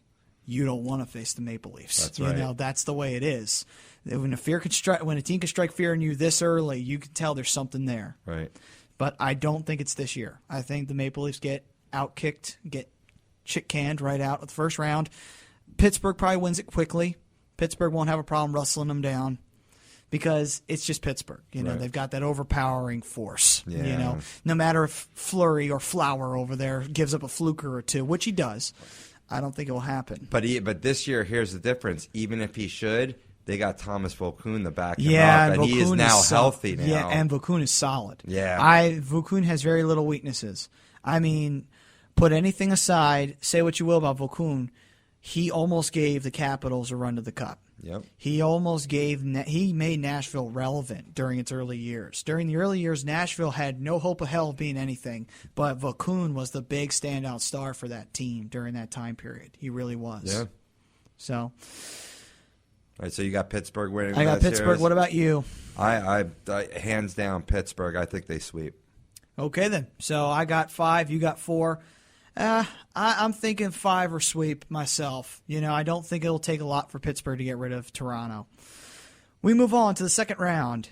Well, not the second round, but the division matchup. Yeah. Tampa Bay and Montreal. Let's just send this one out right now. Tampa's winning this game. Tampa's winning this whole series. Yeah. Screw the Canadiens. The Habs don't have a hope in hell of winning this series. Another sweep. I'm saying sweep on this one. And if the Canadians find something in the pit of their stomach, they'll push it to 5, but they'll no more. I mean, Price will try to keep them in it, but there's too much goal scoring on Tampa Bay. This Tampa Bay team, they send a shiver down my spine when I see their logo because I know, oh my God, no. Yeah. Not the Tampa Bay Lightning. The Lightning are a nightmare. They have a solid offensive core. You can't beat it. And they've got great goaltending from Anders Lindback, who's shown a lot this year. Because there was a lot of question if he was going to be good, and he's been good so far. He's been keeping him in games without Stamkos, and Killhorn on offense as well, man. Has just been lighting it up. He's got a laser shot. Absolutely. And then plus St. Louis having another good year. Yeah. I mean, LeCavier leaving didn't hurt this team at all. It really didn't. It's hard to say that, but it really didn't hurt this team. Okay, so we leave Tampa Bay and we move to New York and Philadelphia. Old classic rivals, Broadway versus Broad Street. What a series we got here. Yeah. Now, the Rangers in Game 1. Now, they'll have home ice advantage. I say the Rangers win all their home games getting into Game 7. And the Flyers win all their home games going into Game 7. Game 7 is going to be Madison Square Garden. Getting into the New York Rangers' history with the Flyers, they have eliminated the Flyers as much as the Flyers have eliminated them. So they're pretty even with each other. Because in the 80s, they used to face each other all the time. Yep. My honest opinion, my astute opinion is if Lundqvist is on his game, the Flyers are screwed. I really do believe it because Mason is coming into his first playoff year. Mm-hmm. And Mason will have the nerves. I don't care how stone cold he's been, but we're going to may have to rely on Emery. If Emery's on his game, though, we can rely on Emery to get us there. But in 7 games, and this is just a toss-up, and I'm just going to go homer here, Flyers win it, but they win it in OT. It's going to be one of those series. Even if the Rangers were to win, it's still going to be one of those series. The Rangers ain't going to finish the Flyers off early. That's for sure. Yeah. You know that. I mean, in order for that to happen, Flyers got to toughen up their game. They do. In a previous game this season, in their last matchup, the Rangers killed them on the boards, killed them forechecking. They did. Super ultra aggressive. Mm-hmm. And the Flyers just could not match it. They could not match it. And that worries me. That worries me if this scenario does work out. Because if that continues, I hate to go against my brethren, but I don't see the Flyers making it out of that series. And I think it's even shorter than that. But here's the thing. They match that intensity, and which naturally comes with a playoff-driven team. That's about all the Rangers have. I mean, minus Lundqvist, of course. I don't think they have the scoring depth. Yeah. They don't have the talent level in their lines. And Rick Nash is not firing on all cylinders. He hasn't at all since he got to New York. Yeah. He's been picking it up a little bit over the last 7 games. That scares me a little. A little. That scares me a little. Yeah, but maybe that sustains, maybe it doesn't. I'm a big fan of Zuccarello. He's good for them. Zuccarello's very good for them, and he's Norwegian. Yeah. So he'll probably be on that Norwegian team. Yeah, no doubt. We are segueing our segments here together. Yeah. But yeah, so, and Delzato is great on defense, but I don't think they have enough depth on defense as well to match that. So, barring that, if the Flyers can match their intensity, then I agree with you. I say we do take the series in 7 games. Yeah, I mean, that's only if, and like I said before, it's either going to go full 7 with Flyers winning, or it's going to be very quick with Rangers winning. Mm-hmm. It's going to be one of those two series. Yep, exactly. Now, if the Flyers were to lose the first 2 games, I still wouldn't count them out because of the fact that it's in Madison Square Garden. They haven't done well in Madison Square Garden in recent years. Mm-hmm. Throw all that crap out the window. Doesn't matter how you start, it's how you finish. That's right. Flyers go back to the Wells Fargo Center. They do well against the Rangers in the Wells Fargo Center. History shows it. They've beaten the Rangers more times than not in the Wells Fargo Center. They have never struggled against them. Also, the Rangers' history in the playoffs, and this is just because of Mark Messier's team, the Flyers have swept them twice. Right. So just throwing that out there, that the Rangers don't have a great recent history with the Flyers, for all the Flyers fans out there. Yes. But that's another thing that I have to point out. The Rangers are going to look for redemption against the Flyers because they know all too well that those 2 sweeps are sticking out in their mind. 1997, the Rangers saw as the Flyers swept them out of the playoffs and then saw that team swept by the Red Wings. Right. So think about that as a Rangers fan. Like, we lost to a team that got swept in the Stanley Cup Finals. If we were in there, we would have made it a series. That's what Rangers fans are thinking. That's what the Rangers have to be thinking. Right. So, again, this is a series. It's going to go one way or the other. It's going full 7, Flyers winning, or very early, Rangers winning. Absolutely. But I'm just going to go for Homer's sake, Flyers winning 7. I'm with you. Yeah. All right. Good. We're agreement on that. Flyers winning 7. Screw the damn Rangers. Well, just so we can continue with the next matchup in this scenario. Who knows if this is going to, the playoffs are not happening today. No, they aren't. This is just a thrust throwing our opinions out there, which amount to nothing compared to who you are. Oh, no, this is solid gold right here. Yeah. I don't know what you're talking about. No, this is gold for everybody who actually listens to hockey, but for those who are jaded fans, who are arrogant, and are thinking, oh, no, the Rangers are going to beat the Flyers. I'm an asshole because I'm from New York. You can take your Rangers and shove it. Take your Broadway and shove it, too. Probably like it that way anyway. Where the sun don't shine. Yeah. Quite frankly, the Rangers have been taking it there for quite some time. And it's not changing. Anyway, moving on, we go to the second round of the Stanley Cup Eastern Conference semifinals. Boy, we are moving real slow here. A little bit. We might need to learn to do this show a little bit better. But anyway, it doesn't matter. I'm having fun. Yes, anyway, me too. Let's go with the Toronto. No. Neither one of those teams got eliminated. Mm-hmm. Screw that. Don't listen to me. Mm-hmm.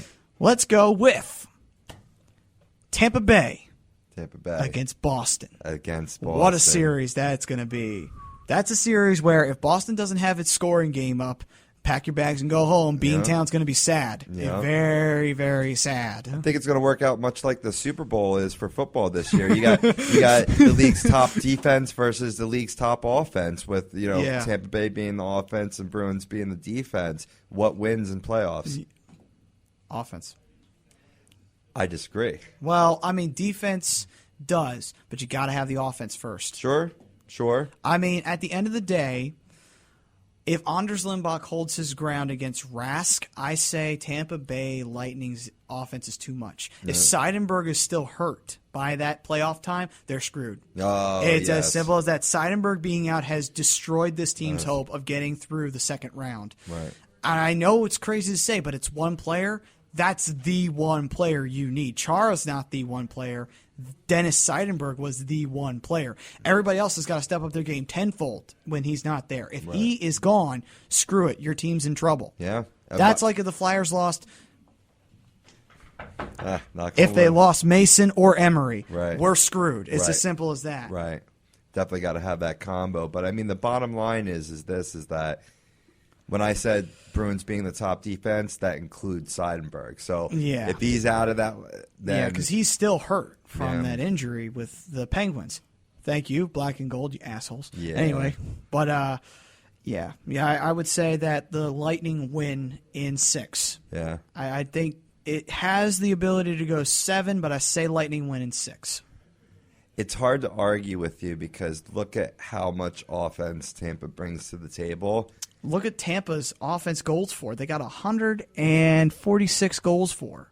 I think that's the most in the Eastern Conference. Well, no, it's not. Actually, it's only behind two teams. It's only behind Toronto and Pittsburgh. Right. That's impressive. Pittsburgh's got to be, yeah. Yeah, but that's the only two teams they're behind. And they're not behind Toronto by much, you know? In a opposition in the Western Conference, you got teams in the 170s, 180s. So Tampa Bay, just to keep it in perspective, top scoring in the Eastern Conference, not tremendous overall. No, not like the Western Conference. But if Tampa was still in there, they'd be enough probably to have Colorado's spot in their division. Yeah. So there is that where Tampa could compete with the Western teams with their offense. Right.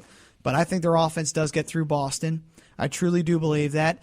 As much as Boston is a great team, I hate to say it, but they are. They are one of the best teams in the NHL today, and you can't argue it. But it's got to be Tampa, in my opinion. Yeah.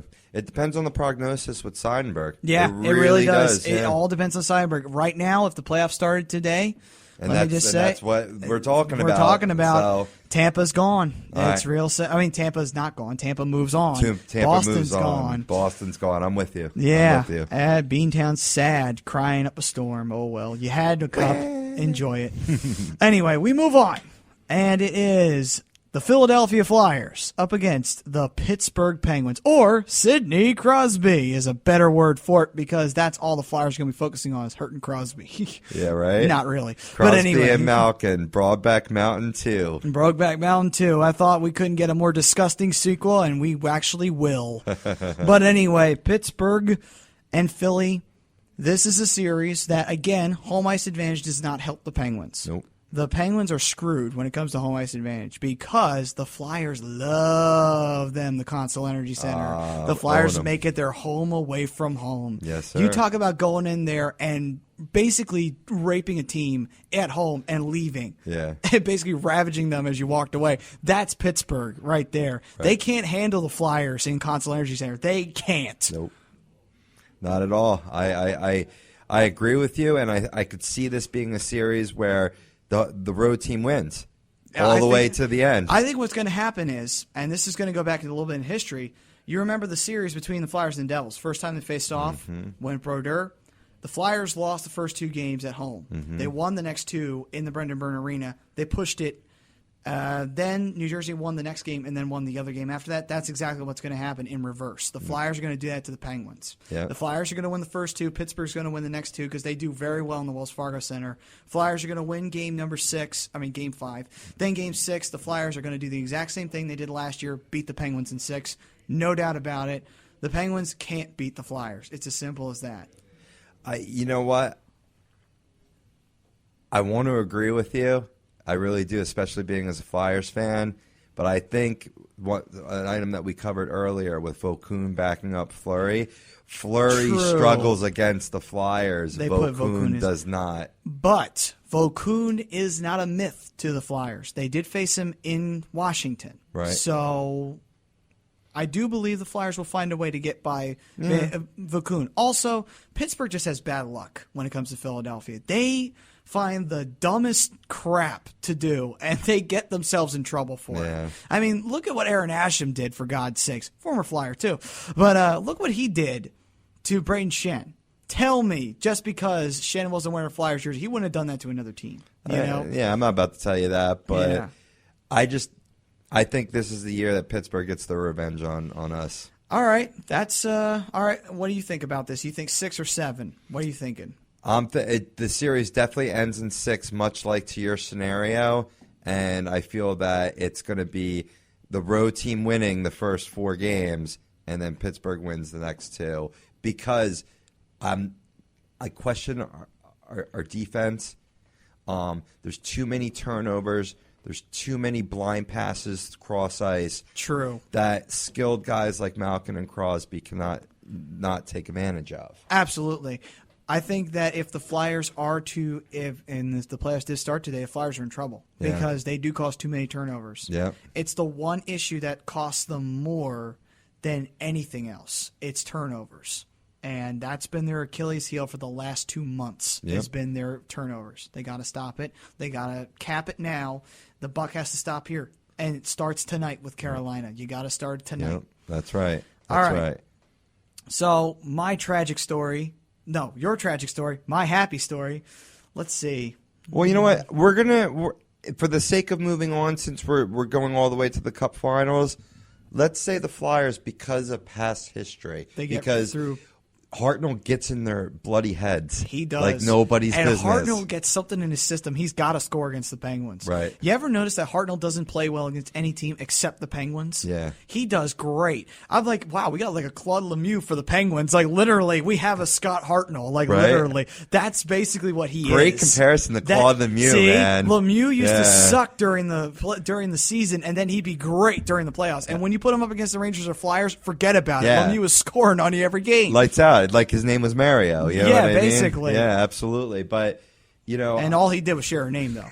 Yeah. But here's the thing: is that I think with Hartnell, I think it's the fake Hulk Hogan in the crowd that gets him pumped up. That's what I think it will, too. Yeah, Hulkamania not running wild this year, that's for sure. But I don't know. So what do you think we want to go with? We want to go with Pittsburgh. We want to go with the Flyers in this matchup. I want to go with Flyers, and you want to go with Pittsburgh. I don't think it matters because I I think either team loses to Tampa Bay in the next round. I was thinking the same thing myself. Yeah. But, spoiler alert. But, Yeah. all right, let's flip a coin. All right. Hey, look, out of all little no money I have, I do have a quarter. Nice. So let's see. What are you saying? Heads? Heads are Flyers, tails are Pittsburgh because All right. they're crybabies. We'll go with that. Never try and flick a coin or flip a coin near a mic. Heads. Heads? Yep. Flyers it is. Flyers it is. All right. So it is a rematch of 2005. Wow, that's Yeah, right. Philadelphia and Tampa Bay in the Eastern Conference Finals. Now, Can we get Jeremy Roenick out of retirement? I would. Maybe we could get Patrick Sharp from the Blackhawks before the season's up. Yeah, no doubt. Yeah, maybe Michael Hanzus will decide to sign a free agent deal. Zeus. Yeah, anyway, move on. Yes. Maybe Tony Amonte, too. But anyway, let's move on.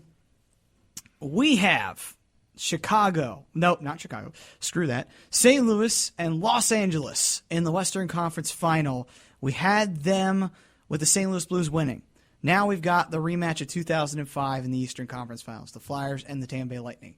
Now, out of all the trials and tribulations the Flyers have gone through this season, and after everything they would have done, beating the Rangers and beating the Penguins, which is no small feat by any stretch of the imagination, beating both those rivals, they'd have to face the Lightning. We are screwed against the Lightning because our defense will finally come back to bite us in the ass. Exactly. Especially going through those two tough teams to even get there. Mm-hmm. What are they going to have left? They're going to be so worn out because, think about it, they got to beat Pittsburgh. Bad luck run amok no matter what with Pittsburgh, but still, luck schmuck. They're still going to be out. Yeah. They're still going to be tired. They're still going to be exhausted from that series. And the same thing goes for the Rangers series. You got to go to full 7 just to win that. Mm-hmm. Literally, if the Flyers want to win it, they're going to have to do it in 7. The Rangers aren't bowing out early. That's for sure. So, with that in mind, I would have to say the Flyers facing the Lightning. The Flyers are going to be tired. Their defense is going to be horrible. And as much as Mason and Emery would try, they won't be able to stop the offense of the Lightning. The Lightning's just too strong. And the Lightning will win probably in 5. I'll give the Flyers enough credit to push it to 1 game. Yeah. They'll push it probably to a game 5 in Tampa, but it'll be Maybe the end of Mason that. steals a game or Maybe something. Mason snags a 1-0 victory for the Flyers, which I think would probably happen. But the Lightning are they're going to be the Achilles heel of everybody. The Lightning are just too good. Yeah. They are too good. So they're going to be the Eastern Conference representative. So there we go. We've got our Stanley Cup final. It's the St. Louis Blues and the Tampa Bay Lightning. Now, I don't know how weird or fucked up this sounds, but guess what? Let's take a look at this on a map. St. Louis is in Missouri. Tampa Bay is in Florida. This is where it is in the United States. It's in the south of the United States. That's the Stanley Cup Finals we're looking at here. Oh, my God. How did this happen? About as far removed from the Hockey Hall of Fame in Toronto as you could get. And as far removed from Canada and the northeast of the United States as possible. Yeah. And even Northern California. Yeah. But it's crazy. It's just like, how the hell did this happen? It's ridiculous. Hockey spreading everywhere. It's beautiful. It is. So it'd be the first time the Blues would have been in the Stanley Cup Finals since they lost their third straight to the Montreal Canadiens, I believe, back in 1963, I think it was. Or no, not 63, 60-something. 68, 69? I think 68. Yeah, okay. Mm-hmm. Either way, that was the last time St. Louis Blues found themselves in the Stanley Cup Final. They lost. Needless to say, spoiler alert for anybody out there who's a Blues fan. 3 straight Cup Finals. They represented expansion basically very well during that time. They had guys like Terry Sawchuk in goal, which kept them alive in the playoffs during that time period, and they eventually lost against Montreal. They were God's team. You know, what are you going to do? You know, they were God's team of hockey, you know, and they have more legitimate claim to that than the Dallas Cowboys. Sorry, but they do. They do. Yeah. Anyway, we move on. I know Noah probably would agree with me out there. But anyway, he's an Eagles fan. So, anyway. Got it. Yeah, so we move on. Our Tampa Bay Lightning. The Lightning would have been in the Stanley Cup Final for the very first time since they won it in 2005. That's nothing like coming off of being in the last Stanley Cup Final. You won. You know, that's nice. Yeah. You know, that's a nice I don't know feeling. what that's like. Yeah. I don't think any Flyers fan knows what that's like, quite frankly. Born in, the past 2 or 3 decades. Well, quite frankly, even if you were alive in 75, you don't know what that's like either. So, anyway, we move on. Tampa Bay and St. Louis facing off with each other. Game 1 to me goes to home ice advantage, which would belong to whomever has the most points, which is St. Louis, because both these teams are double seeds. They're both second seeds. Very interesting, isn't it? I like how that works out. Yeah. Tampa Bay probably loses this game to St. Louis. St. Louis wins on home because St. Louis has a good defense. They have a solid defense. They also have good goaltending from Halak, which goes a long way against Tampa. I'd say they win Game 1. Game 2 goes to Tampa. Tampa's offense finally finds its niche. The same thing happens in Tampa. They split it. St. Louis probably loses Game 1 in there. They win Game 2. We go to Game 5. St. Louis will probably lose this game. Tampa wins. St. Louis ties it back up in Tampa in overtime. Just my process here. Final victory goes to, hold on, let me see if I can find a drum roll. I might. Then again, I might not. Drum roll, please. Well, I don't know. I will filibuster here for a little bit and say that I really think that Tampa Bay's high-flying offense gets shut down finally in this series by the Blues. I really think that they're, well matched defensively, and I think I don't know. It's all going to depend on Stamkos' health. I mean, if he gets back, and already he's starting to skate already, and we're a little past mid-season. But if the playoffs were to start today, and that's what we're talking about here, Stamkos wouldn't be a part of that lineup.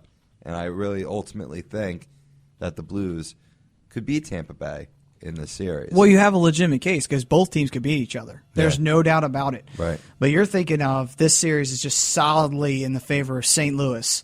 I'm thinking this is competitive because I'm thinking that Tampa's offense is it's very potent and they find a very good way of causing turnovers, which even if you're the most solid defense, you're going to give something up. I think if Tampa, because they're experts at it, they'll find a way to do it to Tampa. A way to do it to St. Louis, and they'll be able to score. Right. So, drum roll. Hopefully no commercial. There was. I hate YouTube. Damn you, YouTube. Why do YouTube? You fail me again, YouTube. Damn you. Damn you, straight to hell. You came in here and blew everything up. Oh, wait a minute. I'm not Charlton Heston. And I'm Michael Bay. I blow everything up in my movies. The winner of the Stanley Cup for me is... if this ever ends. It'll get there. Wait for it. Wait for it. My God, you're taking too long. How the hell do you drum that fast? God damn it. See a doctor. See a doctor, damn it.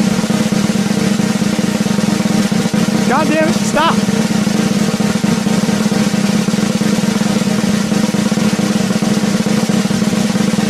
Oh my God. This is... Gotta fade it out. Wait for it to end. It's not ending. St. Louis Blues. Yay! There we go. You surprised the crap out of me. I thought you were going to say Tampa Bay. You thought I was sure. gonna say Tampa, yeah. I really did. You see, I would say Tampa, but the thing is, I think their defense holds out. It does it finally shows their chinks in their armor, but again, both teams are going to be a little worn out. They got this far. St. Louis is a great team. They got a great defensive posture, but the thing is, the Lightning are the Lightning, and they're going to find ways to get those sneaky goals, and they do. Mm-hmm. Yeah, I mean, just look at the last Flyers game, and it'll show you. Although the Flyers are not a good example. They really weren't because they played like crap in that game. But I find that the Lightning will be competitive against the Blues only because of their offense. The Lightning are going to have to constantly double up leads because their defense isn't as strong as they'd like it to be. I think the Blues would find a way to score and take leads, but I think the Lightning would have to try and double up. They'll have to do what the Penguins do to the Flyers. Right. Because the Flyers, they try to play defensively against the Penguins. The Penguins always play aggressive. When they do that, the Penguins try to stack the deck. The Flyers always find a way to catch up, which is very true. Right. When you find this kind of team, it's the same situation. St. Louis is going to have to play defensive early, and it's going to be all Lightning at the first. Then eventually the Blues are going to try and find a way to tie it up. I think that's the way it's going to have to be. So that's why it goes to 7. I don't think that's the way it has to be. I think that's the way it will be. Like Ken Hitchcock, that's the way he coaches. That is the way he coaches, yeah. Yeah, mm-hmm. If you remember correctly. There's still a bit of that Ken Hitchcock system still in the Flyers system if you look at it. Yeah. You know, I mean, even though Pierre Laviolette kind of stripped it down, look at what Ken Hitchcock was doing. I mean, Ken Hitchcock and Laviolette weren't doing all that much different. Besides the ultra-aggressive, they were playing very well defensively, too. So that's my pick. St. Louis Blues. They finally get to the mountaintop. They finally win the Stanley Cup. It took them their entire existence to do it, but they would finally do it. It took them 3 tries. They finally get it on the 4th one. Their first one since last losing it. What an amazing journey that would be for the St. Louis Blues. This would be the first team to win it in St. Louis. We saw that happen 2 years ago. It was magical for the Kings. Maybe miserable for the Flyers fans a little bit inside because it was Jeff Carter and Mike Richards doing it. The only person I was happy before was Simon Gagne. Anyway, yeah, me too. We move on. The Blues win, and we finally see Ken Hitchcock get another cup, which he deserves it. He's a great coach, and I think that a lot of those players on the team have been on good teams, but they deserve a cup too. And young players like Alex Pietrangelo and guys like TJ Oshie who have been loyal to the Blues their whole career deserve it. Yeah. You know, they really do. Very well said, yeah. So that's my final pick. You got your final pick. You said the series is going to end quickly. I said the series is going to be nice and long and drawn out. That's my story, and I'm sticking to it. That's all of our stories, and we're sticking to it. We are the Hockey Happy Hour. We are finally signing off. It's been nice 4, possibly 5 hours at this point. 4. But still, it's been a nice 4 hours with everybody. We hope that you have possibly stayed through the whole thing. But if you did, God bless you. If you didn't, that's okay. We understand we're quite annoying. You're not even hearing it at this point. Yeah, you're not hearing it at this point anyway, so fuck you. Yeah. But basically, I want to thank everyone for joining us here today. Proud to bring you the best hockey knowledge out there. And we will be back for another episode. We'll be trying to do this every Wednesday. We'll try to get in here. We'll also try to upload it before it is too late to upload it. We'll just be doing it by the podcast way. So if you want to, feel free to subscribe and feel free to like us on Facebook, Twitter, whatever one you like to go to. We're all here. We all love it. And we are the Hockey Happy Hour. We hope to see you next time. Take care.